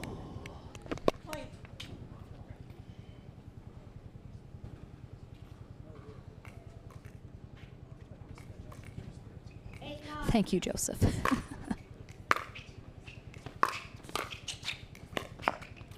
Oh, Johnson throwing up a lob there because he has no other choice. And we're going to have an offensive timeout here. Oh. See, people that think J.W. Johnson doesn't show any motion, you are wrong. What a great slow-mo capture there from the truck. So Staxrud, the offensive timeout here, up 9-8. Again, he must win the second game. He takes his second and final timeout. Interestingly enough, at this point, I think just kind of maybe settling himself, trying to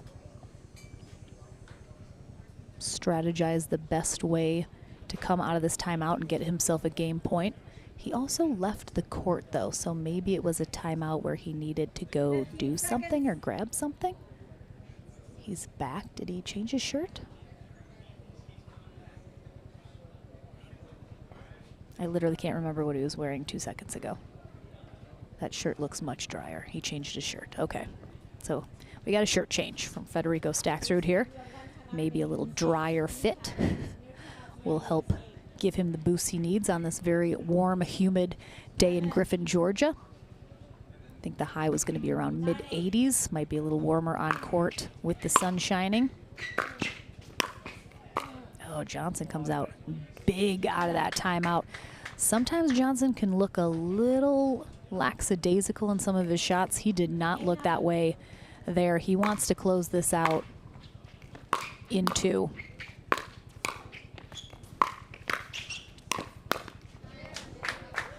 That shot might have gone wide, but Johnson plays it. This shot right here looked like it might have gone wide from Staxrud, but Johnson not taking any chances. Gets aggressive, volleys that out of the air. Oh, good pickup there from Staxrud. Yes! All right, we're tied at 9s, but Staxrud, nice hands at the net here. Comes from a really low position, rolls over the top of that. Great spot.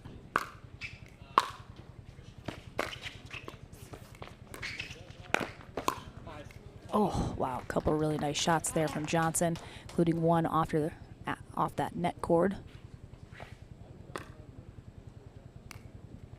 Ooh, it's getting exciting, guys.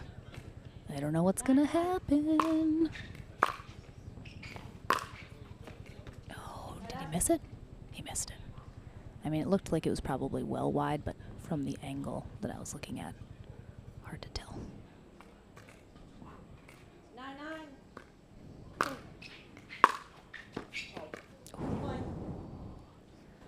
Serve return long from Johnson. Staxrud, game point to force the third. We've seen a lot of 3-game matches so far today. Very close. He'll get it. He'll get it. I mean, there you go. There's the turnaround right there. 11-0. Got a little smoked in game 1, turns it around, makes it happen here in game 2. Game 3 here in this semifinal men's pro singles match at the APP Atlanta Metro Open. Coming your way right after this.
Welcome back, everyone, to Game 3 here in our men's pro singles semifinal match. Winner of this will face Dylan Frazier in the winner bracket final. J.W. Johnson will start on the near end. Federico Staxrud on the far end. They'll switch ends at 6. Andrea Gately, our USA Pickleball Certified referee for this match. Johnson takes game 1 11-1. Then falls to Staxrud after being up in game 2 briefly, but Staxrud kept it extremely close the whole time. Staxrud eventually winning 11-9. How this third game plays out is anybody's guess.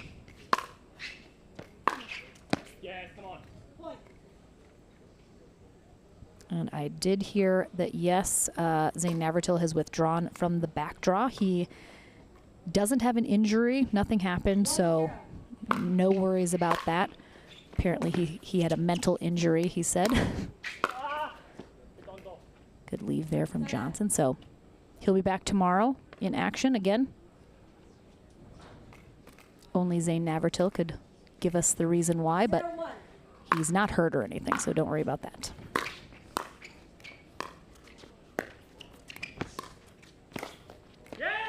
Johnson just giving Staxrud a little bit too much to work with there, not keeping those balls low enough that Staxrud cannot attack them out of the air. 1-0. Hi, Jack. Hope to see you soon. Again, much better job there from Johnson, working the angles, keeping those shots low. And I absolutely agree. Jack brings up a good point. A lot of these players, especially the top in the game, they play all 3 divisions. They have very long days. It's a very grueling schedule. So regardless of how good of shape you're in, how young you are. Beautiful shot there from Johnson. Some of these players just, currently pickleball doesn't have an off season. I think perhaps one day it will maybe work towards that, but certainly these athletes, I think, probably all of them really at this point overdoing it a little bit, need to take some more breaks, but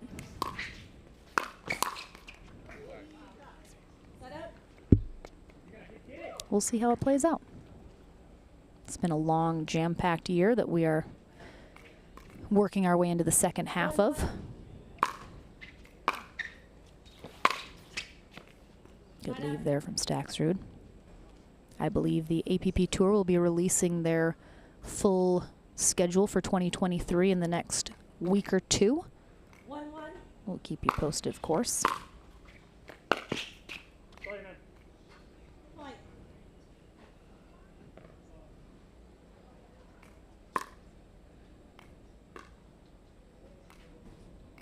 2-1.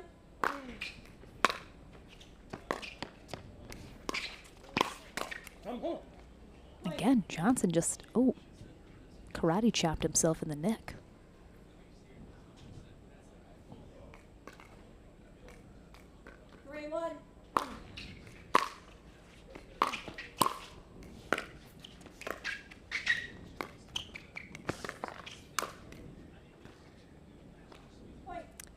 Johnson, I know very well, is a perfectionist. I've talked to his mom, Julie, about it.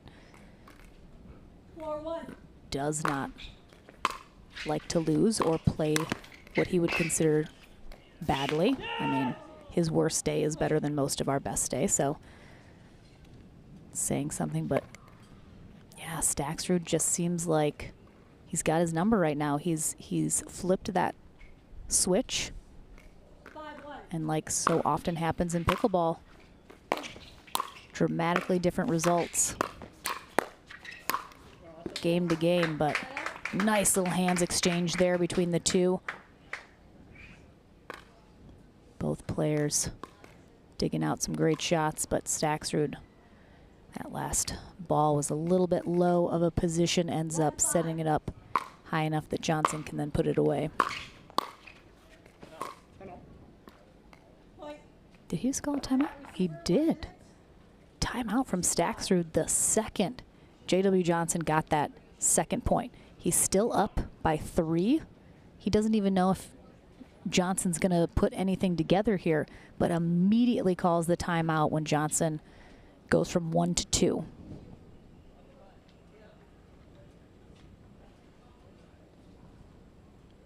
Interesting strategy. I don't mind it at all, just being very proactive in terms of making sure he does not let J.W. Johnson get anything going.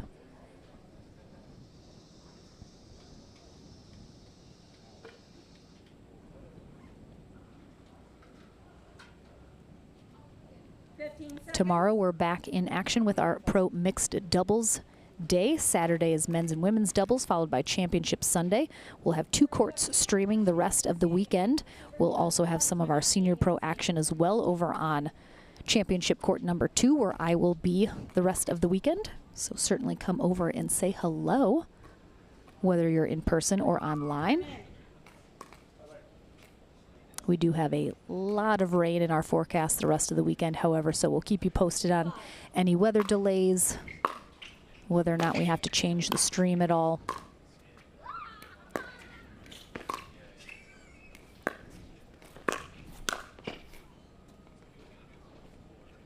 Really nicely done on both sides, but Staxrud just again whips that forehand across his body, cross court, gets that sideline.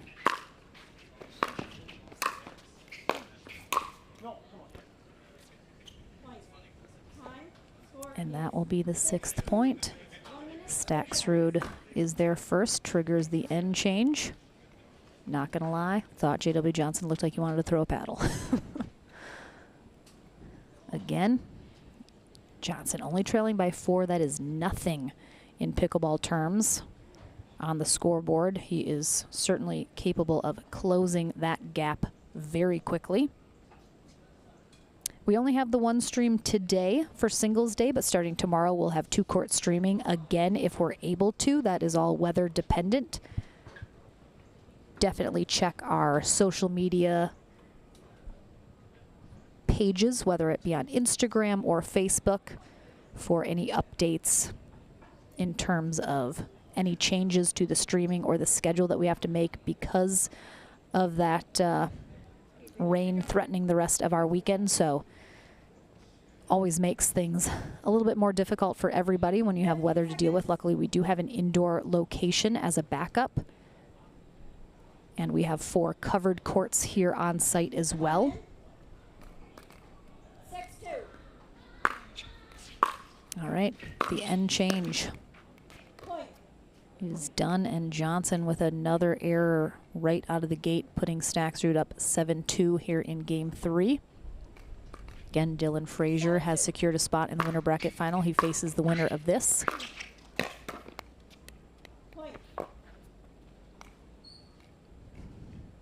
We saw a lot of errors out of Staxrud in game 1, resulting in that 11-1 score. This 3rd game, though, Johnson has been plagued with some errors himself.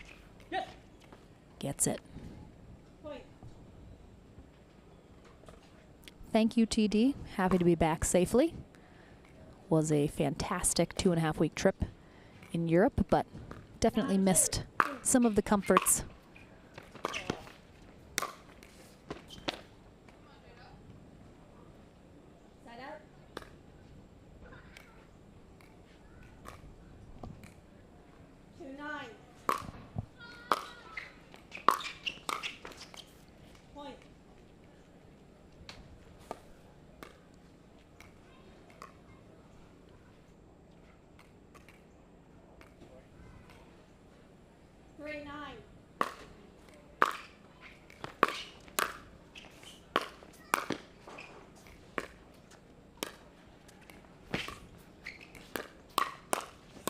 Nice hands, nice hands. That last one sailing wide.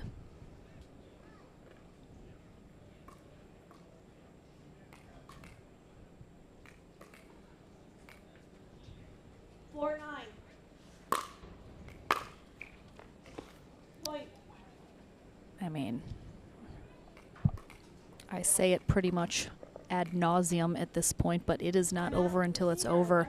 Staxrud will take his second and final timeout here in this third game as Johnson inching his way closer, back within 4. Interesting choice from Staxrud. He will have no timeouts after this. If Johnson continues to roll here, he will not be able to stop him. Would have maybe liked to see Staxrud hold onto that timeout, maybe one more point, depending how it played out. But maybe try and get that side out on the next point, and if not, then maybe use the timeout, but he uses them early and often. So when I was at the French Open 2 weeks ago, I did do some streaming of some of the matches. Daniel Roditi was over in Saint Raphael, France, in the south of Spain, along with Rob Healy, his partner. They played together coming over from SoCal. So I streamed all of their matches on my Facebook page. So that's the only streaming that was done of the French Open. But there's about 7 or so matches that I streamed. If anyone is interested in looking them up, they're on my Facebook page. They are public. Less professional, perhaps, than some other things, but just did them on my phone for fun. All right, we're back into the action, and Johnson, again, puts one more on the board with the error from Staxrud. 6-9.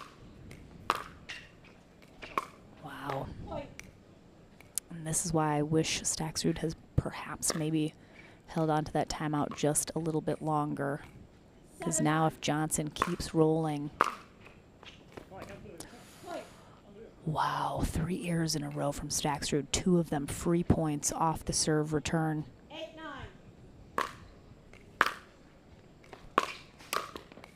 8-9. Wow. Staxrud's got to dig deep now into the mental part of this game because he is in a tough spot. Well done. Desperately needed that side out. Needed to not make an error after 4 errors in a row the last 4 rallies. Big, big side out here for Staxrud. Tied up at 9s.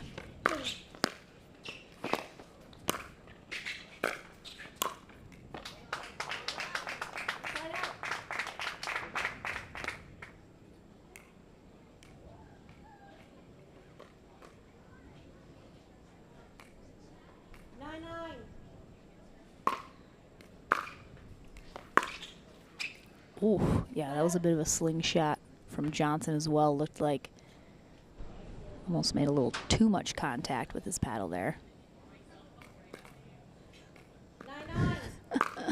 I'm enjoying the slow-mo replays simply of Johnson's reactions.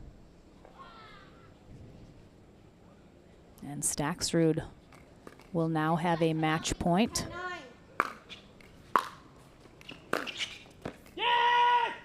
Wow, he hangs on and gets it done. I mean, again, there's the mental fortitude right there. Staxrud just looked like he was falling apart, but stays strong, didn't have a timeout to use, made the adjustments he needed to, and comes out on top. He'll face Dylan Frazier in our winner bracket final. I head to the Franklin studio, and we'll be back with another pro singles match here at the APP Atlanta Metro Open, coming your way right after this.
Welcome back to the Franklin studio. Lauren McLaughlin here with Federico Staxrud, who's heading to our winner bracket final to face Dylan Frazier.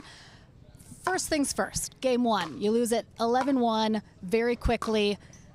Either what happened in game one or what are you thinking that obviously needs to change in game two? I mean, that was one of my worst games in the year. I mean, I couldn't make a ball. I was sitting for like 3 hours talking to DJ in the tent. Like, I don't know, he's a bad influence. So I think I'm going to stop hanging out with him. And then, yeah, it just came slow. And then after that, I was like, I mean, worse than this, there's nothing. So I just grind it out. I mean, that third game, you're getting close. You use that second timeout a little early, I thought maybe. And then as JW is coming back and inching closer, you don't have that to use anymore. You kind of have to gut it out. What are you thinking knowing you made 4 errors kind of in a row? What's the mental fortitude? How do you stay in it? Yeah, like my mental side of this game was weird because kind of like was good because I came back and then I'm 9-2 up and I start like thinking what I'm gonna talk to you in the interview. Like I literally I'm like that can't happen against a guy like him. So he came back I gave him a few points and then yeah, well, I was lucky in the last 2, but yeah. That's it. I don't know. You stayed strong, though. You pulled it out, Fed. Doesn't matter how you start, matters how you finish. Yeah. So you're facing Dylan in that winner bracket final. What are you going to do now to prepare going into that after this match? Go stretch, drink, eat, and... Don't talk to DJ. No, DJ, no. Hopefully he's training somewhere. But, yeah, hopefully I'll be ready for that one. Dylan is a great athlete. He can run every ball, so it's going to be tough. All right, well, congratulations. Got it done. Yeah. We'll see you in that winner bracket final. But first, our ladies face off in their winner bracket final. Mary Brusha takes on Georgia Johnson, coming your way right after this.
PPR is proud to be a partner with the APP Tour, which features 18 tournaments and more than $750,000 in prize money. Several PPR members play in APP tournaments throughout the year. Are you at least a 3.5 pickleball player? Then become certified to teach with PPR. Check out our website at www.pprpickleball.org. And as the saying goes, do what you love and you never have to work a day in your life. So give us a call at 843-842-9777. We look forward to hearing from you.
This is Next Gen Pickleball. I am Next Gen.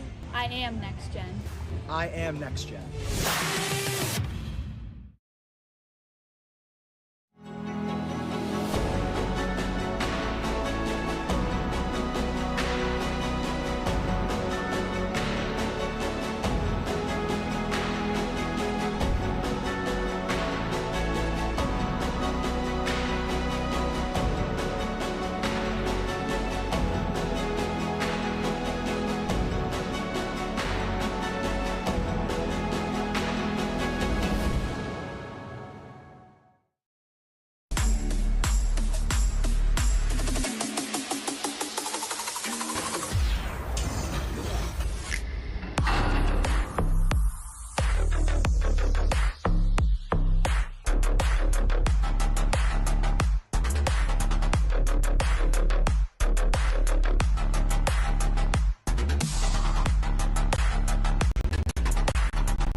Welcome back, everyone. We are into our winner bracket final matches, which for this weekend means we will now have 2 referees and we will have our challenge system in place.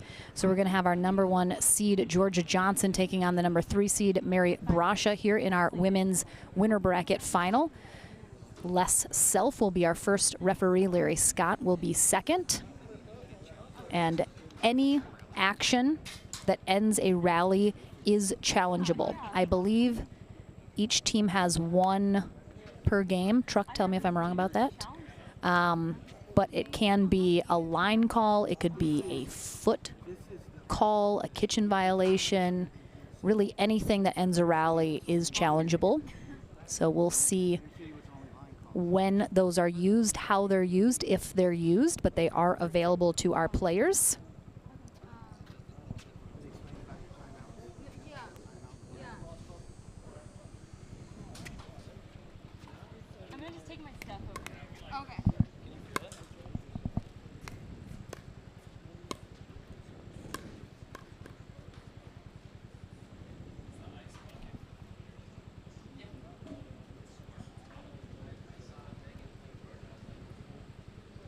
So it looks like Mary Brusha is going to start off on the near end of our court. Georgia Johnson on the far end.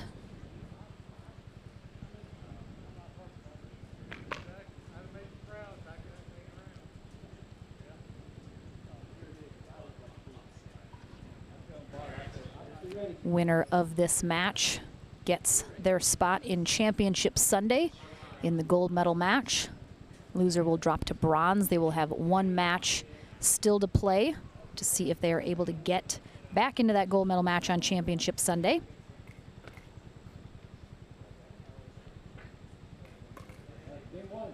Lauren McLaughlin here courtside for our singles day.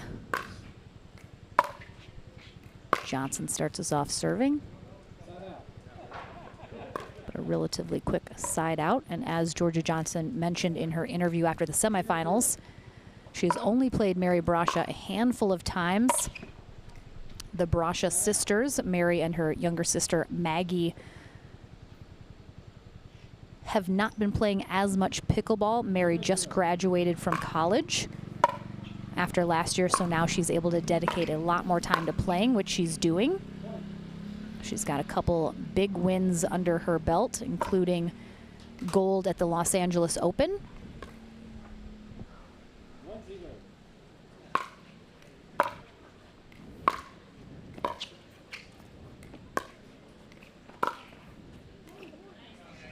Great spot.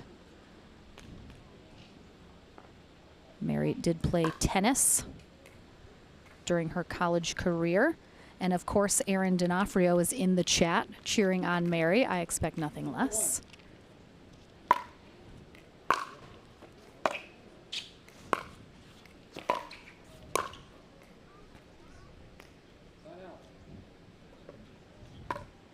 Mary, 22 years old, out of Mission Viejo, California, which is Southern California. 1-0. Point.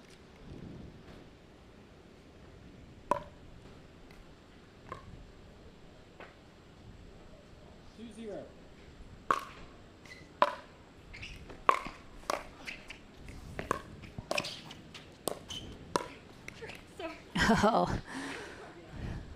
Johnson almost teetering into the kitchen. Brusha notices that, takes advantage. Mary started her tennis career at the University of Dayton, then concluded it at Biola University, where she got a degree in film. Now is working for Duper currently. 2-0.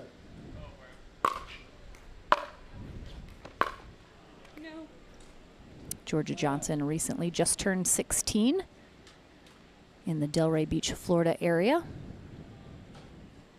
I mentioned to her I haven't seen her in a while, and she looks taller than the last time I saw her, and she said, I hope so. Point.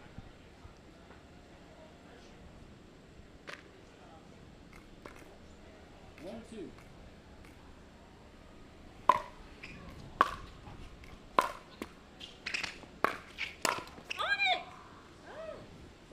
Brusha with a little squeal there, knowing she got what she wanted, just did not execute that shot.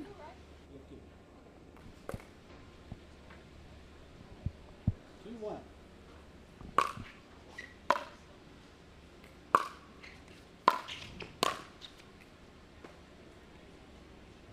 Point.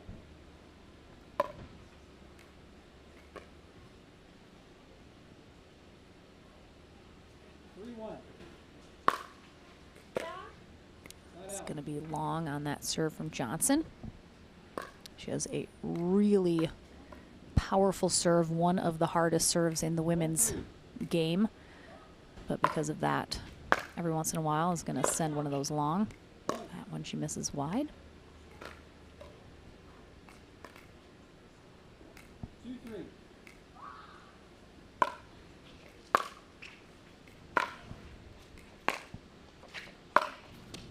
Oh, such a great forehand cross-court winner there from Brusha. I mean, such a great job rolling up and over it. You can see where her paddle finishes up above her head as she's coming over the top of that ball, creating that top spin. Oh, just kind of drops that in there. Took a little off. Johnson unexpecting that. Wasn't expecting that. I definitely said that wrong. No. Timeout. Point. Timeout receiver. The score is 5-3. 1 minute.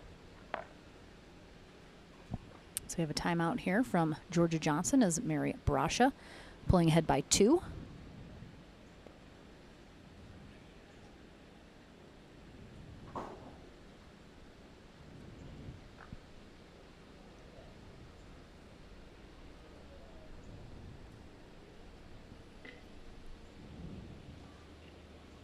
Again, not too crazy yet here in this first game of our winter bracket final. Pretty close matchup between these two ladies. No one pulling away too significantly yet.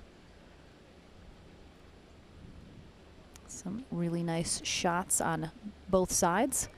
Good rallies to start us off here. 15 seconds.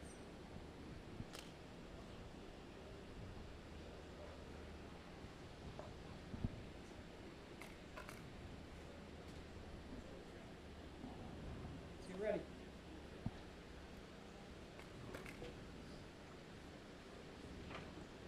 Receiver, 1 timeout remaining. Server, you have 2 timeouts. All right, coming out of the timeout, Brusha with the serve still up 5-3, looking to extend that lead, and she does.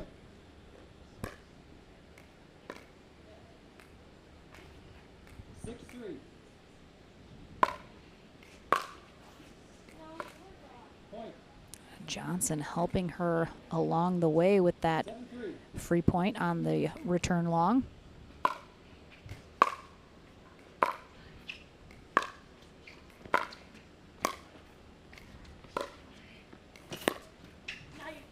Oh, really nicely done there from Johnson. Brusha made a good move there, able to get up, slice that dink cross court, put her in a really good position, but then Johnson just an even better shot into that back corner. As I mentioned, Johnson mentioning she has not played Brusha too many times, so there was going to be a filling out process for her in this match to try and see exactly kind of what strategy she wants to implement. But one strategy every player has to implement every match is cut down your unforced errors. That's not going to do anybody any good, and right now, ooh, again, such a great job from Brusha.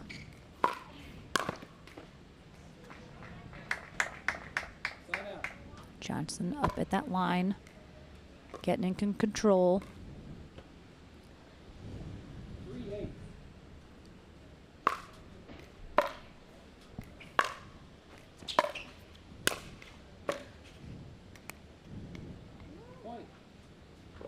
All right, Johnson knows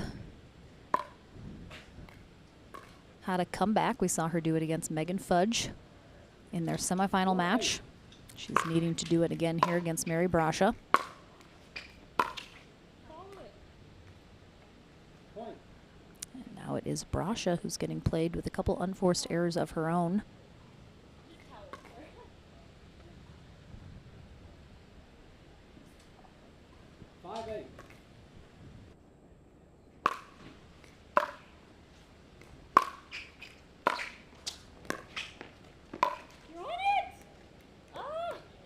Like that move from Mary Brusha, being aggressive, going to take that shot out of the air instead of letting it drop. But she's going to call a timeout here as Johnson creeps even closer. Looked like Brusha either misjudged that shot just ever so slightly or perhaps changed her mind about letting it drop, instead looking to take it out of the air.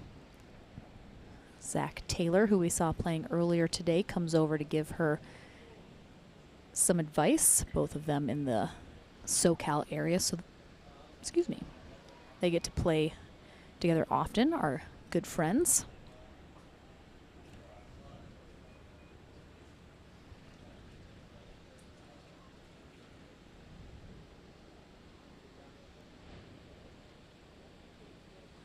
Seconds.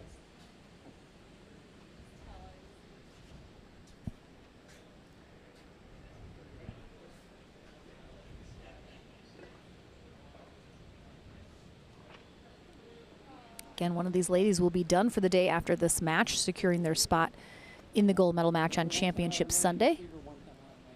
One of these ladies will have one final match to play today in the bronze.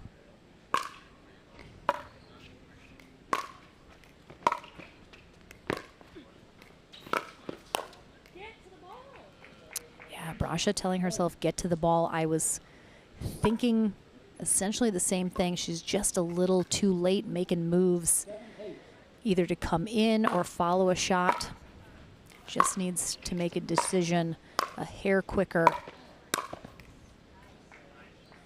Right now, Johnson is the one coming up to that kitchen line, controlling these rallies, though, putting Mary Brusha in a tough spot. Really working her, expending her energy.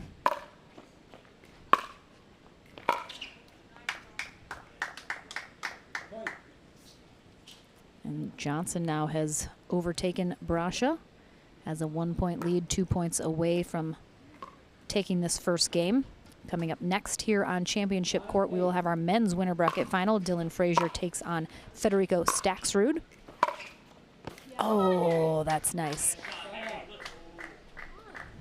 The tough thing is Brusha has that shot. She's been trying to hit it, and she has hit it in this first game several times, but not as many times as she's missed it, or she hasn't executed it as well as that, and Johnson's been able to counter.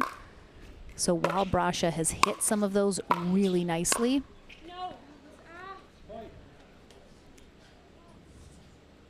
it's only been every once in a while. Just looking for a little bit more consistency on some of these shots. 9-9. But we're back tied up at 9s.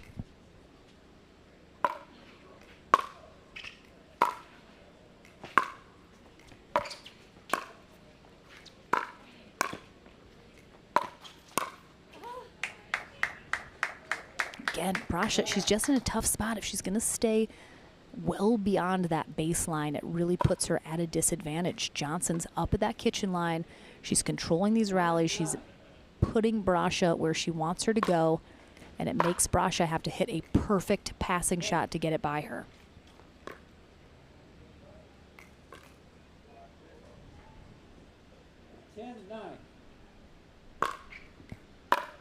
Game point here for Georgia Johnson.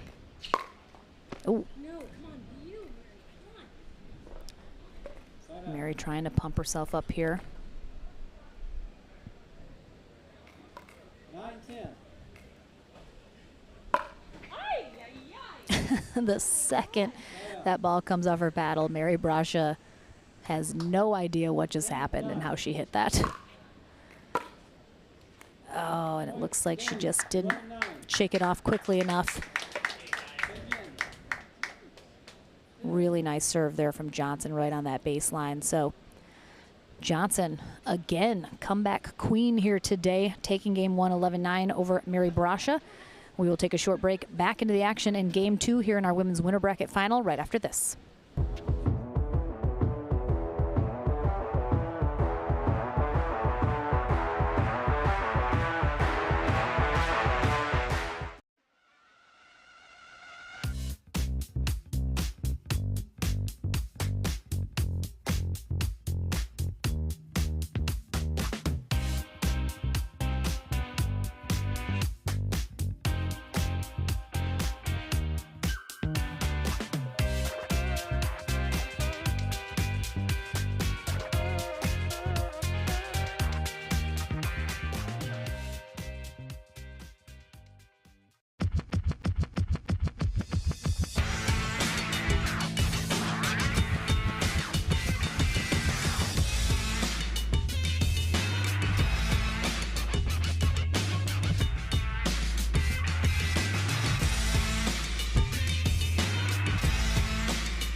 Welcome back, everyone, to game number 2 here in our women's pro singles winner bracket final. Mary Brusha will be on the far end for this second game. Georgia Johnson on the near end. Mary Brusha had the lead in game 1, could not hold on to it. Georgia Johnson has been making a habit of digging herself out of holes here today. I'm sure she'd love to start out in front and stay there here in this game 2 on her way to Championship Sunday. Oh, in, out, I think it was out.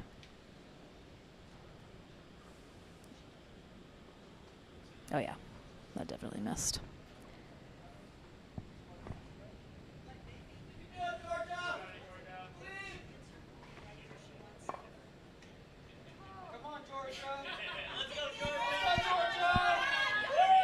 Everyone's cheering for Georgia Johnson to get the ball that's stuck behind the barriers. Just lean down. That guy's oh, there it is. We got it. We got it.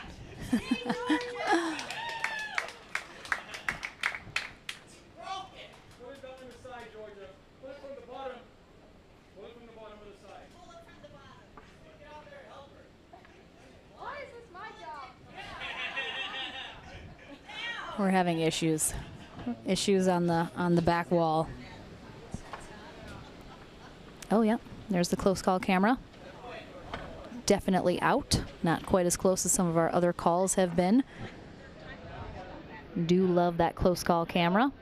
Been looking at that all day. It's been fantastic. All right. Oh, there we go.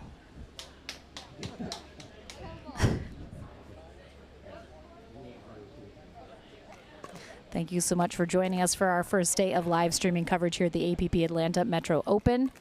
Lauren McLaughlin here. Just a handful of matches still left to be played here in our pro singles bracket. Oh, tough. You could hear the clunk off Mary Brusha's paddle there on the return. Leaves it very short. Johnson, just again, a very flat shot is what led to that net cord rollover.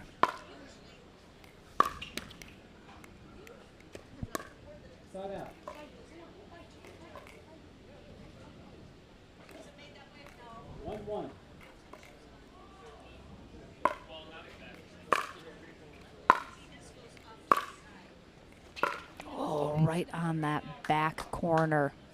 Really nicely placed there from Georgia Johnson. Looks like Mary definitely a little frustrated. Her body language looks like she is not super happy with herself currently and how she's playing.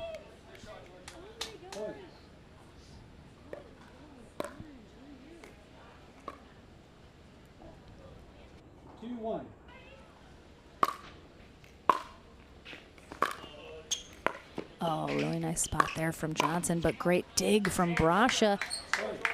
And again, Johnson, great attack on that third shot, forcing the error from Brusha. 3-1.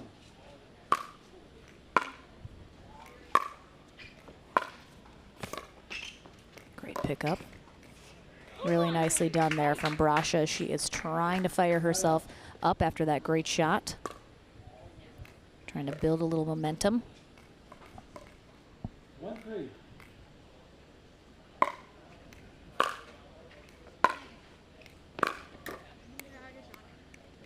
Point.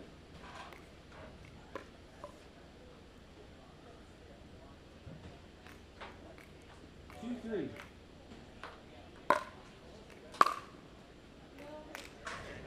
Point. Free point there for Brusha. 3-3.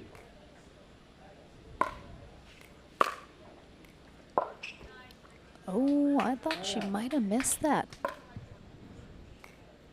But no call there or challenge from Brusha. Call is in.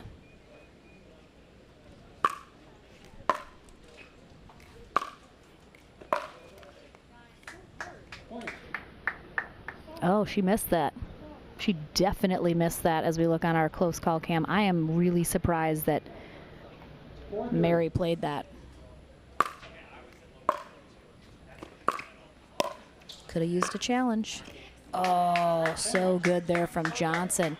For someone that hits as flat of a shot as Johnson does, that time she actually, I mean, you can look there as you watch her follow through, not a lot of it. Didn't even seem to get too much of a roll on that, but it dips right over the net. Oh, she got it. I mean, Mary Brusha, she absolutely just full follow through on those top spin forehand shots that she hits. Very nice.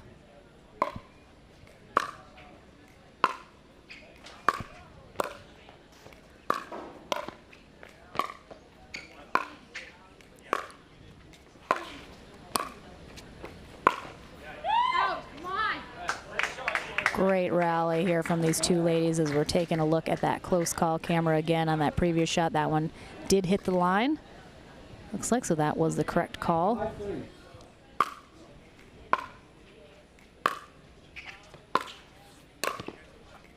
Oh, that one's going to be long.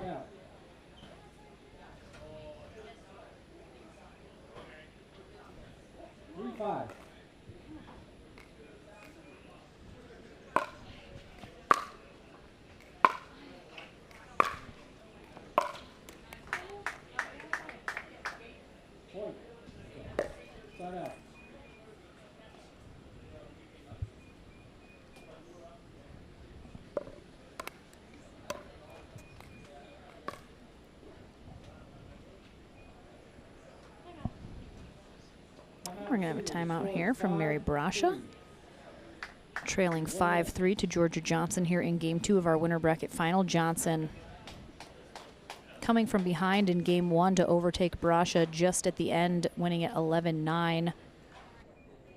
This time out in front, looking to stay there.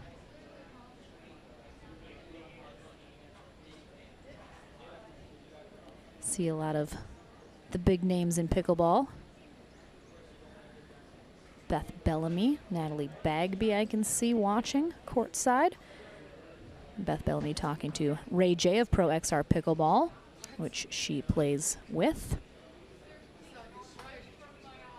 Have lots of great seating here on this championship court 1 on both sides, so I know for sure those will be a little bit more filled once everyone is off of work, has a little bit more time. We got Julie Johnson over here, of course, cheering on daughter Georgia.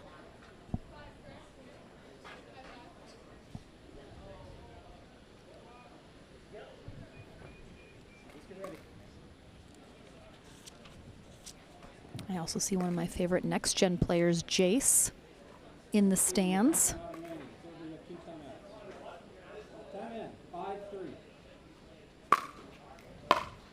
Excuse me, Jaden Broderick. He played with Jace. Super cool kid.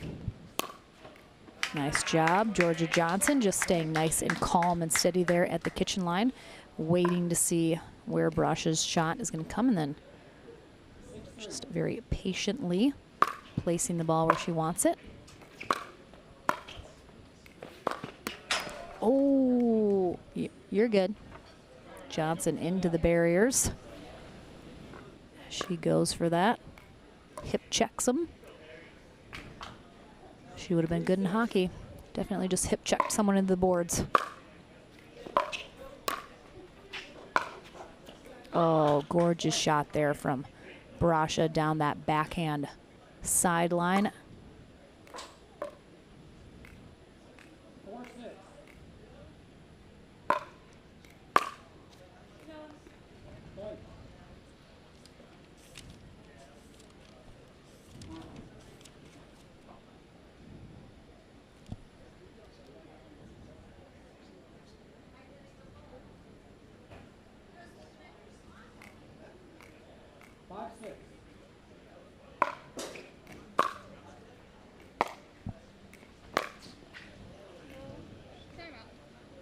We're going to have a timeout here from Georgia Johnson now as Mary Brusha has tied it up at 6s.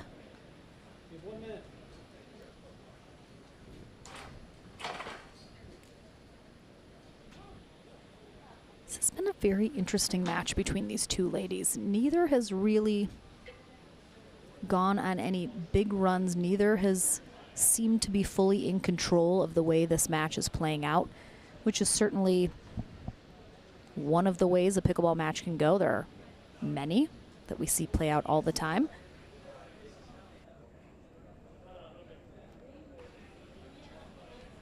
Just kind of a lot of back and forth here between these two ladies in game 1 and 2. Only ever being out in front by maybe a couple points. 15 seconds. But Georgia Johnson, of course, took game 1, so Mary Brusha must win this second game if she wants a secured spot on Championship Sunday in the gold medal match. Let's get ready. Let's take a look at our brackets. As I mentioned, our men's winner bracket final coming up next. Federico Staxrud takes on Dylan Frazier next. Gonna take a look.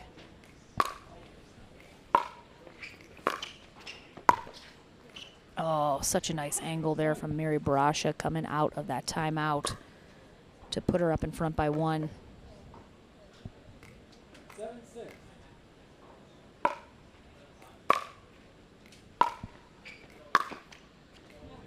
So our final match of our women's bracket to see who gets into bronze is happening now. Jenna Hessert is taking on Megan Fudge. Winner of that will face the loser of this in the bronze medal match, with a hope at Championship Sunday still on the line.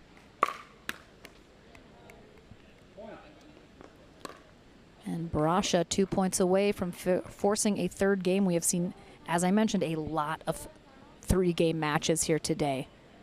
Ooh, and we're going to have a timeout, second and final from Georgia Johnson. She is now trailing by 3, down 6-9 here in the second game. The threat of a third game looming over her.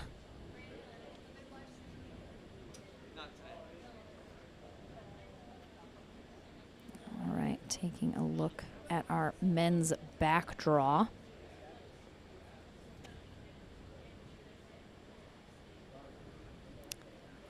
Looks like Marshall Brown is facing J.W. Johnson for the second time today for a chance at the final feeder match into bronze against Julian Arnold. So they are almost set with who makes it back through the back draw. Really nice day for Marshall Brown after getting dropped down earlier this morning into the back draw, defeating William Sobek, John Kangelosi, who we saw earlier today as well, and then defeating Ryler DeHart. So he is having a nice day. That final match against DeHart, 16-14. Again, now he faces J.W. Johnson for the second time.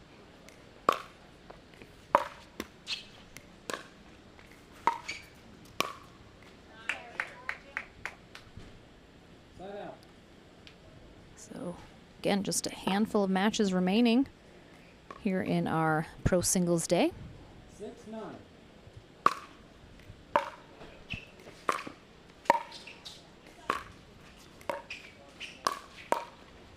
Good hands. Oh, good hands there from Brusha to keep her alive a little bit longer as Johnson goes on the attack. 7-9.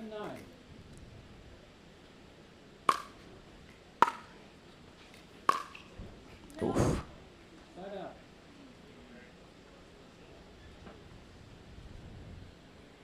Again, when that sun comes out from behind the clouds, really ramps up the temperature here on the courts. Very humid today as well for these players. Oh, wow. Good gets, good spots. Really nicely done there from Brusha, hanging in there. Some really well-placed shots throughout that rally. It will give her a game point here to force a third. And why should this winner bracket final be any different than a lot of the matches we've seen already today?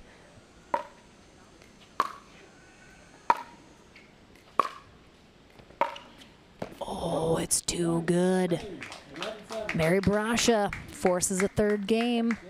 on, again, that amazing on-the-run forehand cross-court paddle finishing above her head shot. It's fantastic. Pulls it out as often as she can.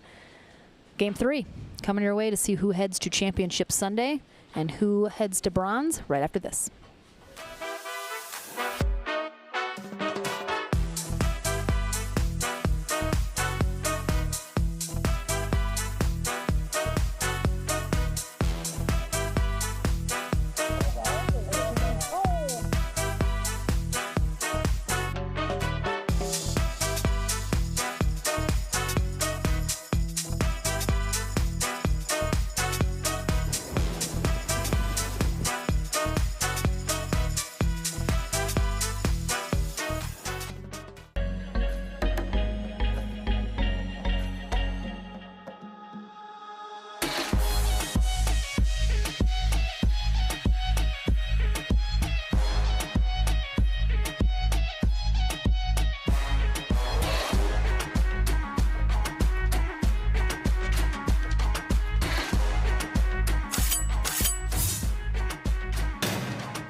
Back into the action here for Game 3 of our women's winner bracket final. Mary Brusha taking on the #1 seed Georgia Johnson as they split games 1 and 2.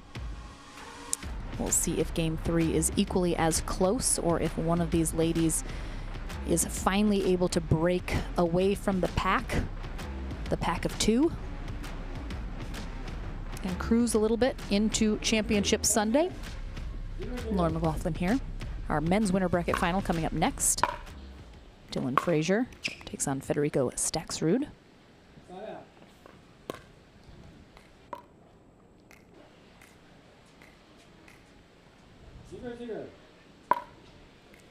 They'll switch ends at 6 in this third game.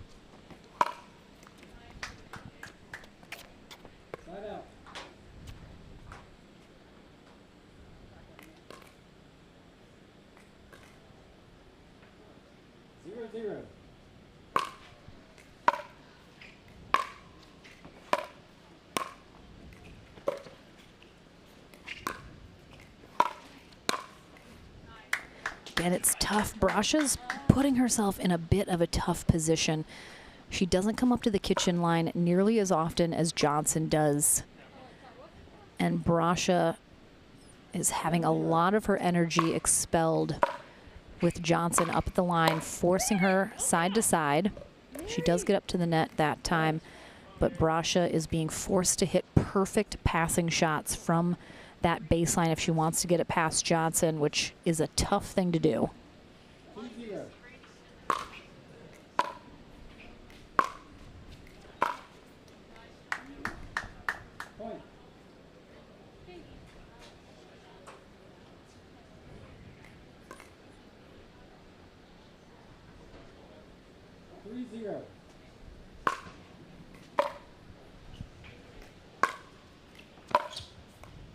Oh,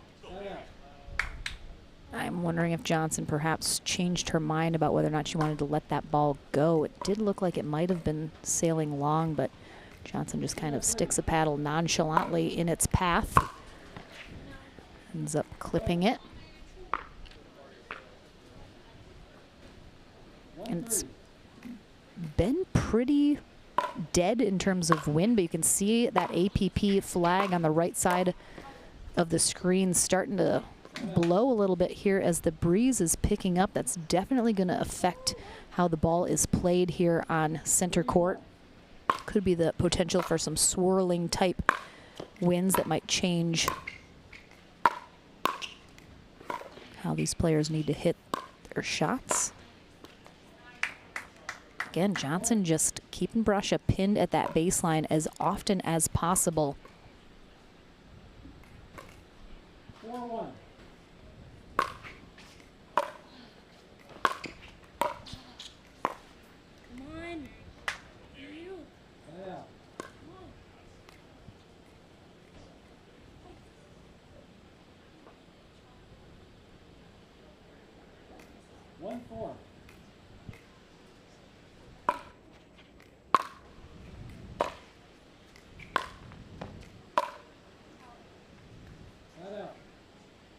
Johnson finally finding herself in a position with a little bit of breathing room. 4-1.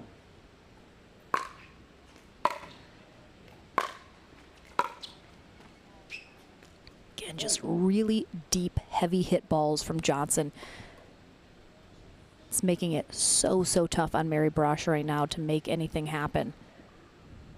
5-1. 1 point away from the end change. Brusha short hops that serve, but looks like she's just trying to do 1 minute timeout. Kai McMakin coming over to give her a little bit of advice, also out of SoCal. Seems like Brusha's general sense coming into this end change seemed to be she just doesn't really know what to do to counteract what Johnson is throwing her way right now. It'll be interesting to see if McMakin's advice is helpful as they change ends here to conclude game 3. Georgia Johnson out in front 6-1, biggest lead I think either of these ladies have had throughout this winter bracket final.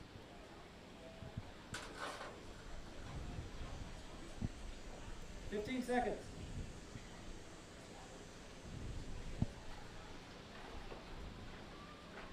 Let's see if Johnson can keep this momentum rolling here. Now on the near end of the court, looking to extend her lead even further. Get ready.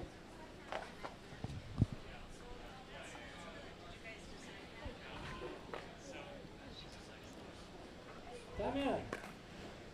6-1.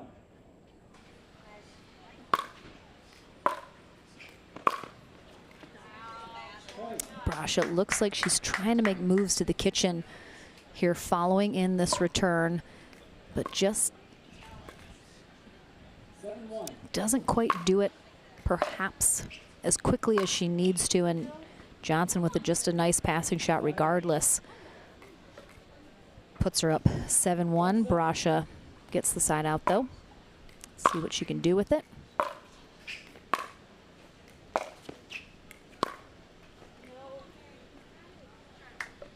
Brusha certainly will take all of the errors that Johnson wants to give her, especially if they translate into points on the board. It's going to be wide. Brusha does look a little fatigued as well. It is very hot out here on court, as we've mentioned, in the 80s. Probably feels a little warmer, very humid.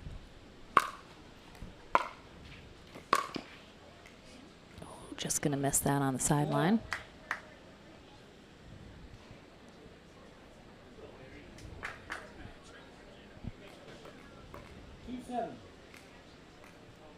Two 7 here in game 3.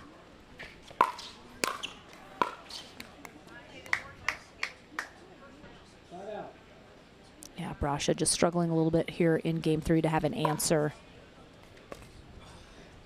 Two very close games, 1 and 2. This one a little more lopsided in Johnson's favor.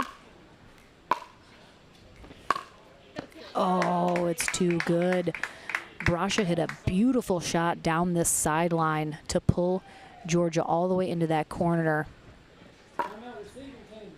And then Georgia hits the same kind of a shot Brusha has hit several times throughout this match. That beautiful on the move forehand, rolling over top, cross court drive. And Johnson is up 8-2. Timeout here from Mary Brusha.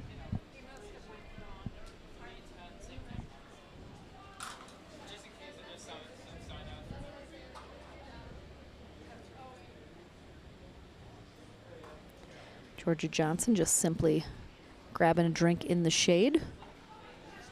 Feeling very confident here in this third game. Things are going her way. Everything coming up roses for her currently. Does not mean it will stay that way, as we see things shift in pickleball all the time very quickly. Again, you can see those APP Tour blue banners on the left side. Getting a little wavy in the breeze. Looks like that wind is going to be cross court from right to left. Doesn't seem to have played too big of a factor for these ladies currently.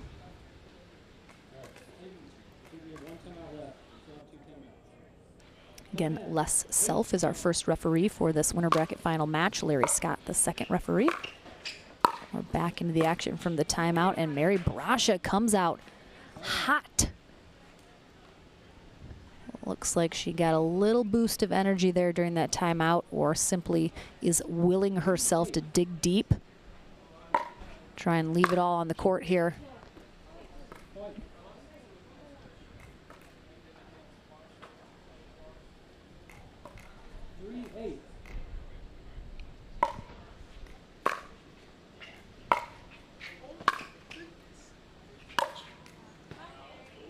All right, Brusha, really nice timeout. Got a little bit more advice from Kai McMakin there on the sideline. Seems like it did her good.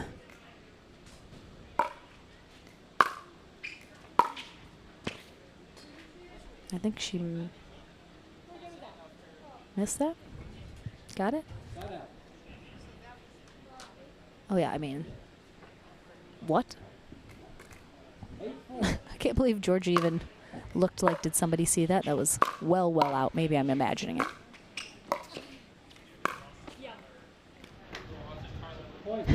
Close call, camera.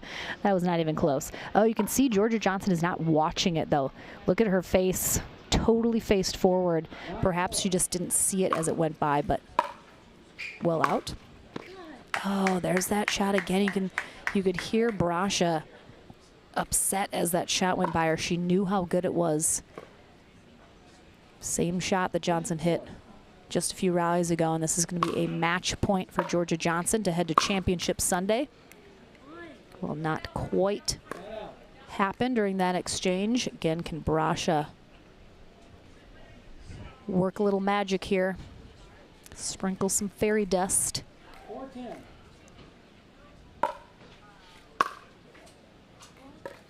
All right. 5-10. Hi, Dee. It is me. I'm back.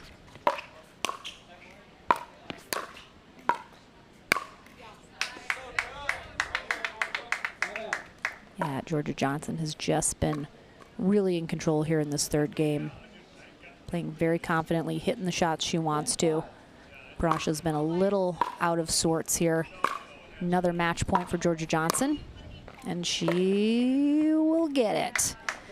Georgia Johnson heads to Championship Sunday, at least for the first of 3 brackets. We'll see if she has some more appearances on Championship Sunday as we work through our weekend. Mary Brusha will drop into our bronze medal match, where let's take a quick look back at our women's bracket and see if we know who she will be facing.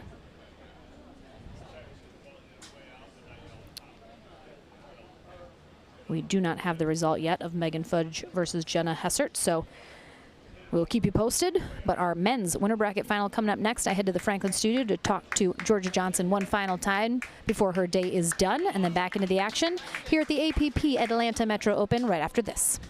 The APP APP Atlanta Metro Open. Brought to you by Power Plate. Selkirk Pickleball. Pickleball Central. SunMed. And Head Pickleball.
Welcome back to the Franklin studio, everyone. Lauren McLaughlin here with Georgia Johnson, who has secured her spot on Championship Sunday, at least in one match so far, defeating Mary Brusha there in the winter bracket final. You mentioned in your last interview you haven't played Mary too many times.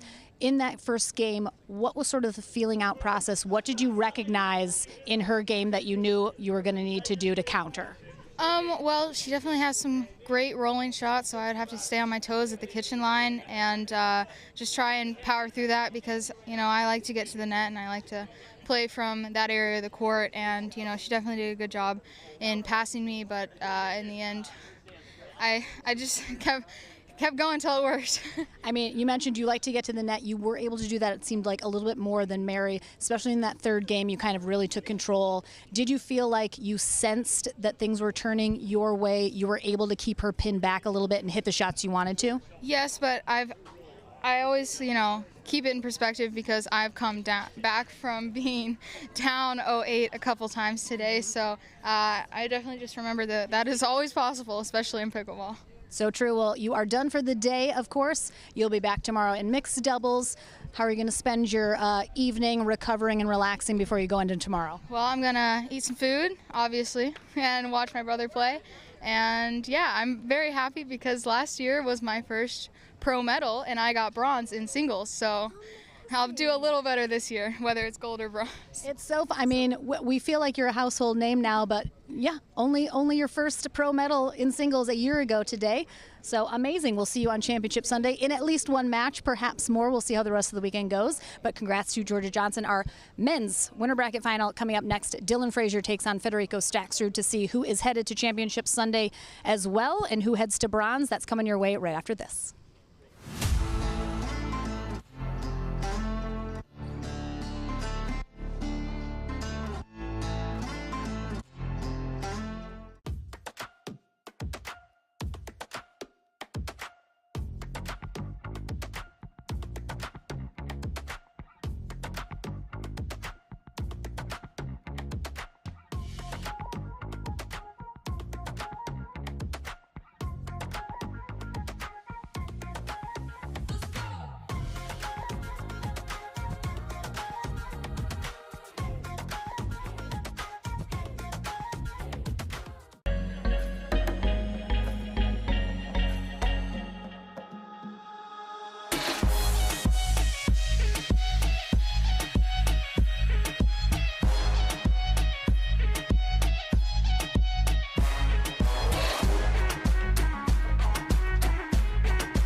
PPR is proud to be a partner with the APP Tour, which features 18 tournaments and more than $750,000 in prize money.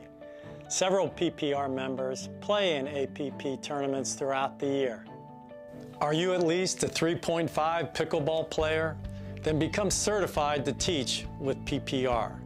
Check out our website at www.pprpickleball.org.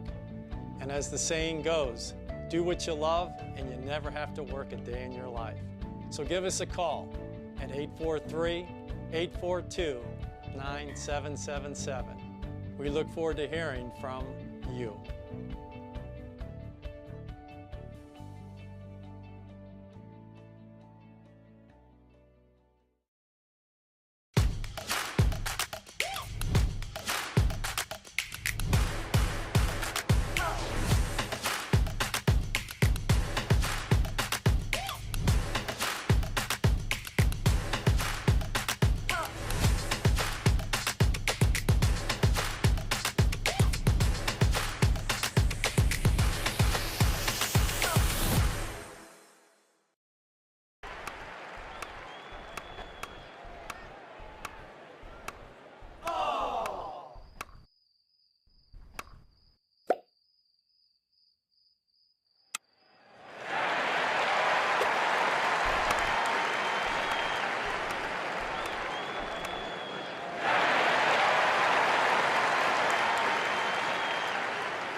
This is Next Gen Pickleball. I am Next Gen. I am Next Gen. I am Next Gen.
Welcome back, everyone. Lauren McLaughlin here at courtside, joined by a special guest, Kenneth Herman Lauren. the third. Lauren, weren't we just in Madrid 5 days ago? I mean, we were. We are globetrotters. I don't know what else to say. We were just punching those passports left and right, I'll tell you what. How fun was the Spanish Open? It was okay. It was our tournaments are better, I have to say. I mean, but it was awesome getting to meet everyone there, seeing, you know, how I've been to 3, you've been to 2. We went to the English Open, I was at the French Open, we were at the Spanish Open briefly as well. So it's been awesome to see, you know, kind of how they do tournaments differently in Europe, perhaps how we can be a good partner to them, help enhance those tournaments. The pickleball scene, of course, a little farther advanced in the States than it is in Europe, but amazing people over there. Amazing people, great talent. I was so thrilled to see they had over 90 volunteers there at the Spanish Open. Everyone was there doing all the things that they could do to make sure the experience was just as good as it could be for all the players there. And those are the signs that you look towards as whether or not a program or a country is going to continue to develop and grow. Yeah, I'm excited to partner with, you know, more international tournaments. I know you mentioned a lot of different countries have contacted you about partnering with the APP Tour on their tournaments. There is, you know, an Italian Open, there's a Swedish Open, there's national championships that are taking place in a lot of these countries as well. So they're catching fire they're catching the pickleball bug over in Europe for sure, in Asia, Australia, just so many countries, and of course looking towards the Olympics, that's necessary to get, you know, these additional countries on board. So it's been exciting.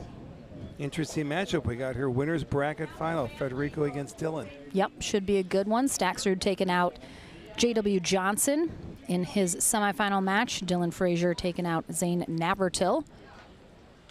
These two players have met several times throughout the year on APP Tour stops. Dylan has beaten Federico before. It's been very close, very interesting styles. Who can get control of the net first? Both players are very, very quick off their first steps.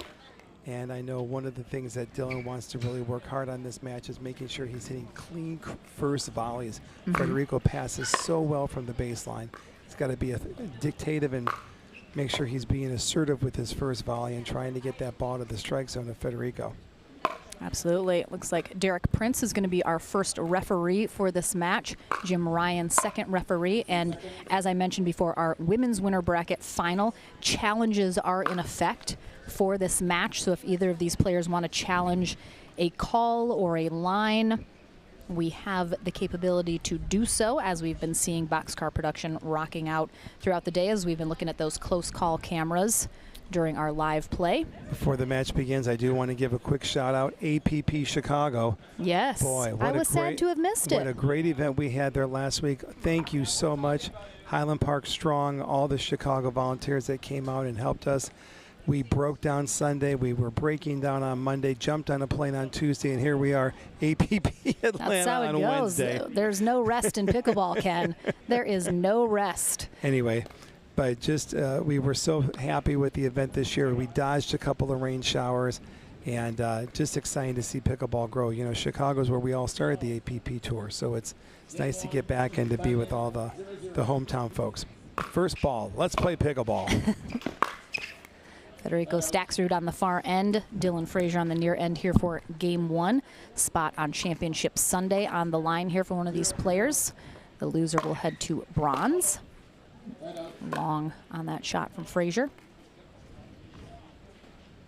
0-0.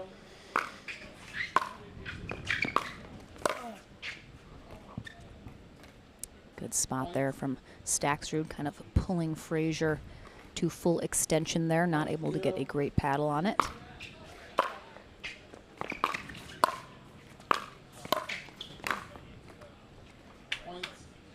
Staxrud telling me in his last interview after his win over J.W. Johnson, first game of that match, he said was the worst pickleball he's ever played. So certainly looks like he has turned things around, coming out of the gate very strong here against Frazier.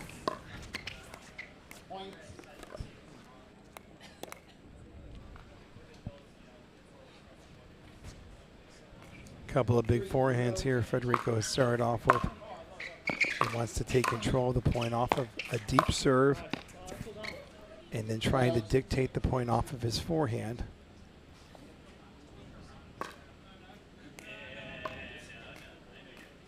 All right, Frazier looking to get on the board.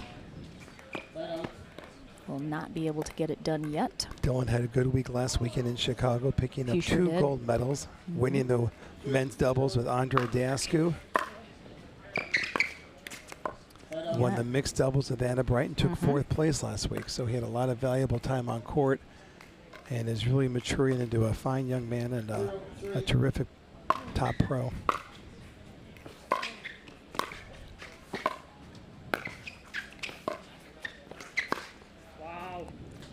Dylan also had his whole family there.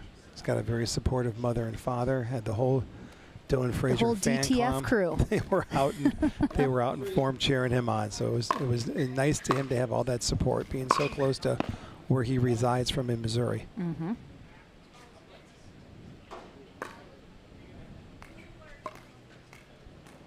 Yeah, it's so crazy how quickly Frazier has implemented that two-handed backhand into his game, talking about how he knew that players thought his backhand was weak and a opportunity for them to take advantage of, so he really wanted to strengthen that, and he has done that so quickly. Yeah, he has done that. I actually had a little bit of time on court with him working on that. Dylan came through next gen, and we talked about some things with his game, and he's been working on that, and that backhand's made a difference. Yeah, without question. Yes! Good hands there from Staxrud. Was celebrating before that shot even hit the baseline. Almost missed it. 3-4.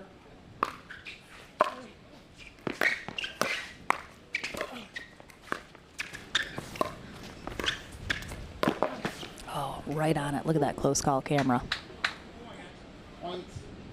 Kyle Salenko in Boxcar providing us with those beautiful replay shots.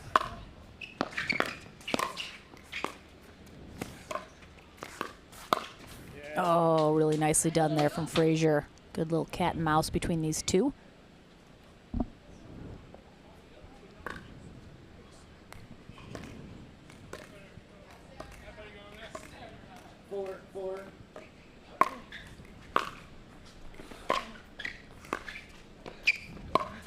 Yeah, come on. Yeah, Frazier. It's like he had a couple options available to him about where he wanted to go with this shot. Leaves it a little high. Staxrud right there.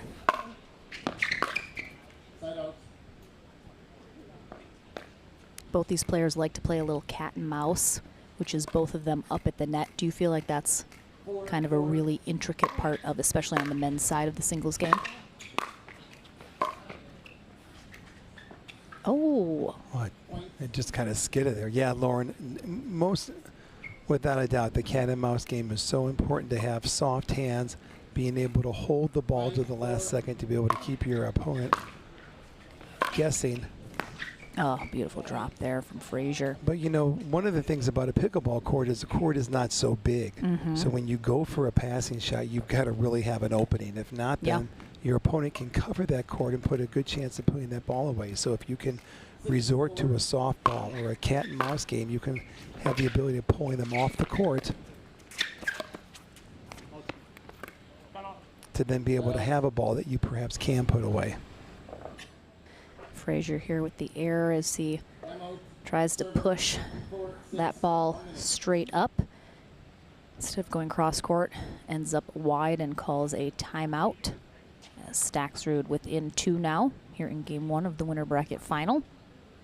Humid day here today in Atlanta. We're supposed to have bad weather coming in for the weekend. We've got alternate plans lined up, but it is just hot, muggy, humid weather. I can announce another tour stop coming on 2023. We're going back to Boca.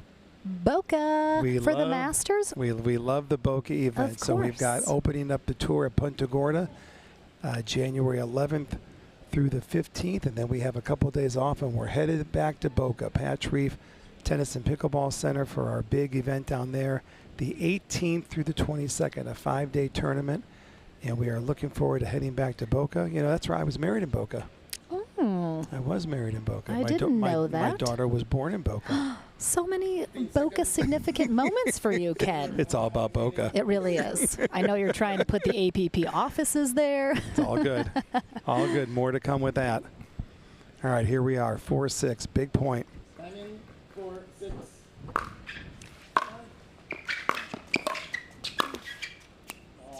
Yeah, Got it. Dylan's approach out was too short there. I know one of the things he's trying to work on with his game is lengthening his follow through. You can lengthen the follow through more. You'll get more bite, more depth in your ball. He needs to push Federico off the line. Like he did a better job there. Ooh. Yeah, Frazier, every once in a while, he has the opportunity like that. He's there, he gets a paddle on it, but he just tries to do a little too much with it. There's not a lot you can do when a ball trickles over the net. You just got to get it back up and over, but he tries to go cross court, leaves it in the net instead, and we're tied up at 6s. Oh, that is nice. You're right about that, Lauren. We've talked about before the importance of not changing the direction of the ball. When you have an unattackable ball, you're on defense, you want to stay in the pattern, keep it simple, and try to work the point. There we saw a perfect example. Federico was down on his knees. He took a ball that was out of his strike zone. They came to him down the line and was trying to change the direction and go cross court. I think he should have played that ball back down the line, stayed in the pattern. Speaking of our schedule, Ken, I know everyone's chomping at the bits for the full 2023 schedule. Are we close to releasing that? We are. We're going to have 20 events next year on APP, plus our next gen, plus our international events. Oh, so we are very close to announcing that, but we're APP is planning on having 20 events next year. Excellent. I know we'll be going back to some of our favorite venues and perhaps some new ones as well next year. A little bit of this, a little bit of that. I know, a little tomato, little tomato. Little banana, little banana. 6, 7.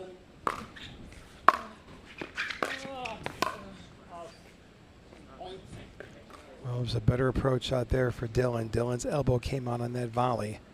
That's where he lost control. His paddle was open and that ball sailed long on him.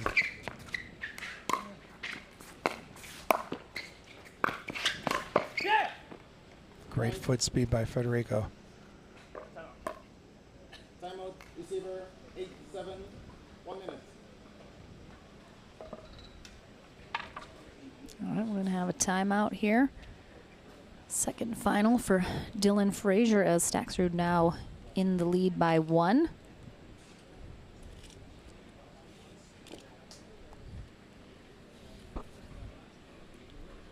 Again, game 1 here in our winner bracket final.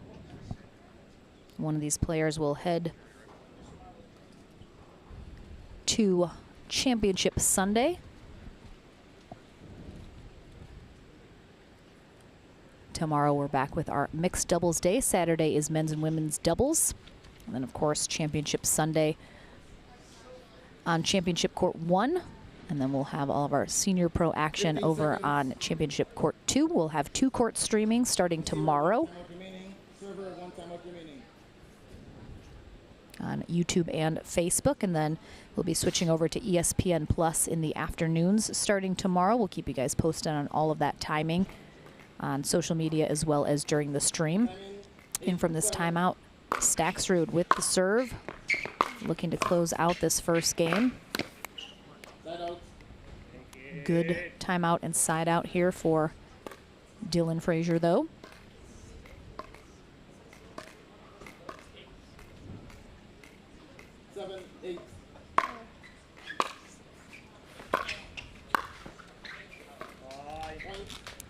And we are tied up at 8, as Staxrud pushes that a little long.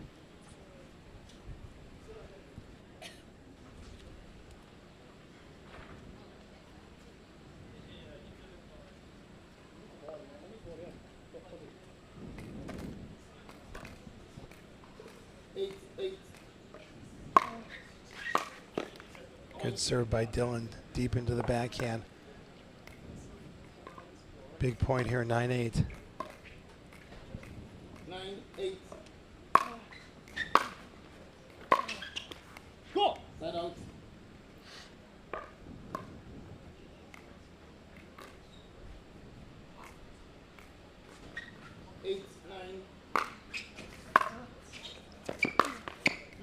That's the forehand we talked about earlier. Federico has the ability to go inside out or inside in. Here he took it inside out, where he runs around his backhand and then goes to Dylan's backhand. Very hard to read where he's going to go with that ball. Wow, great get. Oh, nice get there from Frazier on the previous shot from Staxrud. That one right there. And then Staxrud lifts it up a little. Frazier with the nice cross-court winner. Frazier, 20 years old, out of Ashland, Missouri. Staxrud, 26. Originally from Argentina, now in the Fort Myers, Florida area. Good return again by Staxrud, picking on the Frazier backhand. 9-9. Yay! Point. Yeah, Frazier did a great job getting up to that line very quickly. Follows his return. Big shot out by Federico. He knew that was a big point. Dylan takes a timeout. Oh, that must have been Staxrud's timeout previously. Thought Frazier had taken his 2, but good time to take it now. Staxrud will have a game point coming out of this timeout unless Frazier can get the hold.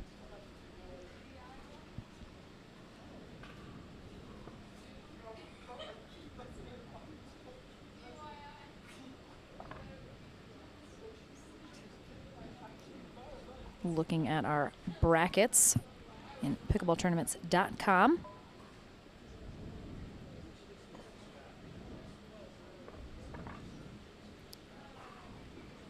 Again, looks like J.W. Johnson is facing Julian Arnold over on CC2 to see who will face the loser of this match in the bronze medal match.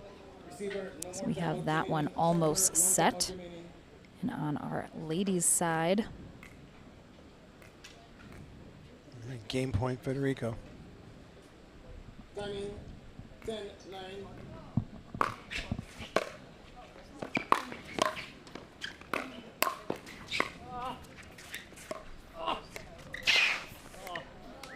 Cannot quite get it done. We'll have our women's bronze medal match coming up next here on CC1. Mary Brusha takes on Megan Fudge. 10.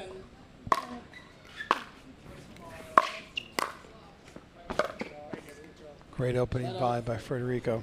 Yeah, it's tough. Frazier chose to run around and hit a forehand, putting him a little bit out of position there, opening up the court for Staxrud, which is tough. Hard to cover. Another game point here for Staxrud. And he will get it done. 11-9. Oh, challenge? Challenge? I mean, I think he definitely got this. Yeah, he definitely got that. 2 minutes. All right, so game number 2 coming your way here in our men's winner bracket. Final spot in Championship Sunday on the line. Back into it right after this.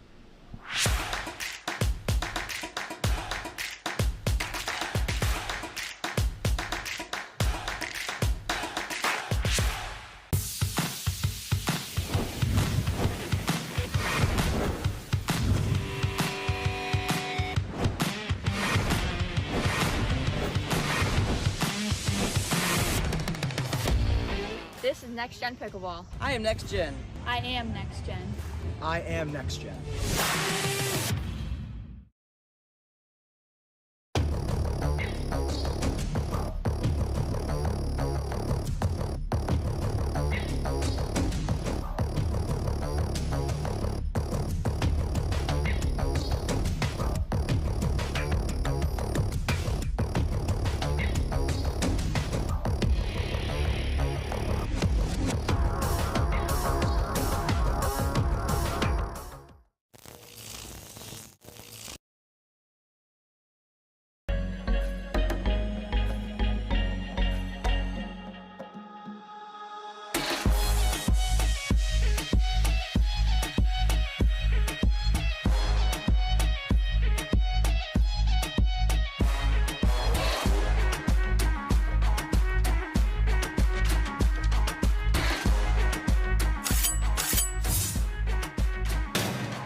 Welcome back, everyone. Game number 2 about to kick off here in our men's winter bracket final. Dylan Frazier will be on the far end.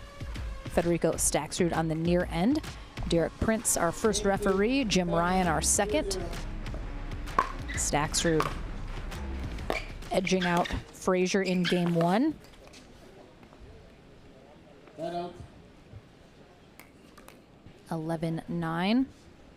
We'll see if we have another close one here in game 2, or if one of these players can catch fire. Pull away a little bit. Oh. That one just took a lovely little stroll down the promenade along the tape of that net. Exited stage left. Really nice serve there from Staxrud in that back corner. Followed by a really nice third shot drive. Staxrud's done a great job of really dictating the pace off of his forehand. There's a lot of pace on that ball, a lot of spin. The ball's dipping, but it's a heavy ball. He did that very effectively last weekend in Chicago. 3-0.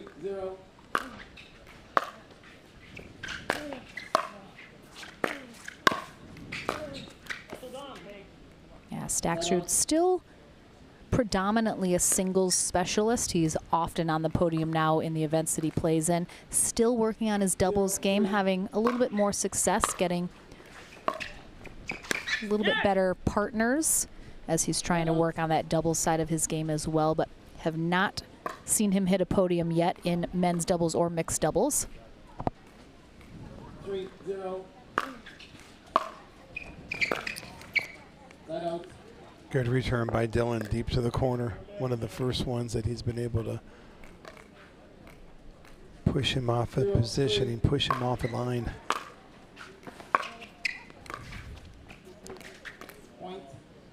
Dylan made a good choice that time. He was 3 feet behind the baseline.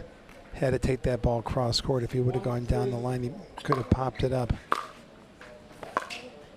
Same play. Unlucky there for Staxrud as he tries a little drop volley there over the net. Looked like Frazier was well on his way to getting there, though. 2-3.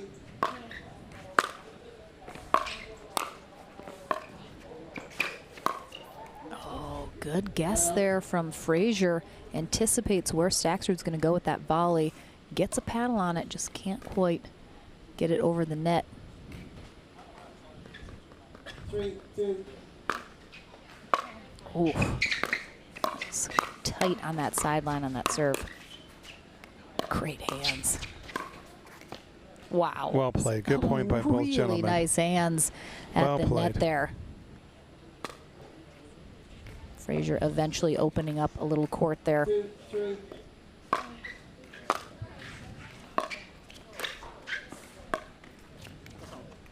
Pushes that wide. I believe we only have 2 matches left to go here today. Oh, I heard an Andiamo over there, so that means Julian Arnold's still playing. A lot of people over there watching Championship Court 2 right now. We'll have our women's bronze medal match next, followed, I am assuming, by our men's bronze medal match. Again, loser of this will face the winner of that match, going on over on CC2 right now.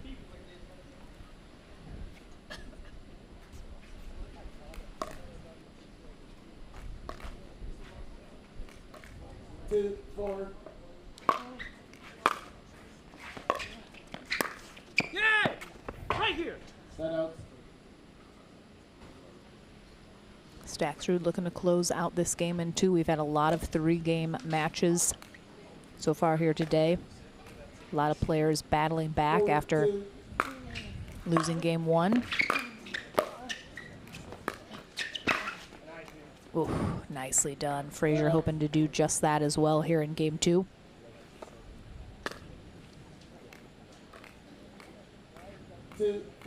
Great spot there. Stayed in the pattern. Oh, gets it. A lot of close shots. Frazier. Very slim margins on those sidelines. Set out.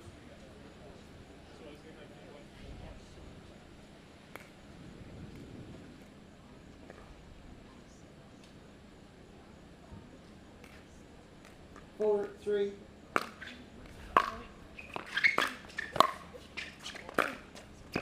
Wow, too good. Too good. Federico does a great job of opening up his stance on that backhand, and he gets that angle by coming around the side of the ball, hitting the ball at 9 o'clock, and creates a dip or a roll just out of Dylan Frazier's reach. 5, 3.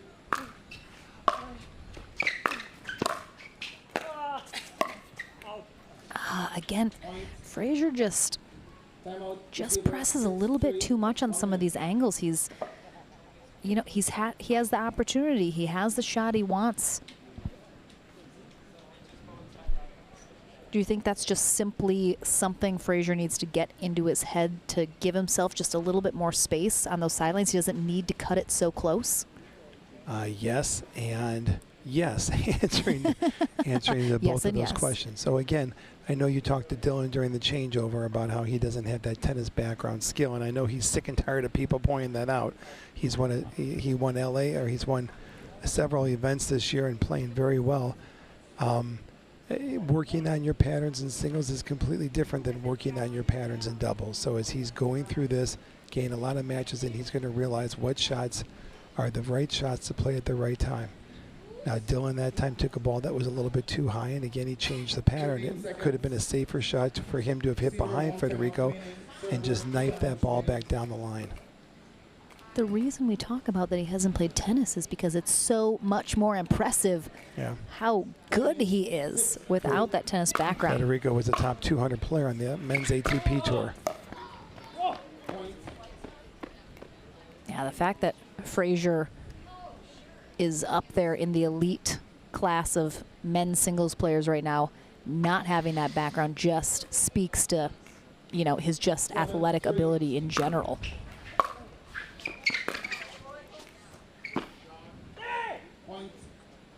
Good roll by Federico. Took the pace off that ball, slowed it, waited for Dylan to commit. As you can see, Dylan was moving to his forehand side. He held the ball and was able to execute the pass. And a free point on that serve return into the net puts Staxrud well on his way to closing out this match. 2 points away from heading to Championship Sunday. JW has come into the players' tent eating a light snack. There's no light snacks in JW's world. He's always like eating Chipotle bowls, carb loading.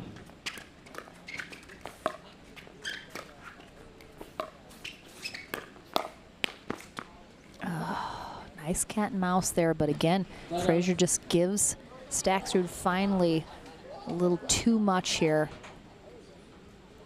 The ball came off the top rim of his paddle. Federico came over, looked at us, smiled, gave his paddle a kiss.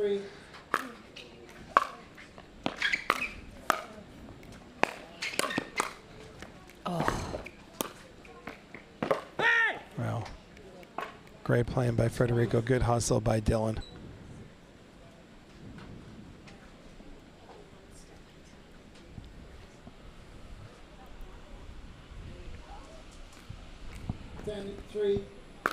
Match point here for Federico Staxrud, and he will get that it. Forehand. That forehand was dominant all day during this match. Inside out, forehand, inside in. And Staxrud secures himself another spot on Championship Sunday.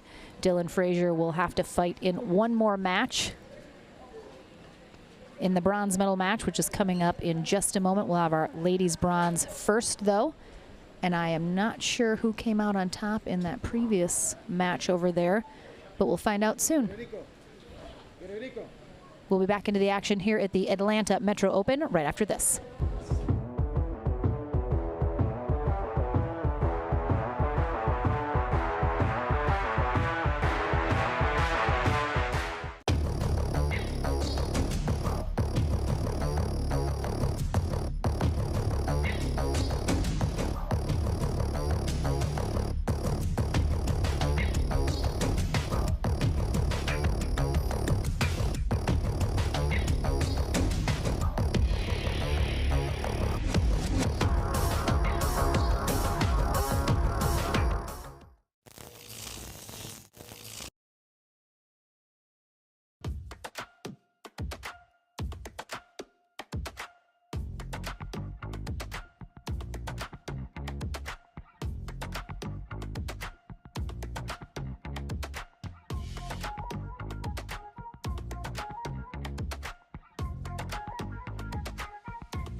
Next Gen Pickleball. I am Next Gen. I am Next Gen. I am Next Gen. Welcome back to the Franklin studio. Lauren McLaughlin back with Federico Staxrud, who has secured himself a spot on Championship Sunday in our singles gold medal match. We talked in your last interview, you thought that last match, part of it was some of the worst pickleball you've ever played. This one, yes, the first game. We will clarify. After this match seemed like you've turned it around. Did you feel much better about how you performed in this matchup with Dylan? Yeah, obviously beating JW always gives you an extra boost of confidence. But the first game was tough, he was playing good, hit some passing shots, and then I tried to dictate a little more with my forehand, put pressure on him, and I knew we were gonna have to build points in the kitchen line, cat and mouse stuff, and it was 50-50 I think, but I came up on top. So going into Championship Sunday, you of course are playing over the next couple days as well, but you have some time before you'll face whoever you're going to face in that gold medal match. How do you prepare when you have a Championship Sunday, knowing you have a little bit extra time to figure out maybe how you want to approach that gold medal match?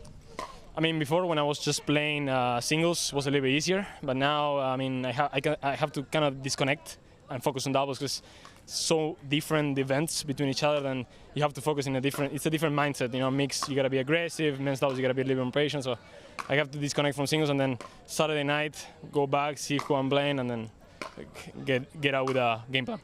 Do you generally watch any film? Do you go back and watch maybe some things you felt you did good, didn't do as well before you're preparing for that match on Sunday? Yeah, 100%. I watch a lot to see everybody's patterns.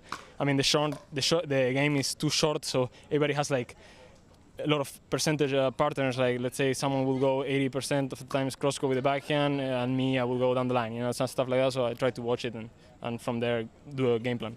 All right, well, we'll see you on Championship Sunday in that gold medal match. Still waiting to see who you'll face as we get into that bronze medal match after this. But our ladies face off in bronze to see who's going to face Georgia Johnson on Championship Sunday. Mary Brusha takes on Megan Fudge, coming your way right after this.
This is Next Gen Pickleball. I am Next Gen. I am Next Gen. I am Next Gen.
Welcome back, everyone, to our final women's pro singles match of the day. This is our bronze medal match here at the APP Atlanta Metro Open. Lauren McLaughlin here with Ken Herman. Great to have you here, Lauren. What an interesting match we're going to have here. Yeah, this is going to be a great one. Megan Fudge had to defeat Emily Ackerman and then Jenna Hessert in the back draw after getting dropped down by Georgia Johnson in the semifinals to battle her way back here into bronze, while Mary Brusha dropped down here in the winner bracket final also by Georgia Johnson. So both of these ladies have been defeated by Georgia here today, and one of them is going to get their chance at a rematch on Championship Sunday. Whoever comes out on top here, the loser will be our bronze medalists here at the Atlanta Metro Open. Both of these two ladies are both very smart players. Mary comes from Southern California. I'm sure her family is watching her right now. Her sister Maggie, her father Vinny. A lot of support from Southern California for Team Brusha. Maggie came through and Mary both came through the Next Gen program last year in San Antonio. We got to visit with them and get them exposed to America a little bit more on the pickleball scene. Mary also had a couple of big wins this year. We were out in Southern California She sure and won has. the singles title both at the LA and SoCal Classic. Played very well out there. She sure did, and now, having just graduated from college this last year, is able to dedicate a little bit more time now to pickleball, where she wasn't previously playing nearly as many tournaments. So excited to see her on the circuit a little bit more often. She is 22 years old. Megan Fudge has quickly established herself as one of the top 20 players on the tour. Very steady off the baseline, competes very well, very fit Megan Fudge is. Absolutely. 35 years old, originally from Germany. Now in Florida with husband Ryler DeHart, who also is a professional pickleball player. Fudge playing her college tennis at the University of Illinois. Brusha split her college tennis career between the University of Dayton and Biola. 1-0.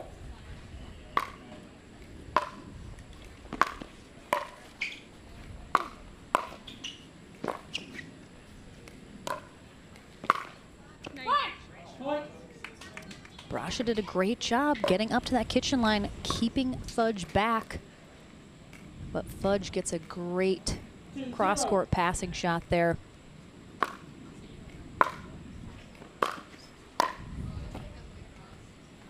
Kathy Postal-Waite is our first referee for this ladies bronze medal match. Nice spot from Brusha. Trish Winrow is our second.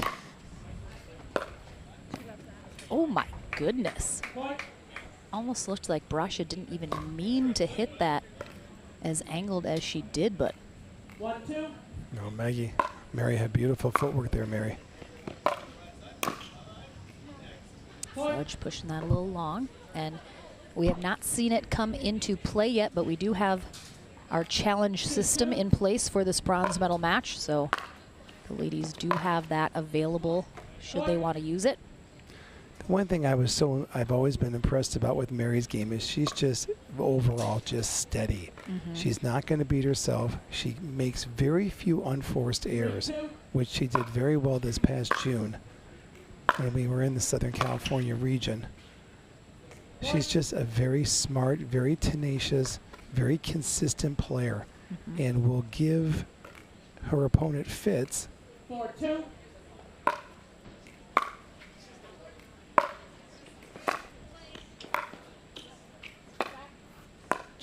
She'll give her opponents fits, especially if her opponent starts to rush herself or there's a little bit of wind or they start making unforced errors.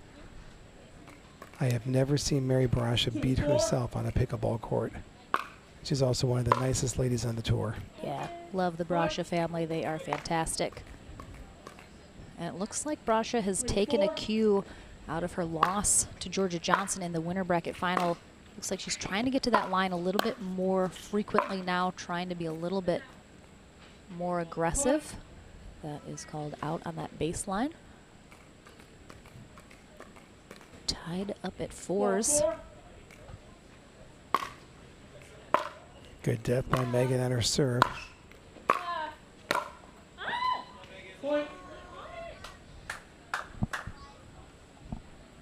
Just heard a go mommy from the stands. Ryler is watching along with Megan's son and daughter.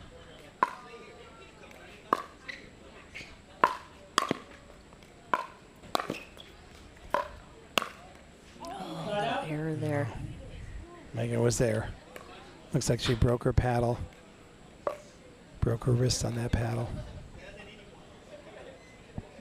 All right, 4-5. Mary's trying to get it back to even. 4-5.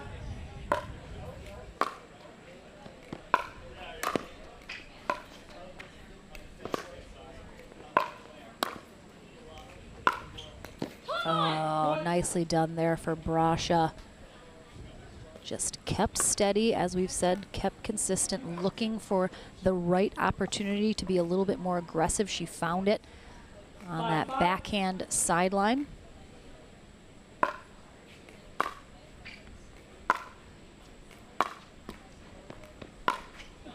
And she will follow it up with the exact same shot and the exact same result.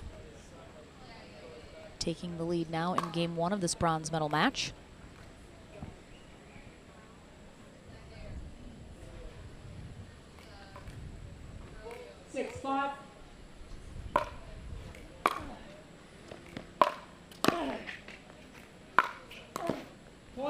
Mary held that backhand to the last second. Waited to see which way Megan was going to commit. Yeah, Brusha's having a lot of success on that backhand sideline right now. Good approach by Megan, caused the error. A lot of spin on that ball. Mary didn't get down low enough.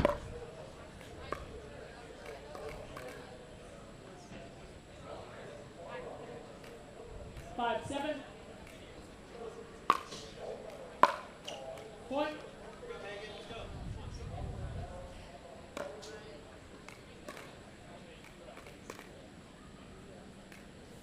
Six, 7.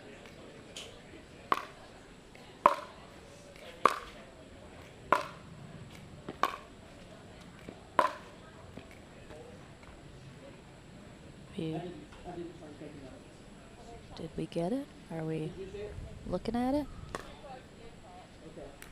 Because Fudge did not see that. Okay. We've got a video challenge on the call. We have a video challenge. All right. A challenge. Boxcar in the room looking at an official challenge here. There's always a lot of excitement in the production tent when a challenge comes through. I know. A lot of excitement. Yeah, I didn't really see that clearly either live, so I thought it was good, just how I briefly saw it in person on our monitor watching live. But as soon as we have that up, I'm sure we'll be seeing it. Oh.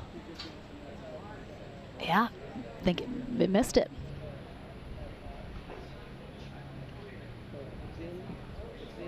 Ball's out. So we can't see the exact point of contact, but that looks like where it was. Yeah, that's out. Look at that. We'll wait to get an official ruling from the referees. 3 referees right now looking over the call. They even got a headset. They're putting on a headset to talk to the crew. And that makes sense that I thought it caught, given the angle of the camera from behind. You, of course, can't see on the other side of the ball. Looked like it caught that line, but we can see here fairly clearly, I would say, that that ball did miss that baseline.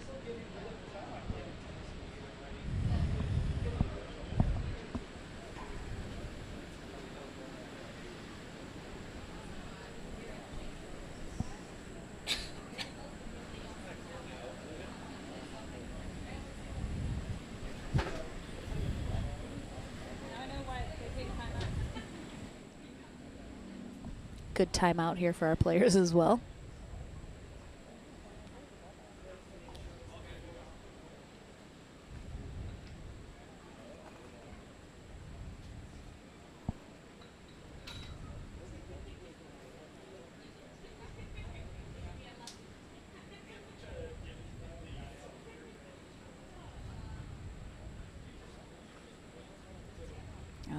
Getting Kathy mic'd back up again here.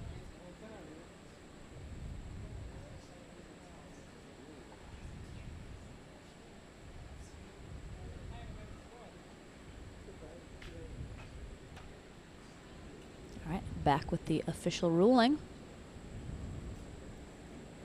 which I have to assume will be out based on what we saw.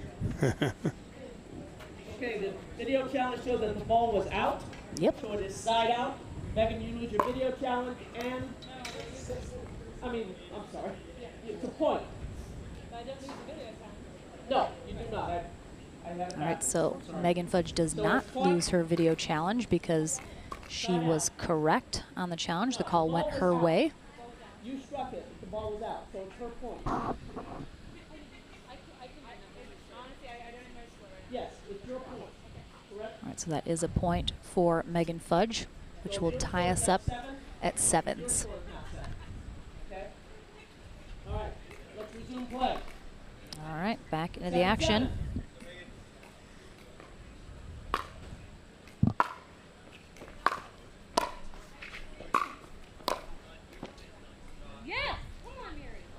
All right, Mary doesn't get too vocal too often, but definitely trying to fire herself up over there. 7-7.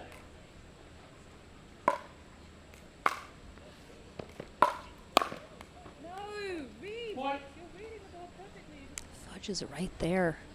Yeah, again, she broke her wrist. We saw that earlier in the match. You've got to keep that paddle follow through above the net, and she's breaking her wrist, and it's getting below the net there. Oh, what a shot there from Mary Brusha. Mary did a great job moving her feet. That ball came hard and solid down the middle. She got out of the way of the ball and was able to execute a pass going to Megan's backhand. 9-7. Mary needs a deep serve here.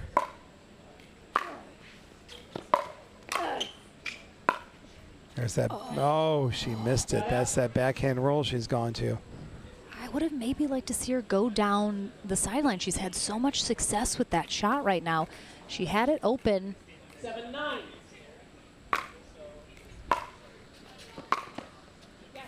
Oh, Clean. Brusha lets it go by. Hoping it was going wide.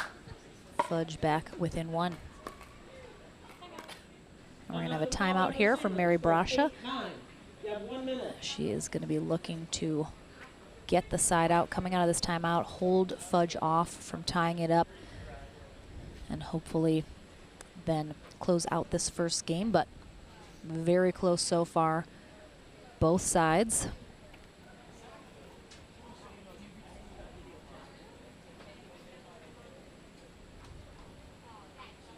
Is it just a matter of couple errors from both of these ladies, some issues with execution every once in a while that's kind of made the difference here with neither of these ladies being able to kind of string together too many points in a row? Well, you're right about that. Nobody really has put together 3, 4, 5 points in a row. They've all been kind of streaky. The momentum's changed back and forth. We do have some wind out here. But nobody really has broken away yet to kind of claim dominance a little bit in this match.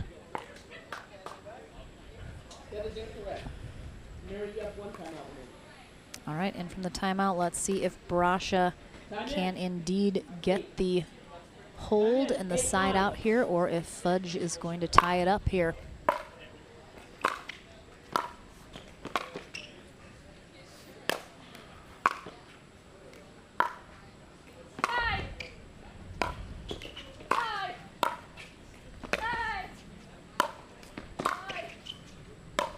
Fudge doing a great job staying in here. Oh my goodness. Oh, what a rally. What a rally. Too good.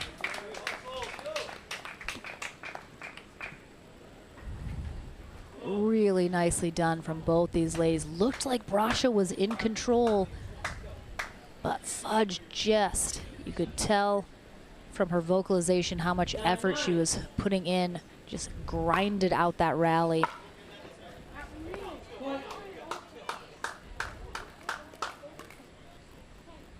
And Brusha's going to take a quick second and final timeout here. Definitely seemed a little rattled after not being able to come out on top of that rally. And a quick point on the board again for Fudge puts her at a game point here in our bronze medal match.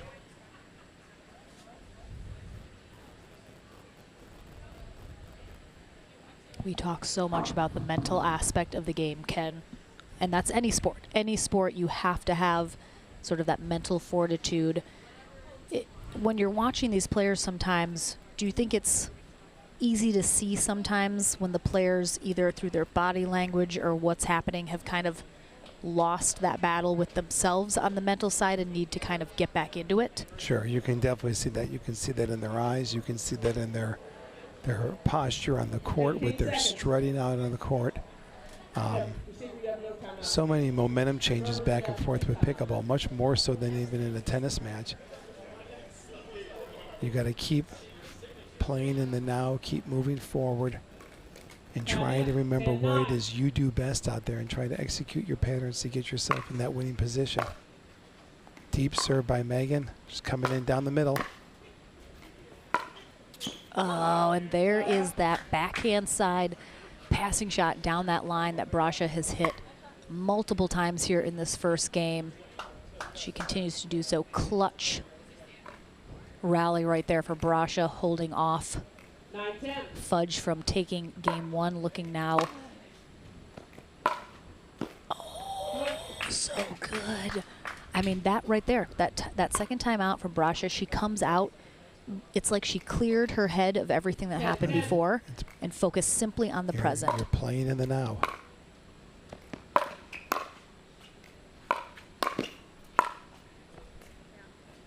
I mean, 3 just right out of that timeout. Boom, boom, boom. Beautiful shots from Mary Brusha, and she's going to have a game point now. I'm not sure if Megan has a timeout. I think she does. I'm a little surprised she hasn't used it, but maybe she doesn't have one. I think she does, though. Well done. Yeah, well really done. Nice volley there from Megan Fudge. Notice how that paddle's above the net that time. Love Megan's body language.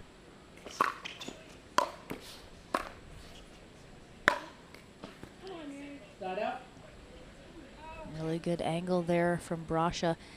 Looked a little bit like Fudge thought the shot previously, or 2 balls previous, might have missed, but doesn't call it out. So Brusha maintains her game point here in game 1 of this bronze medal match.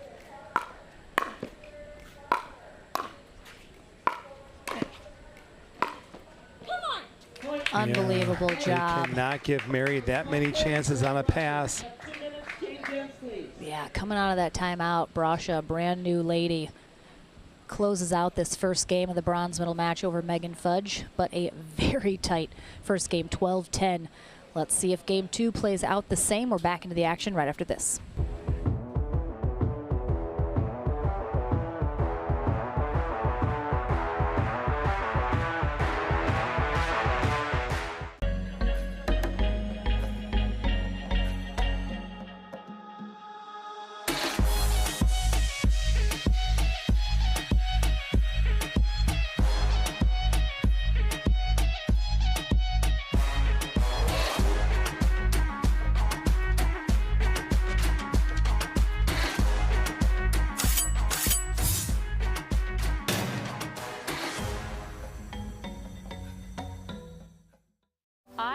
Pickleball. I love pickleball. I love pickleball. I love pickleball because of the community. The community's #1, the community to competition level. It's very satisfying seeing yourself get better over time. I can play with my neighbors, I can play with my family, I can play in the pros, I can play against my friends. The people I've met in this sport have become lifelong friends. It's so social. At the end of the day, we're all just here to have a good time. Just met all kinds of people through all walks of life and that have just become family.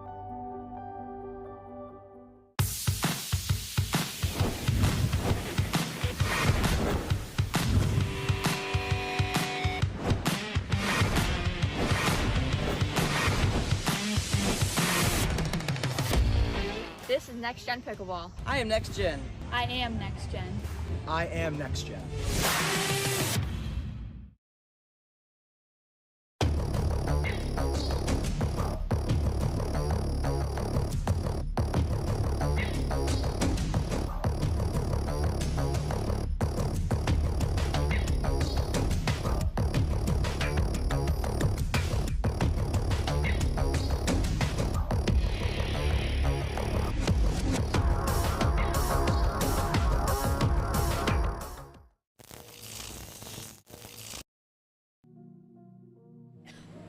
Welcome back, everyone, to our final pro singles women's match of the day. It is our bronze medal match. Lauren McLaughlin and Ken Herman courtside. We will have one final match of the day, which will be our men's bronze medal match coming your way after the conclusion of this. One of these ladies looking to face Georgia Johnson on championship Sunday in the gold medal match. The other will be our bronze medalist here today.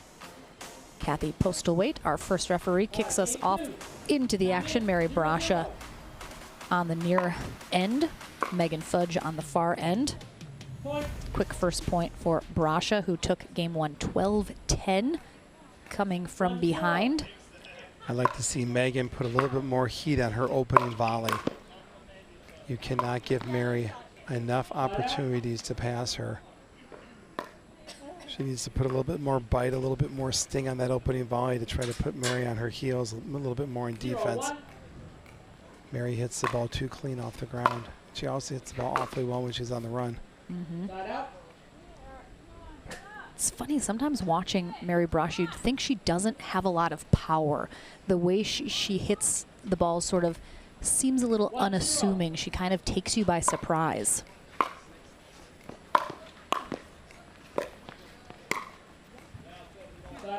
Really nicely placed.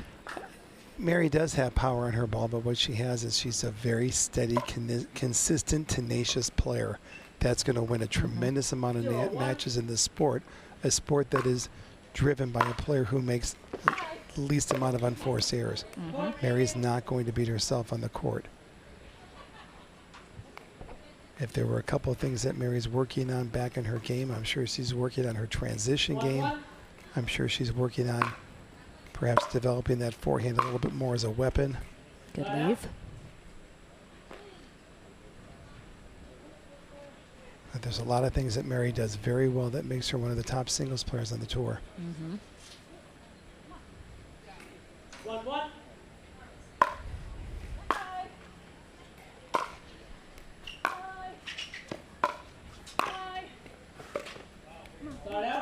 That time, that's a perfect example of Megan doing more with that opening volley. She had Mary on the run. Mary was not even to put a second hand on her paddle to hit the pass. 1-1.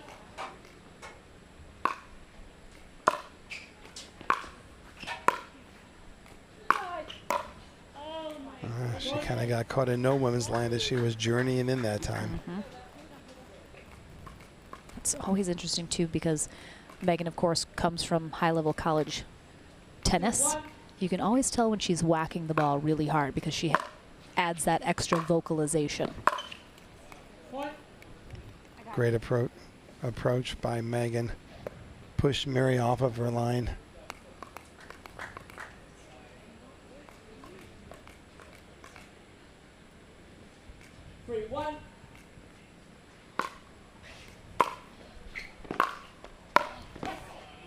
Really nice spot there from Fudge cross court. Getting Brusha on her way up to the net. 4-1.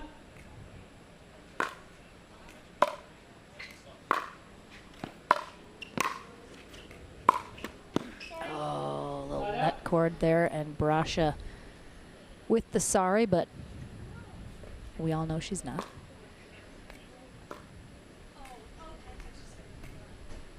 1-4.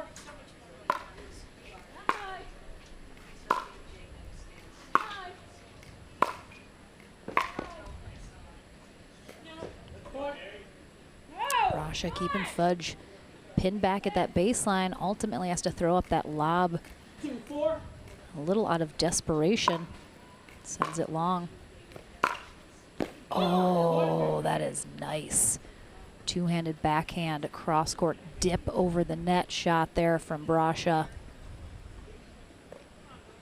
Such impressive shots when their opponents do not give them a lot of space to work with. I mean, Fudge was right there almost on top of that ball. Brusha still able to get it by her.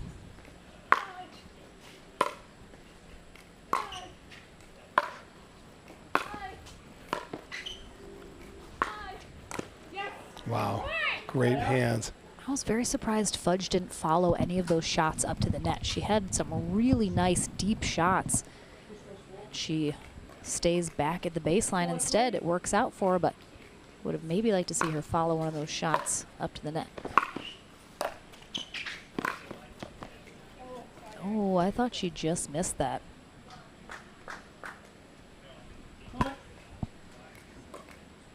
Maybe we can get a close call shot on that final baseline shot. 5-3.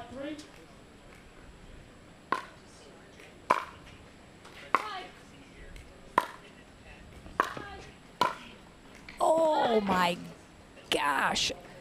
What an angle from Brusha, but Fudge almost got that back.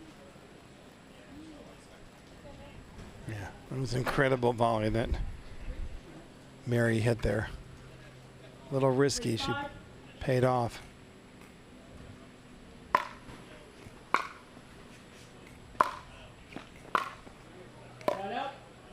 It's long there from Mary Brusha.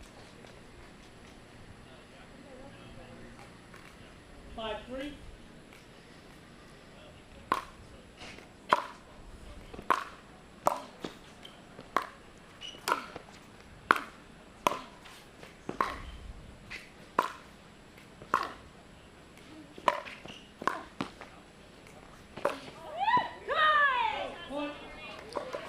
Megan doing a great job taking the ball early, taking the ball on the rise, cutting down Mary's time to get back into the court. Really good effort on both sides, but Brusha with the timeout, I think she definitely just needs a breather after that extended rally, a lot of energy expelled. Taking the ball on the rise is shortening your backswing and taking the ball before the ball reaches its peak. You then can cut down your opponent's time, take the ball early, and really get them moving side to side, which is what we saw Megan do to Mary that pass point. Now that all happened in the world of tennis. You had a famous coach named Nick Bollettieri that came along and created a player named Andre Agassi. And Agassi came out into the tennis scene back in the 90s and the late 80s. You know, remember Nike, image is everything, and started taking the ball early on the rise and was cutting down the reaction time that his opponents had. And that really was a changing of how the aggressive baseliner player really kind of came into his own. And then we saw future champions from, you know, Andy Roddick, Jim Courier, top Americans, all the way to the current stars today.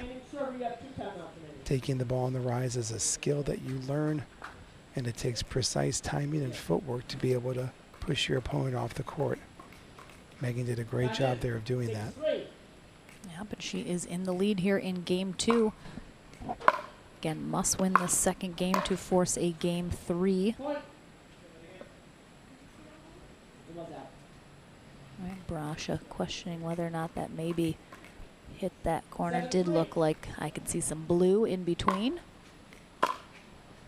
Kathy, our referee, confirms the out call.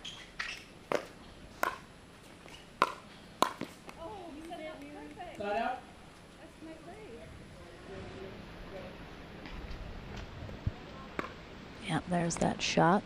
Was the correct call.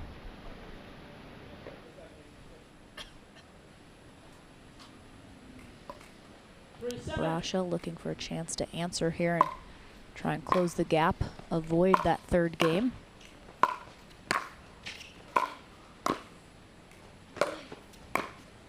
Yeah, Megan. Oh my gosh. I thought Fudge was in control that entire time, just hitting those nice solid volleys. Brusha just working side to side. Looks like she didn't have a lot of energy left on that rally, but finally hits that beautiful passing shot. Unbelievable. She's gonna get that too.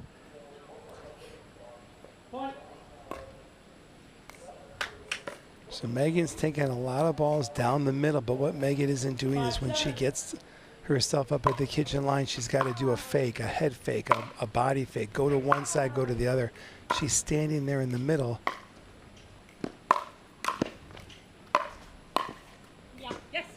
Well done.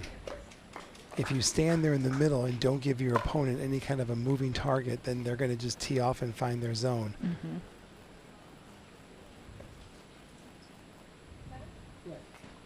All right, Brusha got within 2, though. Definitely putting the pressure a little bit more on Fudge here in this second game. Unforced error.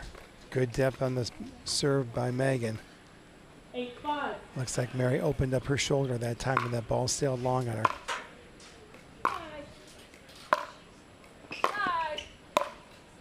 Oh, such a nice spot. Almost looked like Brusha was maybe going to push that a little too close, but just perfect placement there.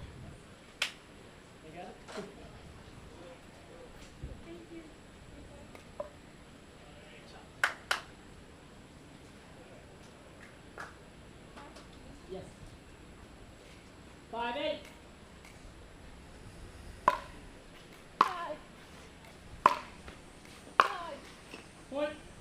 This time, Megan does not come up to the net. Chooses to stay at that baseline. Upset it herself.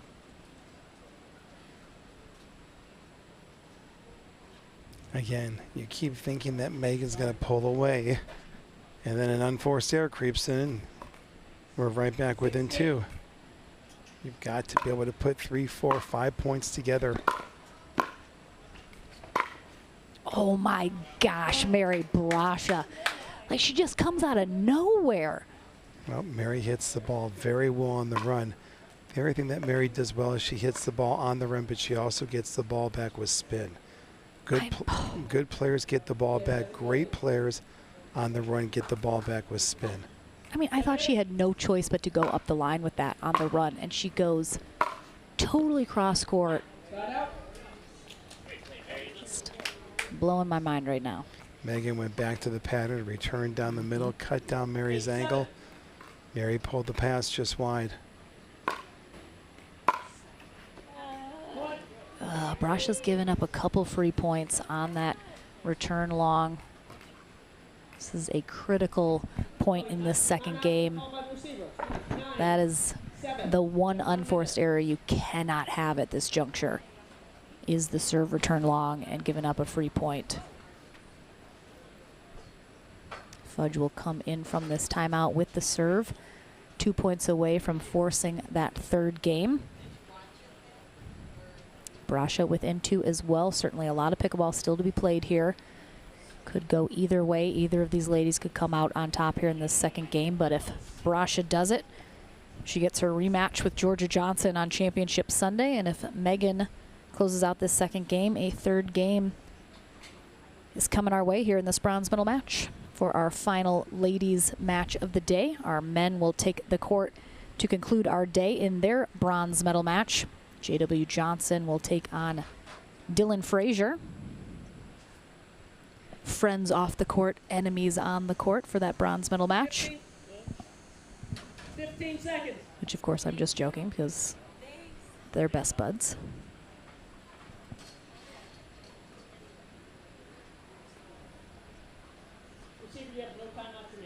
This will be a huge rally here.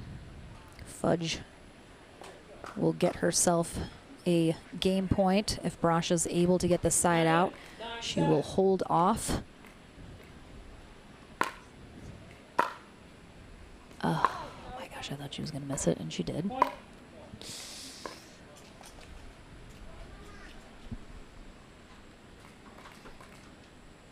Game point here for Megan Fudge to force a third game. Oh, nice get there from Fudge. Well, Megan Fudge. That is so tough. Good composure. Absolutely. Good composure. Certainly grinded, no question. Mary Brusha, just a few too many unforced errors in that second game. So game 3 coming our way here in our women's bronze medal match. We will conclude it, see who's headed to Championship Sunday right after this.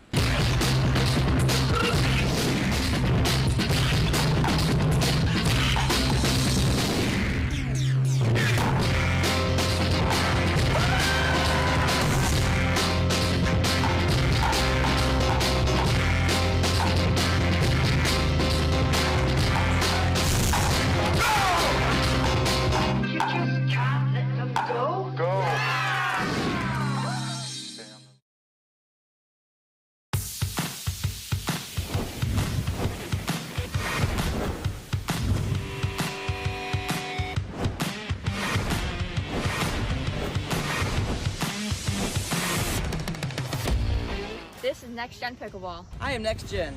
I am Next Gen. I am Next Gen.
John Russell.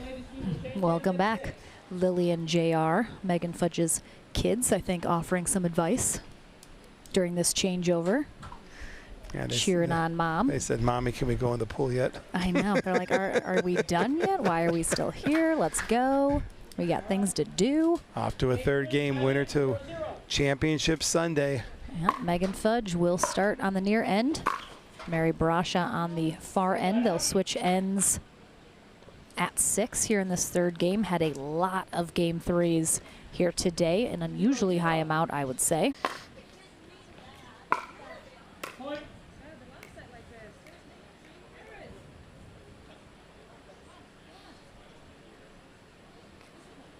One zero.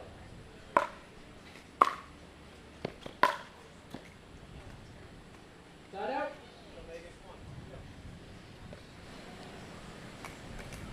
Close call. 0-1. Ball was out. Call was correct.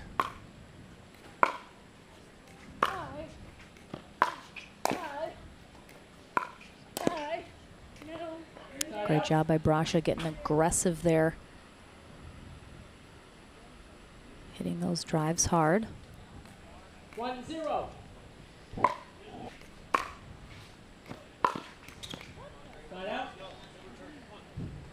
You can see Ryler DeHart on the sideline there with the 2 kiddos. I'm sure now they're like, Daddy, pool, let's go. Tell Mommy to get it together. 0-1.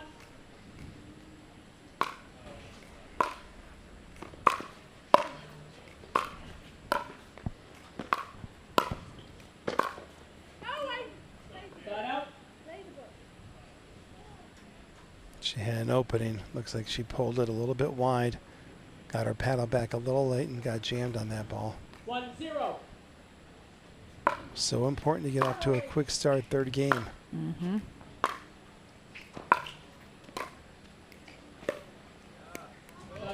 Fudge should have the momentum rolling from her second game win into this third game. It's really going to be critical for Brusha to be able to put a couple points on the board quickly here. 0-1.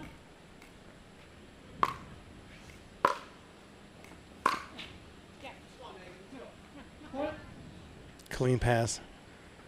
Megan's got very good technique off that backhand. Gets her shoulder turn, keeps her paddle below the ball, and has a beautiful follow through towards her target zone.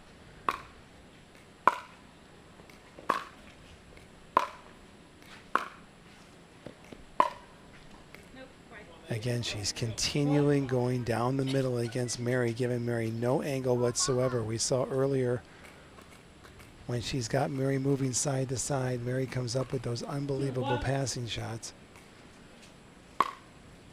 2-1, Fudge in the lead. She gets that line so close, too.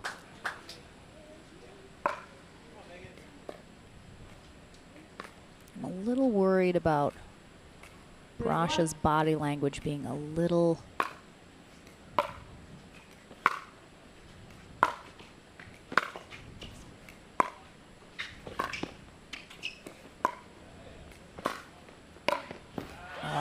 really nicely done. And the shot that set that up for Mary was her backhand down the line earlier during that rally that took Megan off the court. Yeah, and there's that close call camera on that shot that Brusha calls in. Very close, might have even just missed, but I think, you know, in the moment, Brusha's going to make that call. Too close to see it super well. And again, Brusha's had some nice rallies, some nice shots, but 3-1. definitely looks like she's just showing some signs of fatigue here in this third game.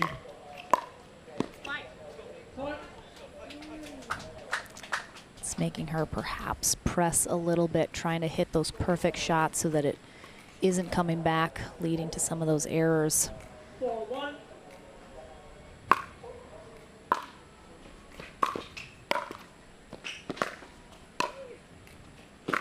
Megan got it. Side out.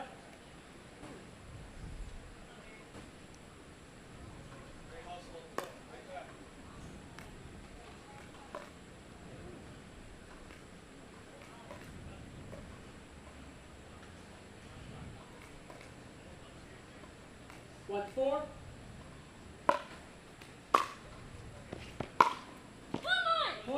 Beautiful shot there from Brusha and a big come on. Notice As a result. how well Mary uses her left arm in that forehand and coils and does not pull the trigger until she sees where there's an opening.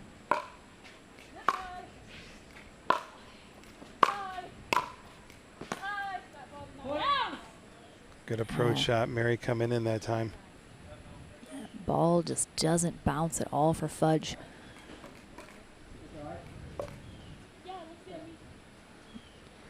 Brusha inspects the ball though, nothing wrong with it. Again, it might have just, you know, hit one of the holes weirdly. Can kind of cause that issue. 3-4.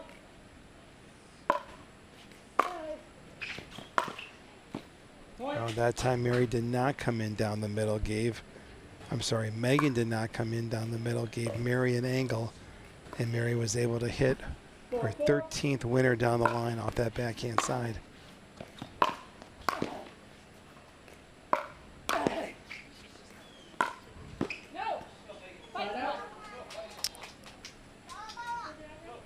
Wait. All right, that ball is called out.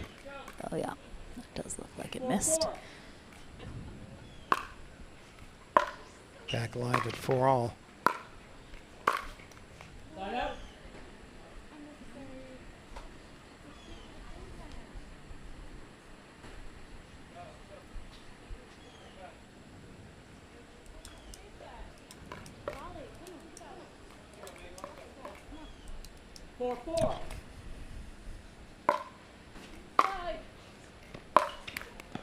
Again, she keeps going back to that pattern of taking Mary down the middle. So coaching Mary right now on the side, I would say, Mary, what can you do to your serve to get that ball in a different strike zone for Megan? Can you move a foot over to the left? Can you put some higher loft on your serve?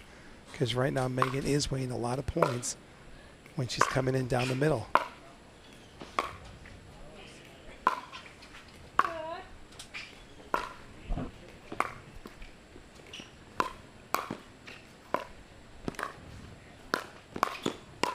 Eyeball to eyeball. Great hands, some nice shots from both these ladies. Fudge has to dig that up off her shoe tops. Really nicely played from both ladies. 4-4.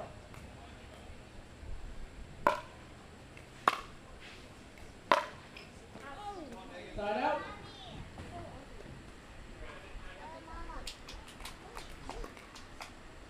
Four.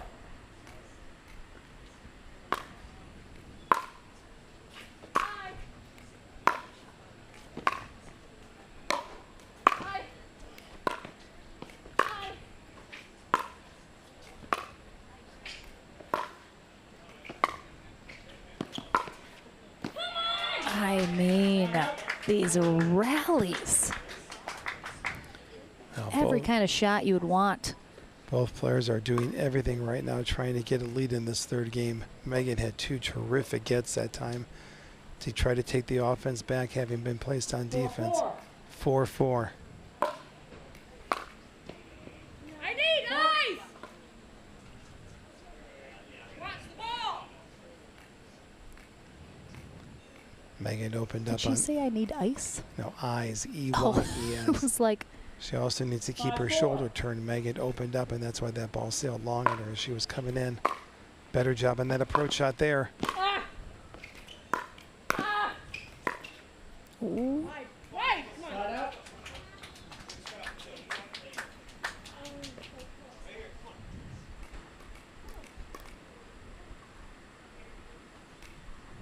Four, 5.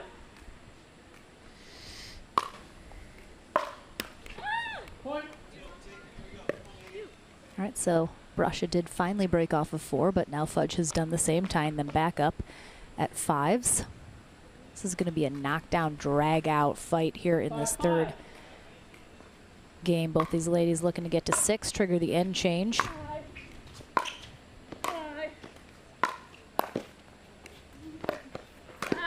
Oh, wow. Surprised Fudge played that, but again, she's got a open court to work with. High ball there from Brusha. Good hustle on Maggie. I'm Mary to get that ball. I always keep getting the 2 sisters confused. You struggle with names every once in a while, Ken. Yeah. It's okay. You have a lot going on. So Megan Fudge gets that elusive 6th point, triggering the end change here in this third game of our women's bronze medal match. Both players going to their camps. Megan going over to her family, getting toweled off a little bit here. Mary going over to some of her support from her Southern California entourage.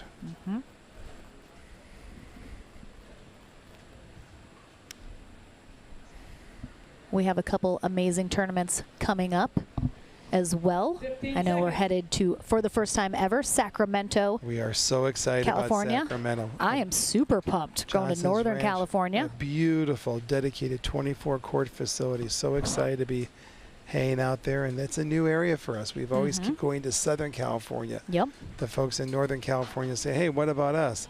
So we're excited about heading out to Northern California.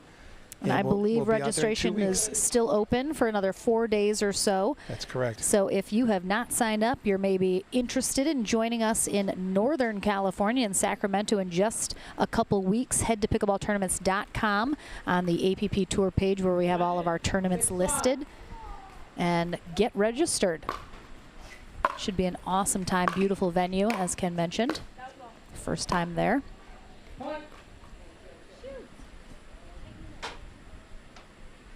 7-5.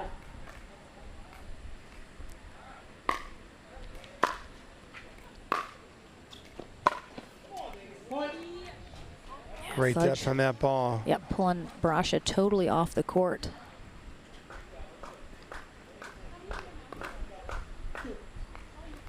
Okay, timeout's been taken by the receiver.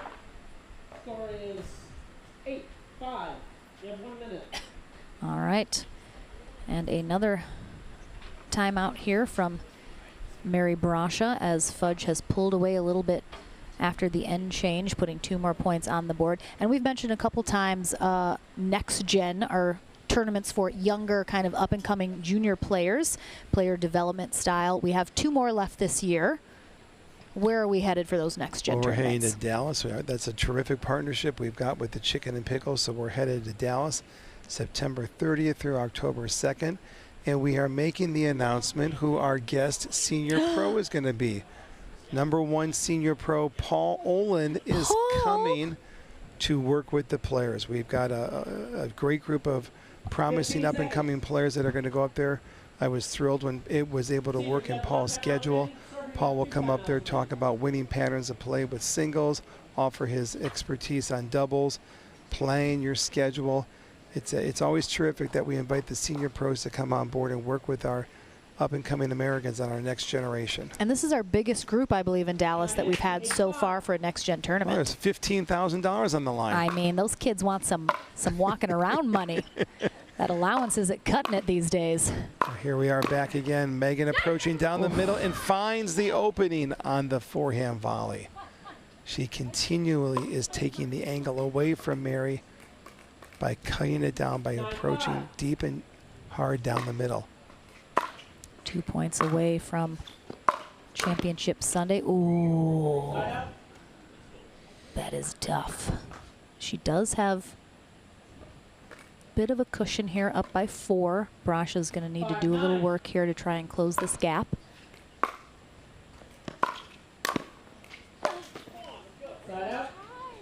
Fudge applying pressure very well, though not really giving Brusha the opportunity to do so. 9-5. Point. Tough. Well, that's the last thing you want to do is give your opponent match point with a return into the net, but Megan Fudge, match point to head to Championship Sunday to face Georgia Johnson in a rematch. And she's going to get it done. Well done. Good battle between these two ladies. Again, taking it to 3. Pushing everyone to the brink. But a big congrats to Mary Brusha. She will be our bronze medalist here at the APP Atlanta Metro Open. Really nicely played. But Megan Fudge secures herself a spot on Championship Sunday in the singles match. Gets a high five from husband Ryler DeHart. And I'm sure the kids will high five her as well. We'll head to the Franklin studio to talk to her as she heads into Championship Sunday in our singles gold medal match in our ladies division. We'll find out which gentleman is heading there to face Federico Staxrud. Next in our men's final match of the day, bronze medal, Dylan Frazier. I'm blanking on who he takes out. J.W. Johnson. Thank you. I was like, the jet lag, it's getting to me, Ken. We're back into the action right after this. The APP Atlanta Metro Open, brought to you by Power Plate. Selkirk Pickleball.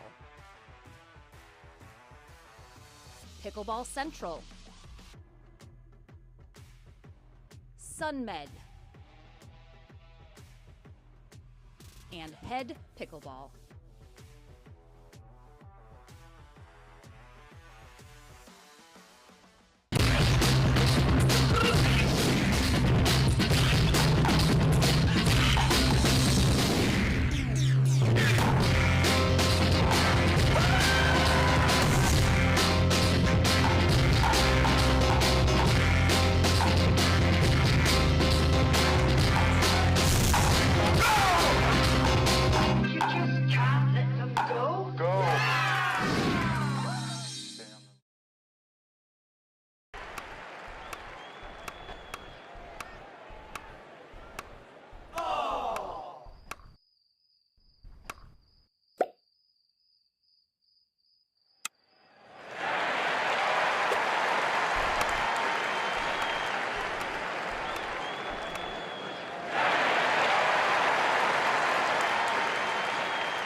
This is Next Gen Pickleball. I am Next Gen. I am Next Gen. I am Next Gen.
Welcome back to the Franklin studio. Lauren McLaughlin here with Megan Fudge, who has earned herself a spot through the back draw all the way back into the gold medal match on Championship Sunday. You got dropped down into the back draw a couple matches ago. How does your mentality change knowing now you kind of have to work your way back to try and get back into those medal rounds?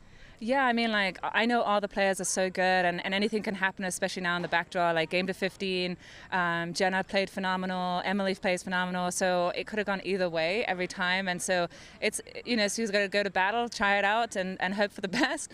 But super excited to kind of earn my way back in and my first Sunday. Exciting. Very exciting. So you'll face Georgia Johnson again. She is who dropped you down into the consolation bracket a little bit earlier today. Now knowing that you kind of have that to look back on, you have a couple days off before you go into facing her again. What's going to be your preparation to try and have a different outcome against her the second time? Yeah, I mean, like, I got to be super positive about my previous match against her. I honestly had match points in that, and it was a super close match. It was a roller coaster. I'm definitely going to watch it back, just kind of see what worked, where I was off, and just kind of work from there. We mentioned, of course, your family here supporting you. You got the kids. You take them on the road with you guys often. Is it super fun getting to do that? I know you mentioned the kids have been like wanting to go to the playground and they hate that you've kept them here so long, but is it fun having kind of the family along with you for this ride? No, absolutely. I mean, it's a family affair. It's so special to have them here and have me have them watch me. And I know in years to come I'll be watching them all day. So it's exciting. They want to get to the playground, but we definitely can't do it without our friends at home as well. So shout out to our neighbor Bunny, who's taking care of our dogs. So I know she's watching. So thank you so much, Bunny. All right, well, congratulations for Championship Sunday. We're looking forward to seeing you as you face off against Georgia in that gold medal match. So congratulations, done for the day. I'm sure the kiddies will enjoy the playground as you recover going into tomorrow. But one final match still to go here, our men's bronze medal match. That's coming up. Dylan Frazier takes on J.W. Johnson next.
PPR is proud to be a partner with the APP Tour, which features 18 tournaments and more than $750,000 in prize money. Several PPR members play in APP tournaments throughout the year. Are you at least a 3.5 pickleball player? Then become certified to teach with PPR.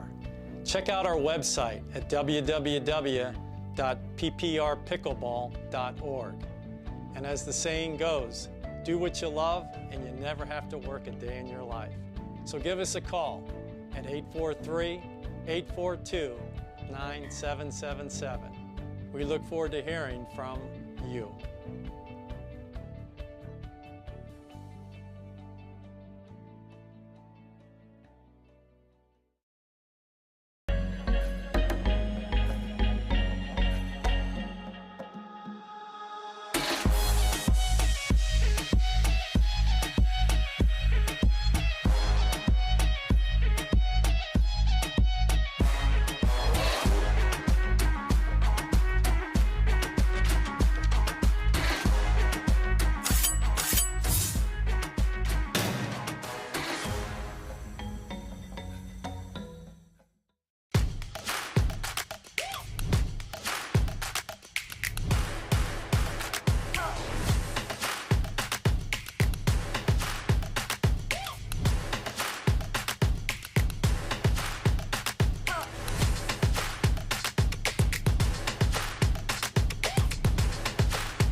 Welcome back, everyone, to our final match of the day here as we have kicked off our live streaming here at the APP Atlanta Metro Open. And we have J.W. Johnson and Dylan Frazier battling it out for a chance at Championship Sunday against Federico Staxrud, who has secured his spot.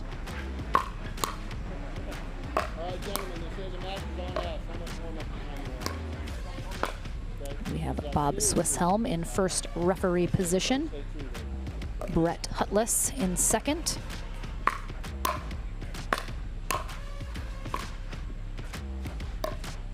J.W. Johnson, the number 2 seed here today. Dylan Frazier, the number 5 seed. Those seeds are based on World Pickleball rankings.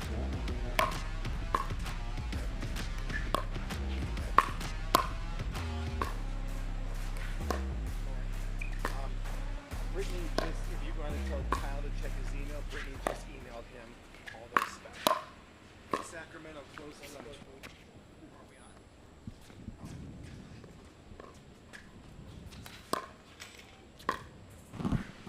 All right, Ken Herman joins me back in the booth for our final match of the day. 1 minute, please, 1 minute, 1 minute.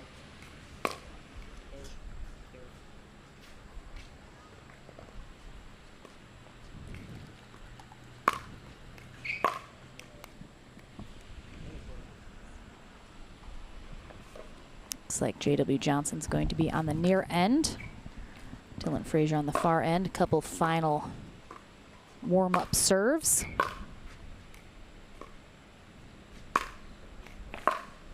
These two are no strangers to one another, having played many times, training partners and oftentimes doubles partners. I know they are playing, I'm playing a full schedule, 2023 together. Excellent. I think, excuse me, I'm sorry, pardon me. I think some people maybe were wondering why they weren't playing together anymore, because we have often seen JW playing with Deckel now the last few tournaments, Dylan playing with a couple different partners, but I'm so glad they'll be reunited for next year. You know, in this sport, a lot of pros set their partners. They do well in advance, yes. Out in advance, and then they make these commitments, and then they kind of find their voice with a partner, but I can't play with you because I've already made a commitment to this partner. And anyway, it's going to be an interesting matchup here. We've seen these two boys play against each other several times. We saw them in San Antonio at the Next Gen final playing against each other, that JW 1 and 3.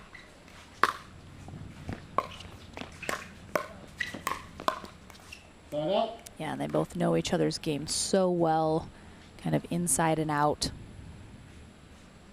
I think if you're looking at a head-to-head matchup between these two, I think J.W. Johnson has come out on top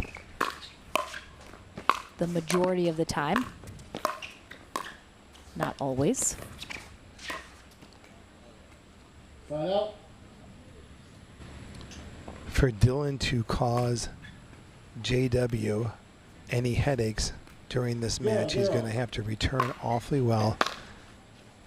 And he's going to have to hold on to his line. And what I mean by holding onto the line is JW does a terrific job of approaching so deep that if Dylan moves 4 or 5 feet beyond the baseline and attempts to hit a passing shot, there's a lot of court that's available for JW to put the ball away.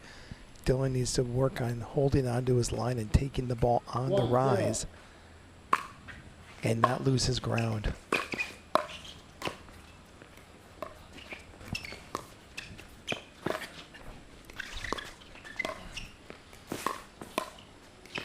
Great job by Frazier, just moving Johnson around, finally creating that open court to work with here. Gets that a little bit behind JW, forcing him to pop it up a little bit.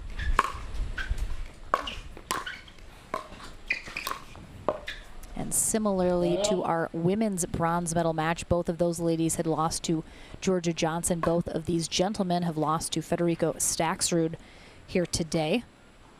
Federico taking out J.W. Johnson in the semis in 3 games. And then taking out Dylan Frazier in our winner bracket final. Oh, that is nice. Clean pass by JW there. Good job taking the ball early, Dylan was about 1.5 feet getting up to that line that he was short on, and JW was able to get in there and hit the pass. Oh my goodness, nice recovery off the net there. Not just a good recovery, but almost puts it into hitting an overhead. Overhead, overhand. Over a high forehand volley. Both of these two young men are being groomed into being our future, premier players for years to come on the tour. Both have very supportive families, and they get along very well together, both on and off the court. I've often said I wanted a podcast with these two. The world according to Dylan and JW. I'm not sure they'd have enough material for more than one episode. And that episode would be 7 minutes long.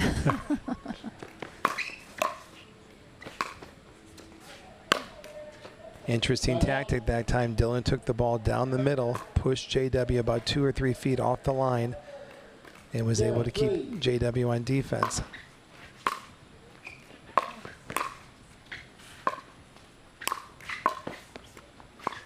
Oh, great anticipation from Frazier on where Johnson was going to put that shot, and then gets a little net court love. 1-3. To get him his first point here in game 1 of this bronze medal match. Dylan didn't get down low enough on that backhand. Legs were too straight on that ball. JW putting relentless pressure coming in and getting himself up to that line when looking to hit his first volley. Nice deep shots there from Frazier, and recognizes the opportunity for a nice little drop volley. After Johnson back at that baseline, can't get to it.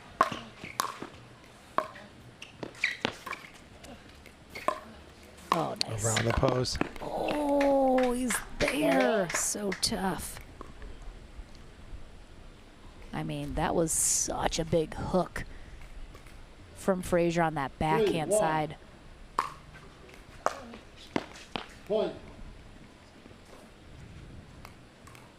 4-1, thinking Dylan may do a timeout here. 4-1. JW's getting very good depth on his serve today.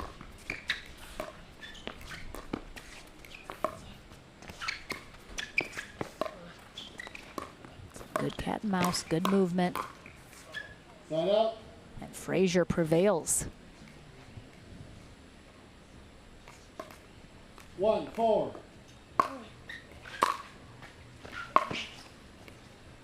Side out.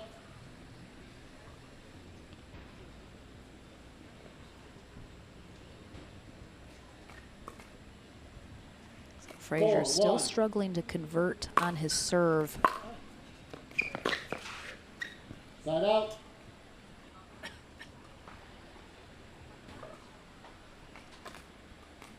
One, 4.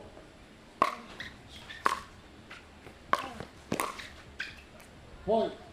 Well, that was a good pass that Dylan had. Took that ball early. He got his paddle back right away and was able to keep JW off of that kitchen line.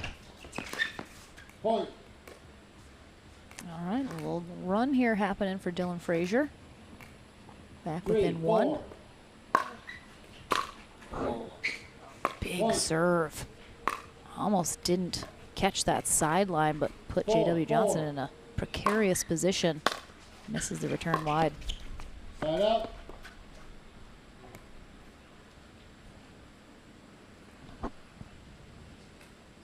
Four. Point.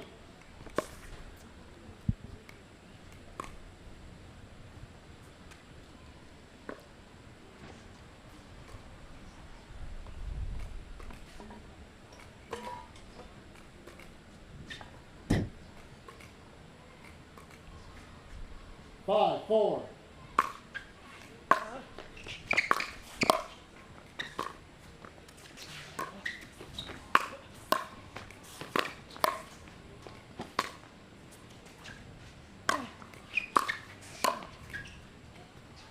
sun was in Dylan's eyes up on that high lob that JW put out. You can see he was a little cautious, wanting to make sure he made solid contact with the ball, didn't overplay that overhead. It was a smart play with the conditions he was under.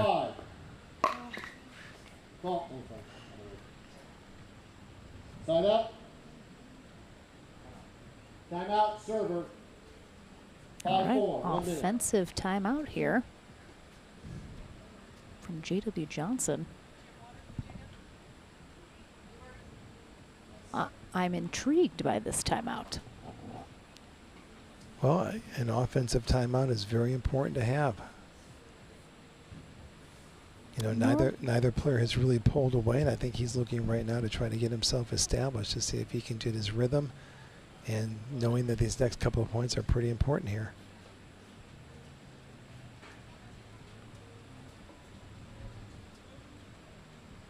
Taking a moment to cool off. And we've mentioned it's very warm, very humid here in Griffin, Georgia, where we are south of Atlanta. Coming up on 6 o'clock Eastern time. Players started their bracket today at 9 o'clock this morning. Our mixed doubles bracket kicks off at 10 a.m. tomorrow. Time in, gentlemen. I believe our stream does also, but I will get confirmation on that. Point.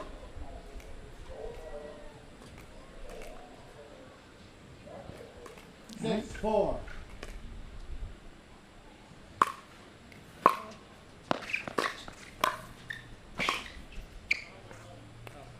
Side up. Better first volley there. 4-6.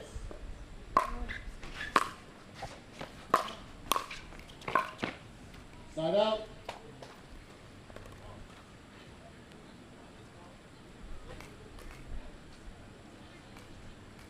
6-4.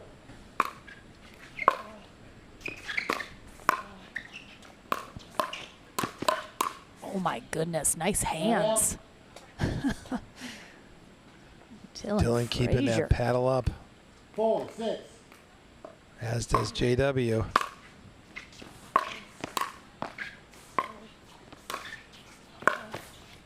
Point.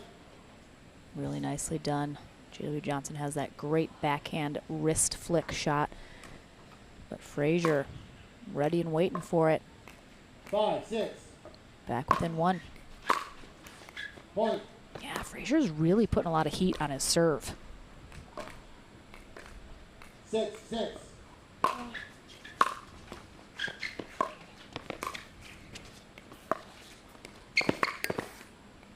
Point.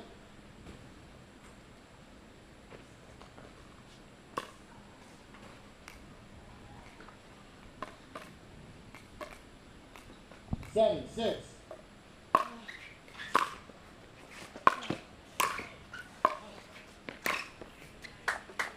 Side out. Dylan's ball popped up on that drop he was attempting. And look at how JW is always leaning into that there's no that wrist volley flick. zone. Flicking that ball, but keeping the flick up versus keeping the flick down. Hitting the flick down would cause that ball to drop into the net.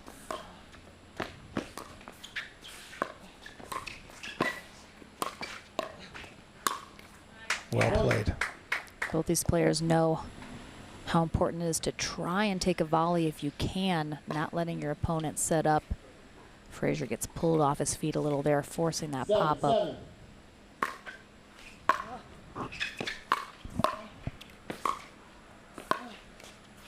Well done. That time Dylan stayed in the pattern we saw earlier today in his semifinal loss, where he made some unforced errors by breaking the direction of the ball. It was a much better choice that time.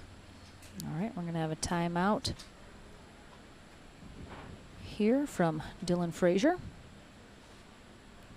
Tied back up at 7s, another offensive timeout, this time for Dylan.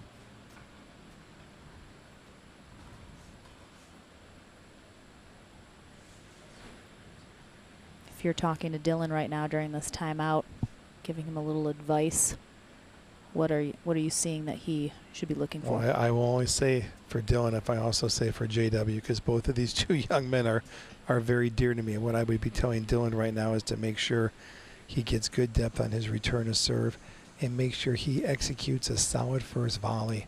You can't give JW too many passing shots. If I'm with JW right now, I would remind JW to get the depth of his serve. Dylan's had a nice streak the last 4 or 5 points, getting good approach shots. JW's got to get good net clearance, good net, and good depth on his ball to try to keep Dylan off the net. Big point.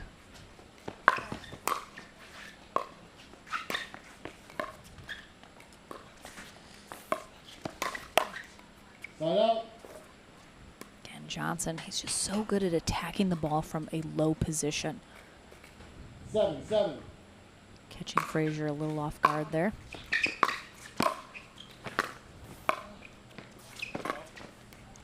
Point.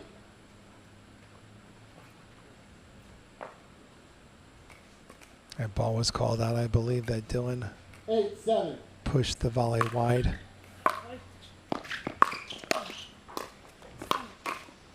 Oh my goodness, what a dig from Johnson. Tough lane. JW had a great get on that one ball. Dylan stayed in the point, stayed alert. 7-8.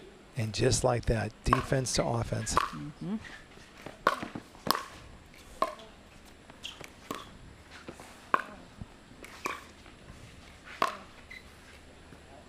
Oh, that is called long.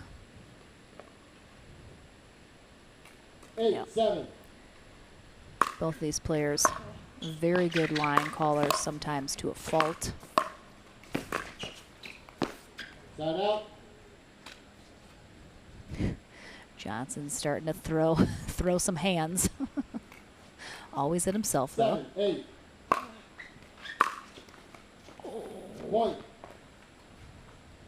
Yeah, these two have just been grinding out point by point here. Tied it up at almost every point along the way. Side out.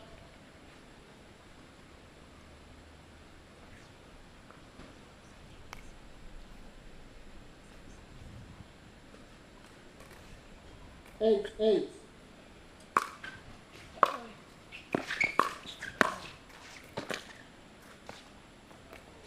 Side out.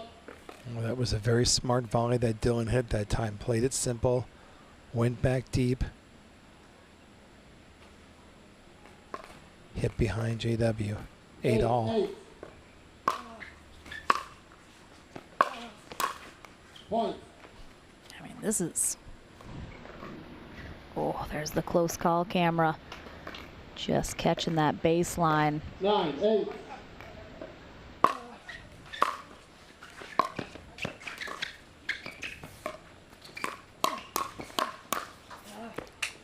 Wow, another great hands. J.W. Johnson looked upset at how that ended, but he comes out on top. 8-9. Absolutely anyone's guess which of these two is going to take this first game.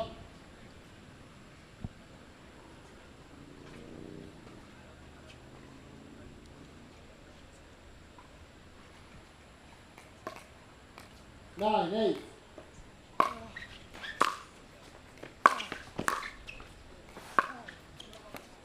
Side out. Great depth on that volley from JW. Kept that ball deep, pushed Dylan off the line.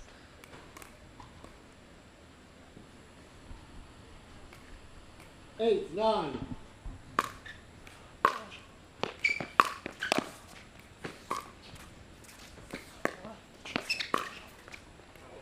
Side out. There's the almost want to throw a paddle. 9, 8.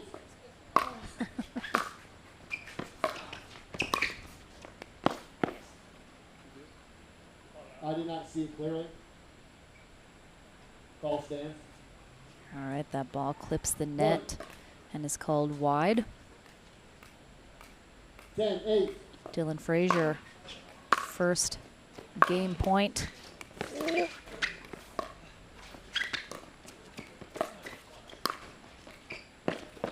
Side Good effort, but Johnson stays nice and calm. Good composure from JW. Very good composure. Close call, Cam. Oh, that looks like it caught that line. 8-10. Sorry, I'll recall. Might have been the wrong call there from Frazier. Point. Timeout receiver. 9-10. 1 minute. All right, we're going to have a timeout here from Frazier as Johnson back within 1.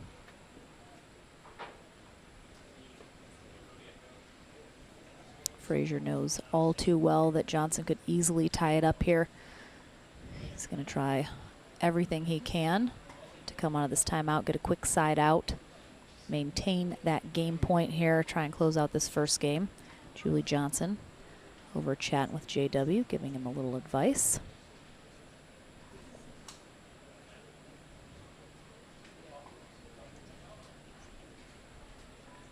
Again, final match of the day. One of these players will be our bronze medalist here at the APP Atlanta Metro Open. The other heads to Championship Sunday with a rematch against Federico Staxrud in the gold.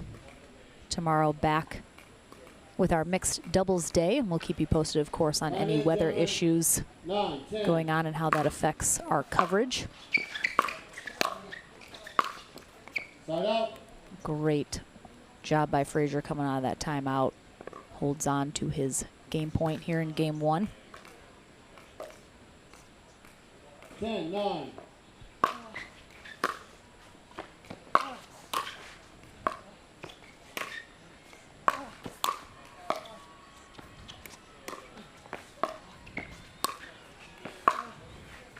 He got it. Point and game. Beautiful shot there from Frazier. Johnson not happy about it, lets that go by.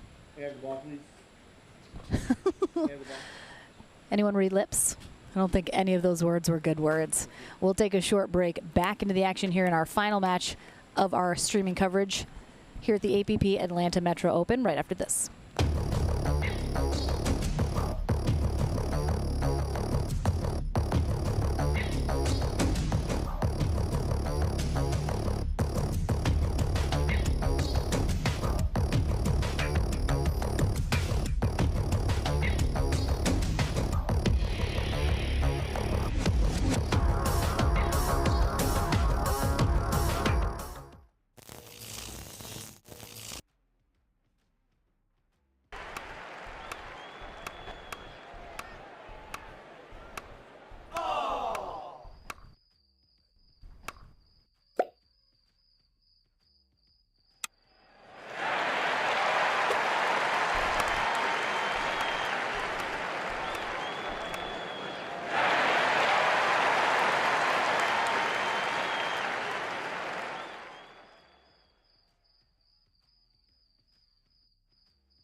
All right, back into the action here in our final match of the day, our men's pro singles bronze medal match. We have JW Johnson on the far end for game 2, Dylan Frazier on the near end. Frazier eking out a win after these two were neck and neck the entire time in game 1, winning at 11-9. Neither of these players able to pull away.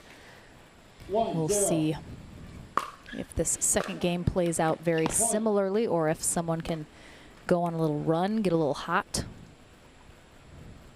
Lauren McLaughlin and Ken Herman here on the mic. Bob Swisshelm, first referee. Brett Hutless, second referee.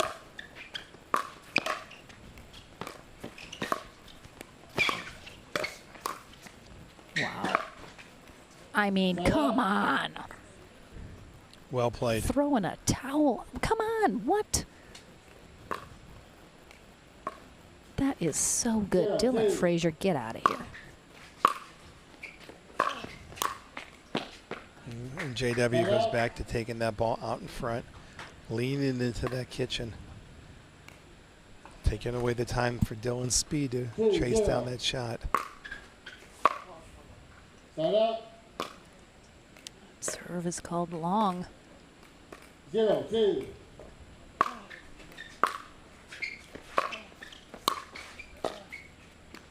Oh. Tough. I don't think Frazier thought that last shot was making it over the net. It does, and then he's a little late getting up to that next one.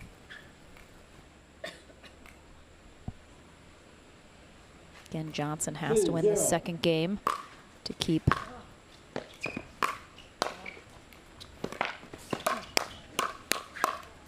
wow. I've seen a lot of very close hands battles between these two in this match so far. Well, both of these young men are very quick. They're going to get a lot of balls back. I thought that might have been wide, but Frazier plays it on the ATP. Oh, yeah. I think maybe it caught the outside of the line there. Great And defense. look at JW moving forward. 4-0. If Dylan was to get that ball back.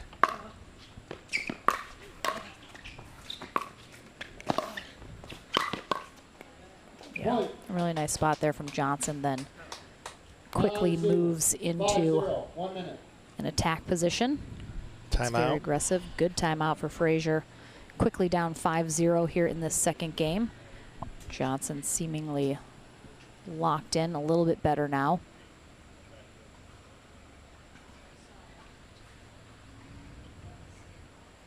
JW has come out this second game hitting the ball a little bit cleaner, a little bit more precise with where he's putting his passing shots, a little bit more depth on his serve. This is a good start. You know, these two young men are good friends. It's always hard to play against a friend of yours, especially when you travel as much, play as much as these two guys do together. It can be disappointing to lose the first game. You got to let it go, get yourself regroup, and just go back and take it 1 point at a time. Yep, and we mentioned next week we have off, and then we're back in action in 2 weeks in Sacramento, California. Dylan's passing approach was too short there. Just misses that back corner.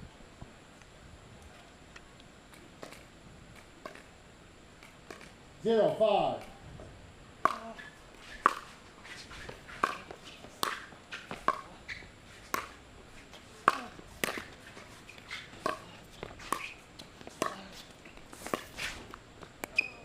Point. Again, both of these guys put a lot of angle when they get up to the net. I think sometimes, 1-5. you know, you mentioned it can be tough changing directions.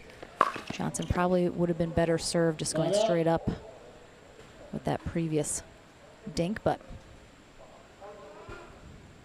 gets the side out there. 5-1.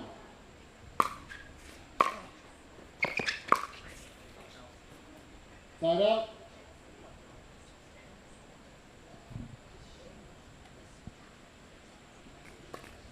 One, 5.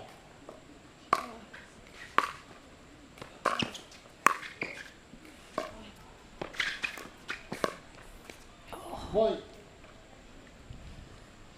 Starting to see the shoulder slump from JW Johnson over there. Well, 2-5. nobody has seen these two young men play more matches than perhaps me and their parents.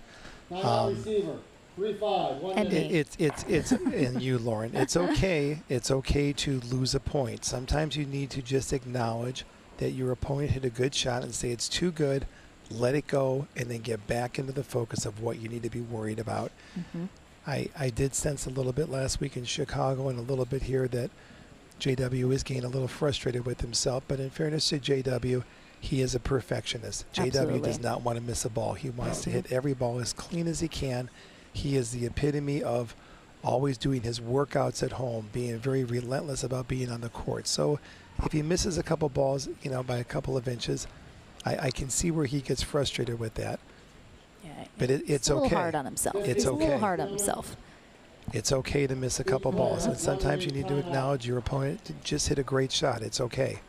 And yeah, no player's perfect. Even the best in the business is gonna, you know, lose some points, lose some games, lose some But matches. you know, these are two very, very young men that have such a long career in front of them.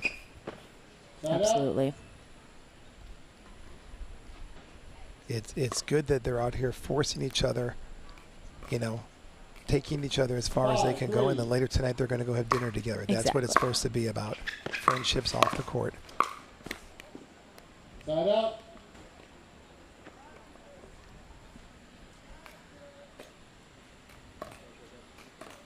Three, 5.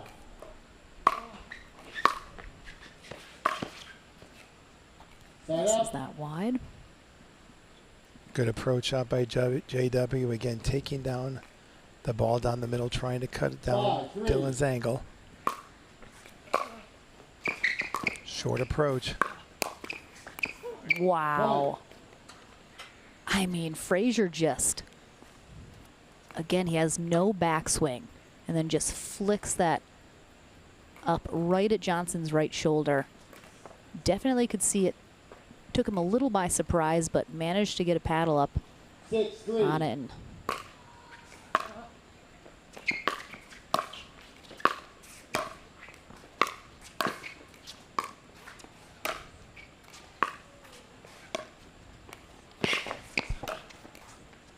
Side up.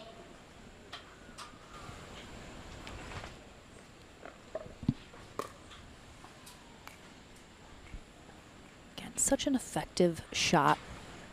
These players that know how to use that drop volley when you've pinned your opponent back at the baseline. Because even if they manage to get there like Johnson did, you're not going to get a good paddle on it a lot of the time. He had to dig it out, ends up popping it up.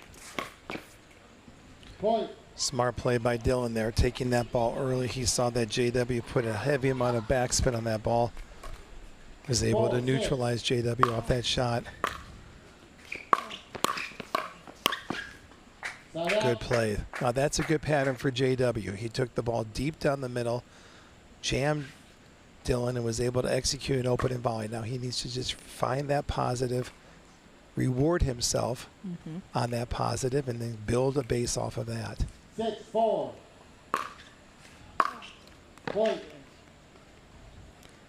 Not a very, you know, Johnson doesn't have a big serve. It's not a very aggressive serve. Interesting is he's one of the players that he puts a little, he does have a little spin serve, but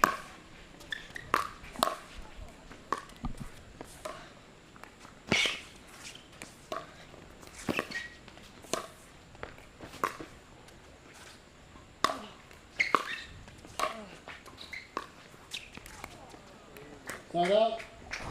Well Great done, work. Well done from Dylan. That was a very high lob that JW put up. It's hard to hit an overhead with a pickleball because the ball's swaying in the wind up there. So he did a good job, got his feet under the ball, 4-7. was able to regain control of the net. Big series here, down by 3. wow, goes right at the body. Sometimes it's an unexpected option and a good one. Gets a little low.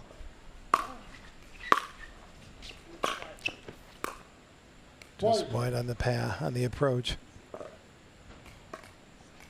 And Frazier within 1.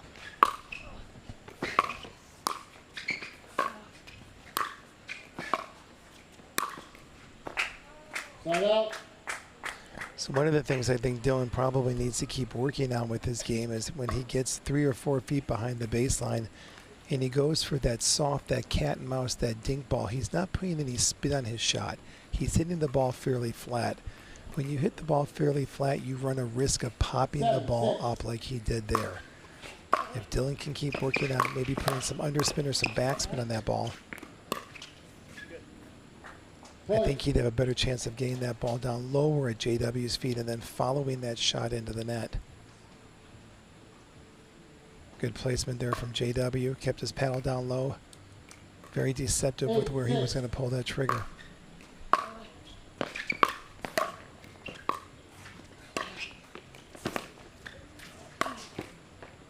Side out. Smart play, defensive lob, pushed him back, made Dylan hit an extra shot. Yeah, both these players just so good up at the net, hitting such crazy angles on these shots, really making each other extend. 6-8.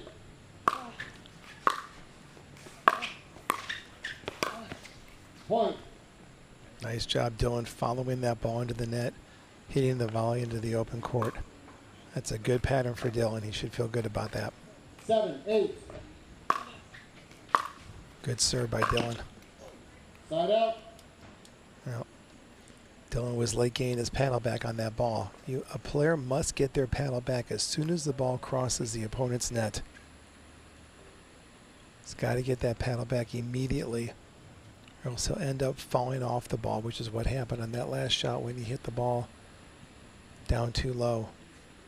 So again, we're seeing another very, very close second game here. I think that was perhaps to be expected. Frazier giving up a couple points 9-7. on the serve here. Johnson looking to force a game 3.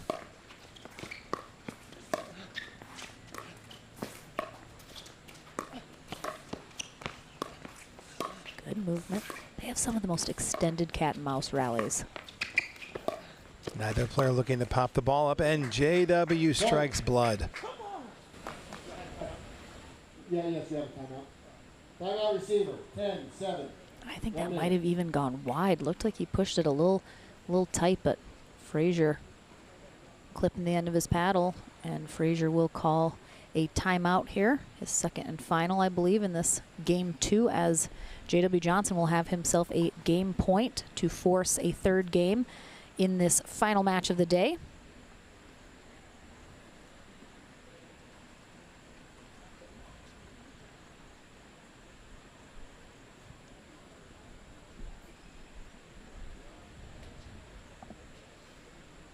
I suspect if this goes to a third game, it will be equally as close as games 1 and 2 have been.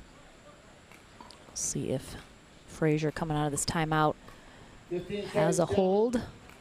Receiver, that was your last timeout. Server, you have 1 remaining. Time in, gentlemen. 10-7. Oh, too good. Second game, 11-7, goes to Mr. All right, Johnson. another third game coming our way here today. We've seen many of them here today. Why should this one be any different? We'll take a short break. The conclusion of our day in this men's bronze medal match coming your way right after this.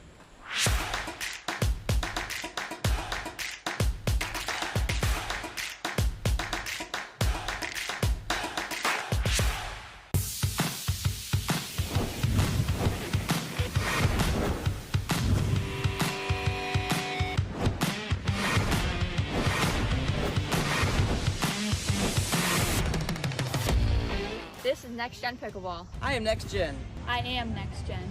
I am next gen.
Final game about to be underway here in our final match. Dylan Frazier on the far end, J.W. Johnson on the near end. Frazier with the serve to start us off. Our players will switch ends at 6 here in this third game. One of these players heads to Championship Sunday. One will take home the bronze. Good opening point for JW there. Very crisp on that backhand volley. 0-0.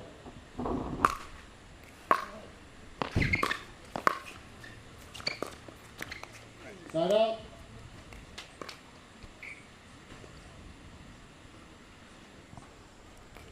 0-0.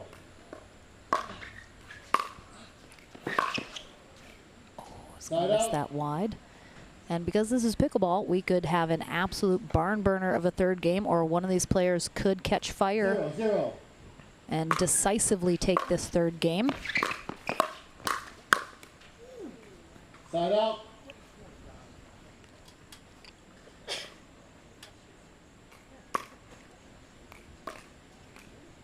0-0.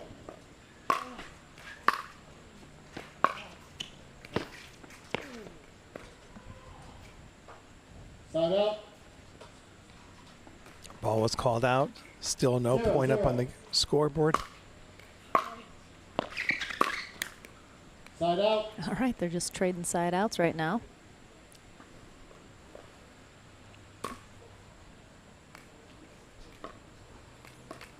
Zero.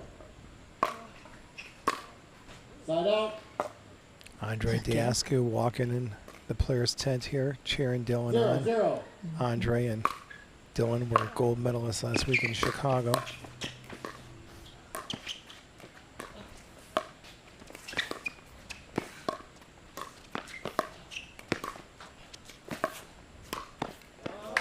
Well done. When watching JW here, look at how effort he is with his footwork. Always on the balls of his feet, always very centered, always very balanced.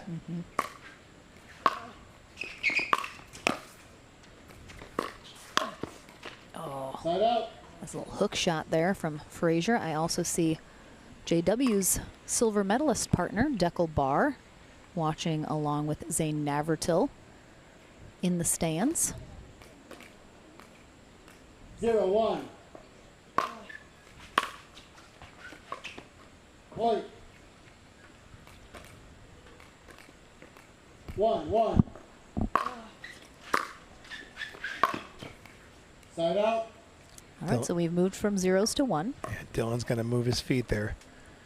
These young men have been out here a lot today playing. Got to move your feet, especially in this third game. Footwork is crucial. Point. Yeah, even more crucial as fatigue starts to set in at the end of a long day, and singles, of course, the most grueling day here at a pickleball tournament for the players that play singles. Point.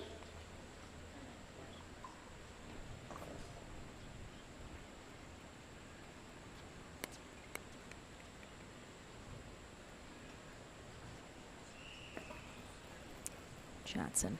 Seen him tying that shoe a couple times here today. Looks like he's having a bit of an issue keeping perhaps it as tight as he wants. 3-1.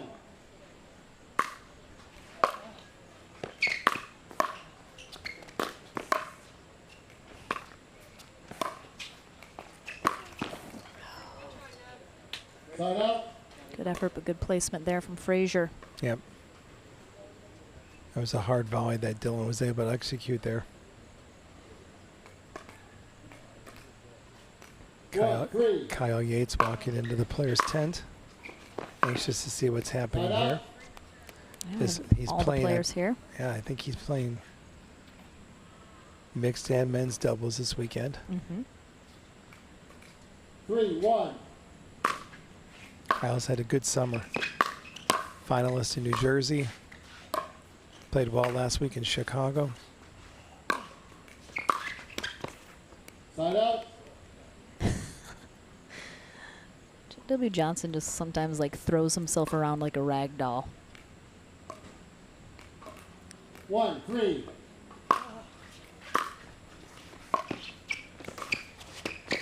Oh my goodness. Frazier almost went down on that. Side out. J.W. Johnson break at ankles.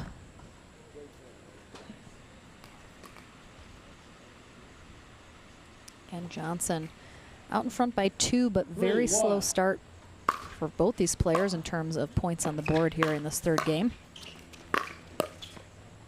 Point.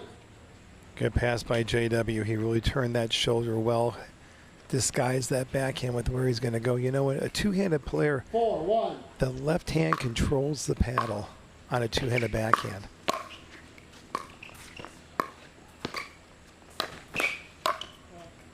Wow, great hands. So in doing so with that left hand, you can roll the paddle over with that left hand and make that left hand dominant. Get a little flick, get a little topspin off that ball. JW does that very well. And we're going to have a timeout here from Frazier, even though Johnson is just 1 point away from triggering the end change, which is a bit of a built-in timeout, but Frazier trying to stop the momentum now. Johnson picking up a little steam here. Coming out on top of these last couple exchanges.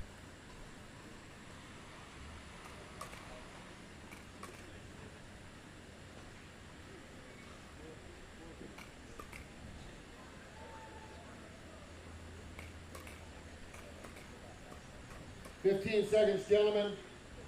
Receiver, you have 1 remaining timeout. Server, you have 2. Time in, gentlemen. 5-1.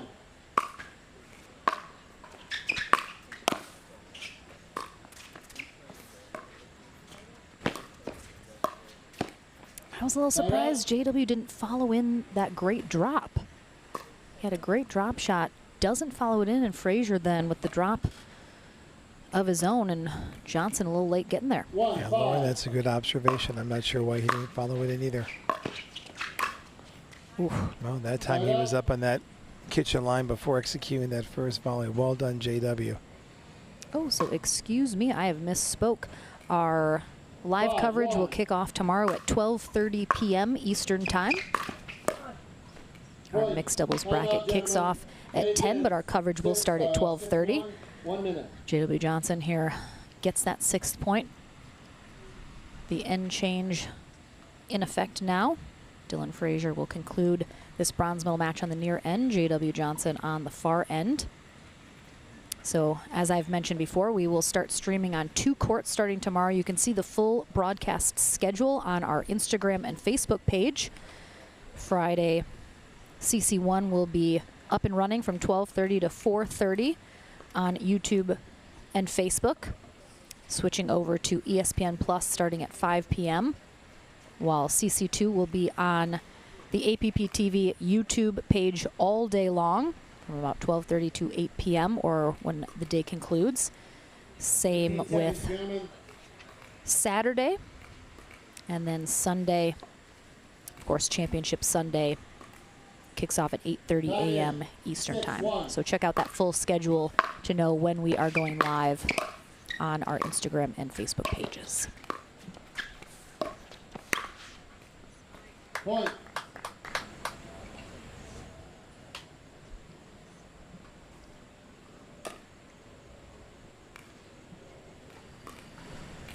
Seven, 1.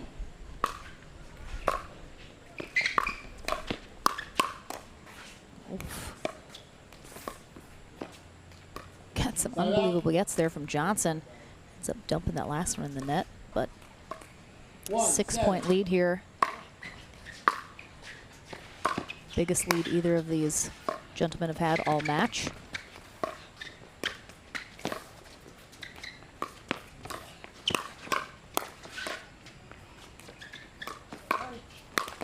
Oh my gosh. Great Frazier athleticism knows. by both points. Both young men. Frazier knows he lucked out big time on that.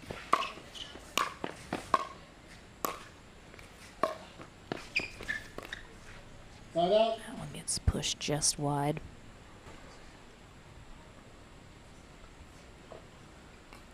Seven, 2.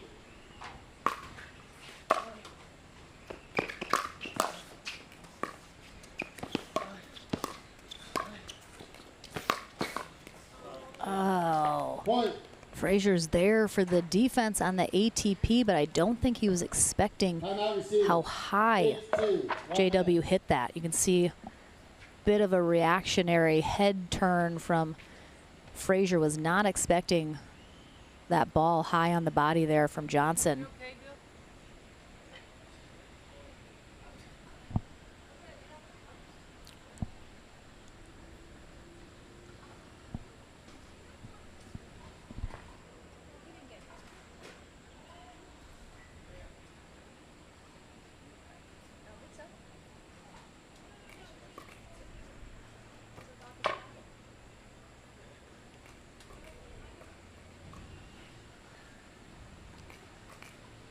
Did he get hit in the face?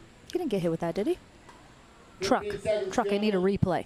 Julie Johnson thought Dylan Frazier got hit in the face. I didn't see it. I thought he got a paddle up. Didn't think that even hit him at all. Time in, gentlemen. He has a propensity to get hit in the face as tropical ball. Tropical ball, tropic ball. Oh, Nice, such a nice placement. Nice inside out by JW.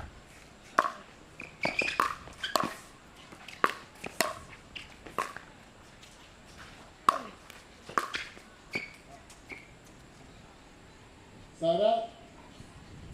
Just missing that wide. 2-9.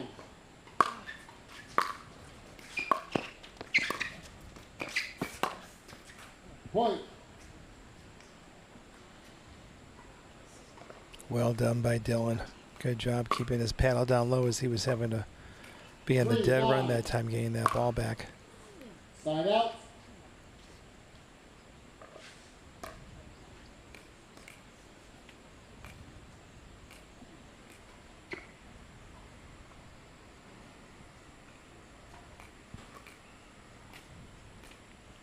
Nine, 3.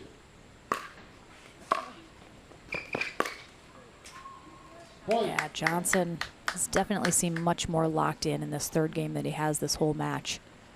Just executing much more precisely.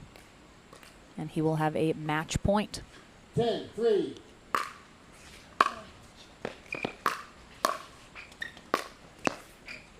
He's going to sail wide, though. Not quite getting the job done yet. Good pressure by Dylan to come in.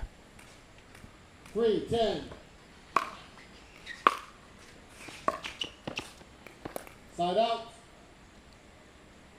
I don't know what he was trying to do on that ball. Looks like he changed his mind. 10-3. Second match point. Good deep return there from Frazier. Side out. Not going to get the job done. Well done from Frazier.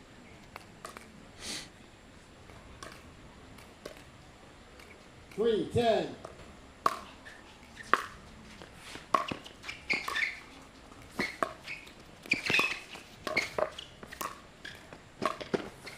I mean, what an effort from Frazier. Come on.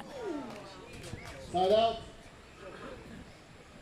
I mean, give the kid an honorary gold medal just for the effort here.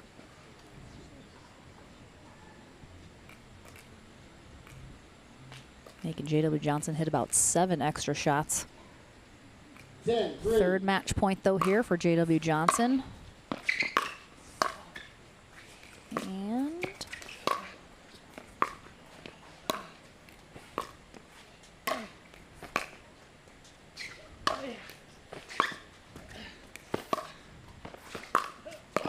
oh, another really nice rally here. I mean, Johnson finally just able to put a really nice forehand cross-court drive there. He will get his rematch with Federico Staxrud on Championship Sunday. Congratulations to Dylan Frazier, our bronze medalist here in men's pro singles. Ken, always a pleasure. It's good. This was a good fight with both of these two young men. They've had some good matches this year, many future matches to come. I think there's some positive things that Dylan can take out of this match, and I think there's some positive things that JW can take out of this match. So absolutely. Looks like our players are already taken to court to practice here. I do head to the Franklin studio one final time, but a big thank you, of course, to Boxcar Production, rocking out all weekend here. We're back, as I mentioned, 12:30 p.m. Eastern time tomorrow for our mixed doubles coverage. We'll have 2 courts streaming. Into the Franklin studio next, and then we'll see you in the morning. Don't go anywhere. The APP Atlanta Metro Open, brought to you by Power Plate. Selkirk Pickleball. Pickleball Central. SunMed. And Head Pickleball.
Welcome back to the Franklin studio one final time here today. Lauren McLaughlin with J.W. Johnson. Had a tough 3-game match there with good friend Dylan Frazier. You guys play together all the time.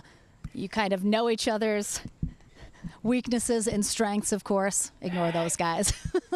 You, of course, what's your thought process every time you go into facing Dylan? You know each other so well. Is that a little tough? Does it make it easier knowing maybe his weaknesses you can exploit? Yeah, it does. Yeah, it is. It is a little bit tough, but I mean, come over there, Gucci. it's I mean, I know it's going to be a good match overall because he's a great player, singles, doubles, mixed, everything. So, I mean, I know it's going to be good. So I just gotta keep focused and just play on through. You are going to face Federico, of course, on Championship Sunday. You guys faced off in the gold medal match last weekend in Chicago. He got the best of you. What's going to be your process going into Sunday to focus on a different outcome this weekend? Well, if you don't get hit in the face. Yeah, I'm trying not to get hit below the waist right now, so that's a little bit tough to focus right now. But anyways, yeah, I don't know. We're gonna see what happens. Maybe I go back, watch some video, and we'll see what happens. All right, well, congratulations. We'll get you out of the danger splash zone here right now before somebody gets hurt. I do not want to get hit in the face either. I'm in a tough spot here as well. But congratulations. We'll see you on Championship Sunday, at least in one match so far. We'll see you back in action tomorrow in mixed doubles as well. Thank you so much for joining us. 12:30 p.m. Eastern time, we kick off back into our coverage on APP TV on YouTube and Facebook. We'll see you tomorrow.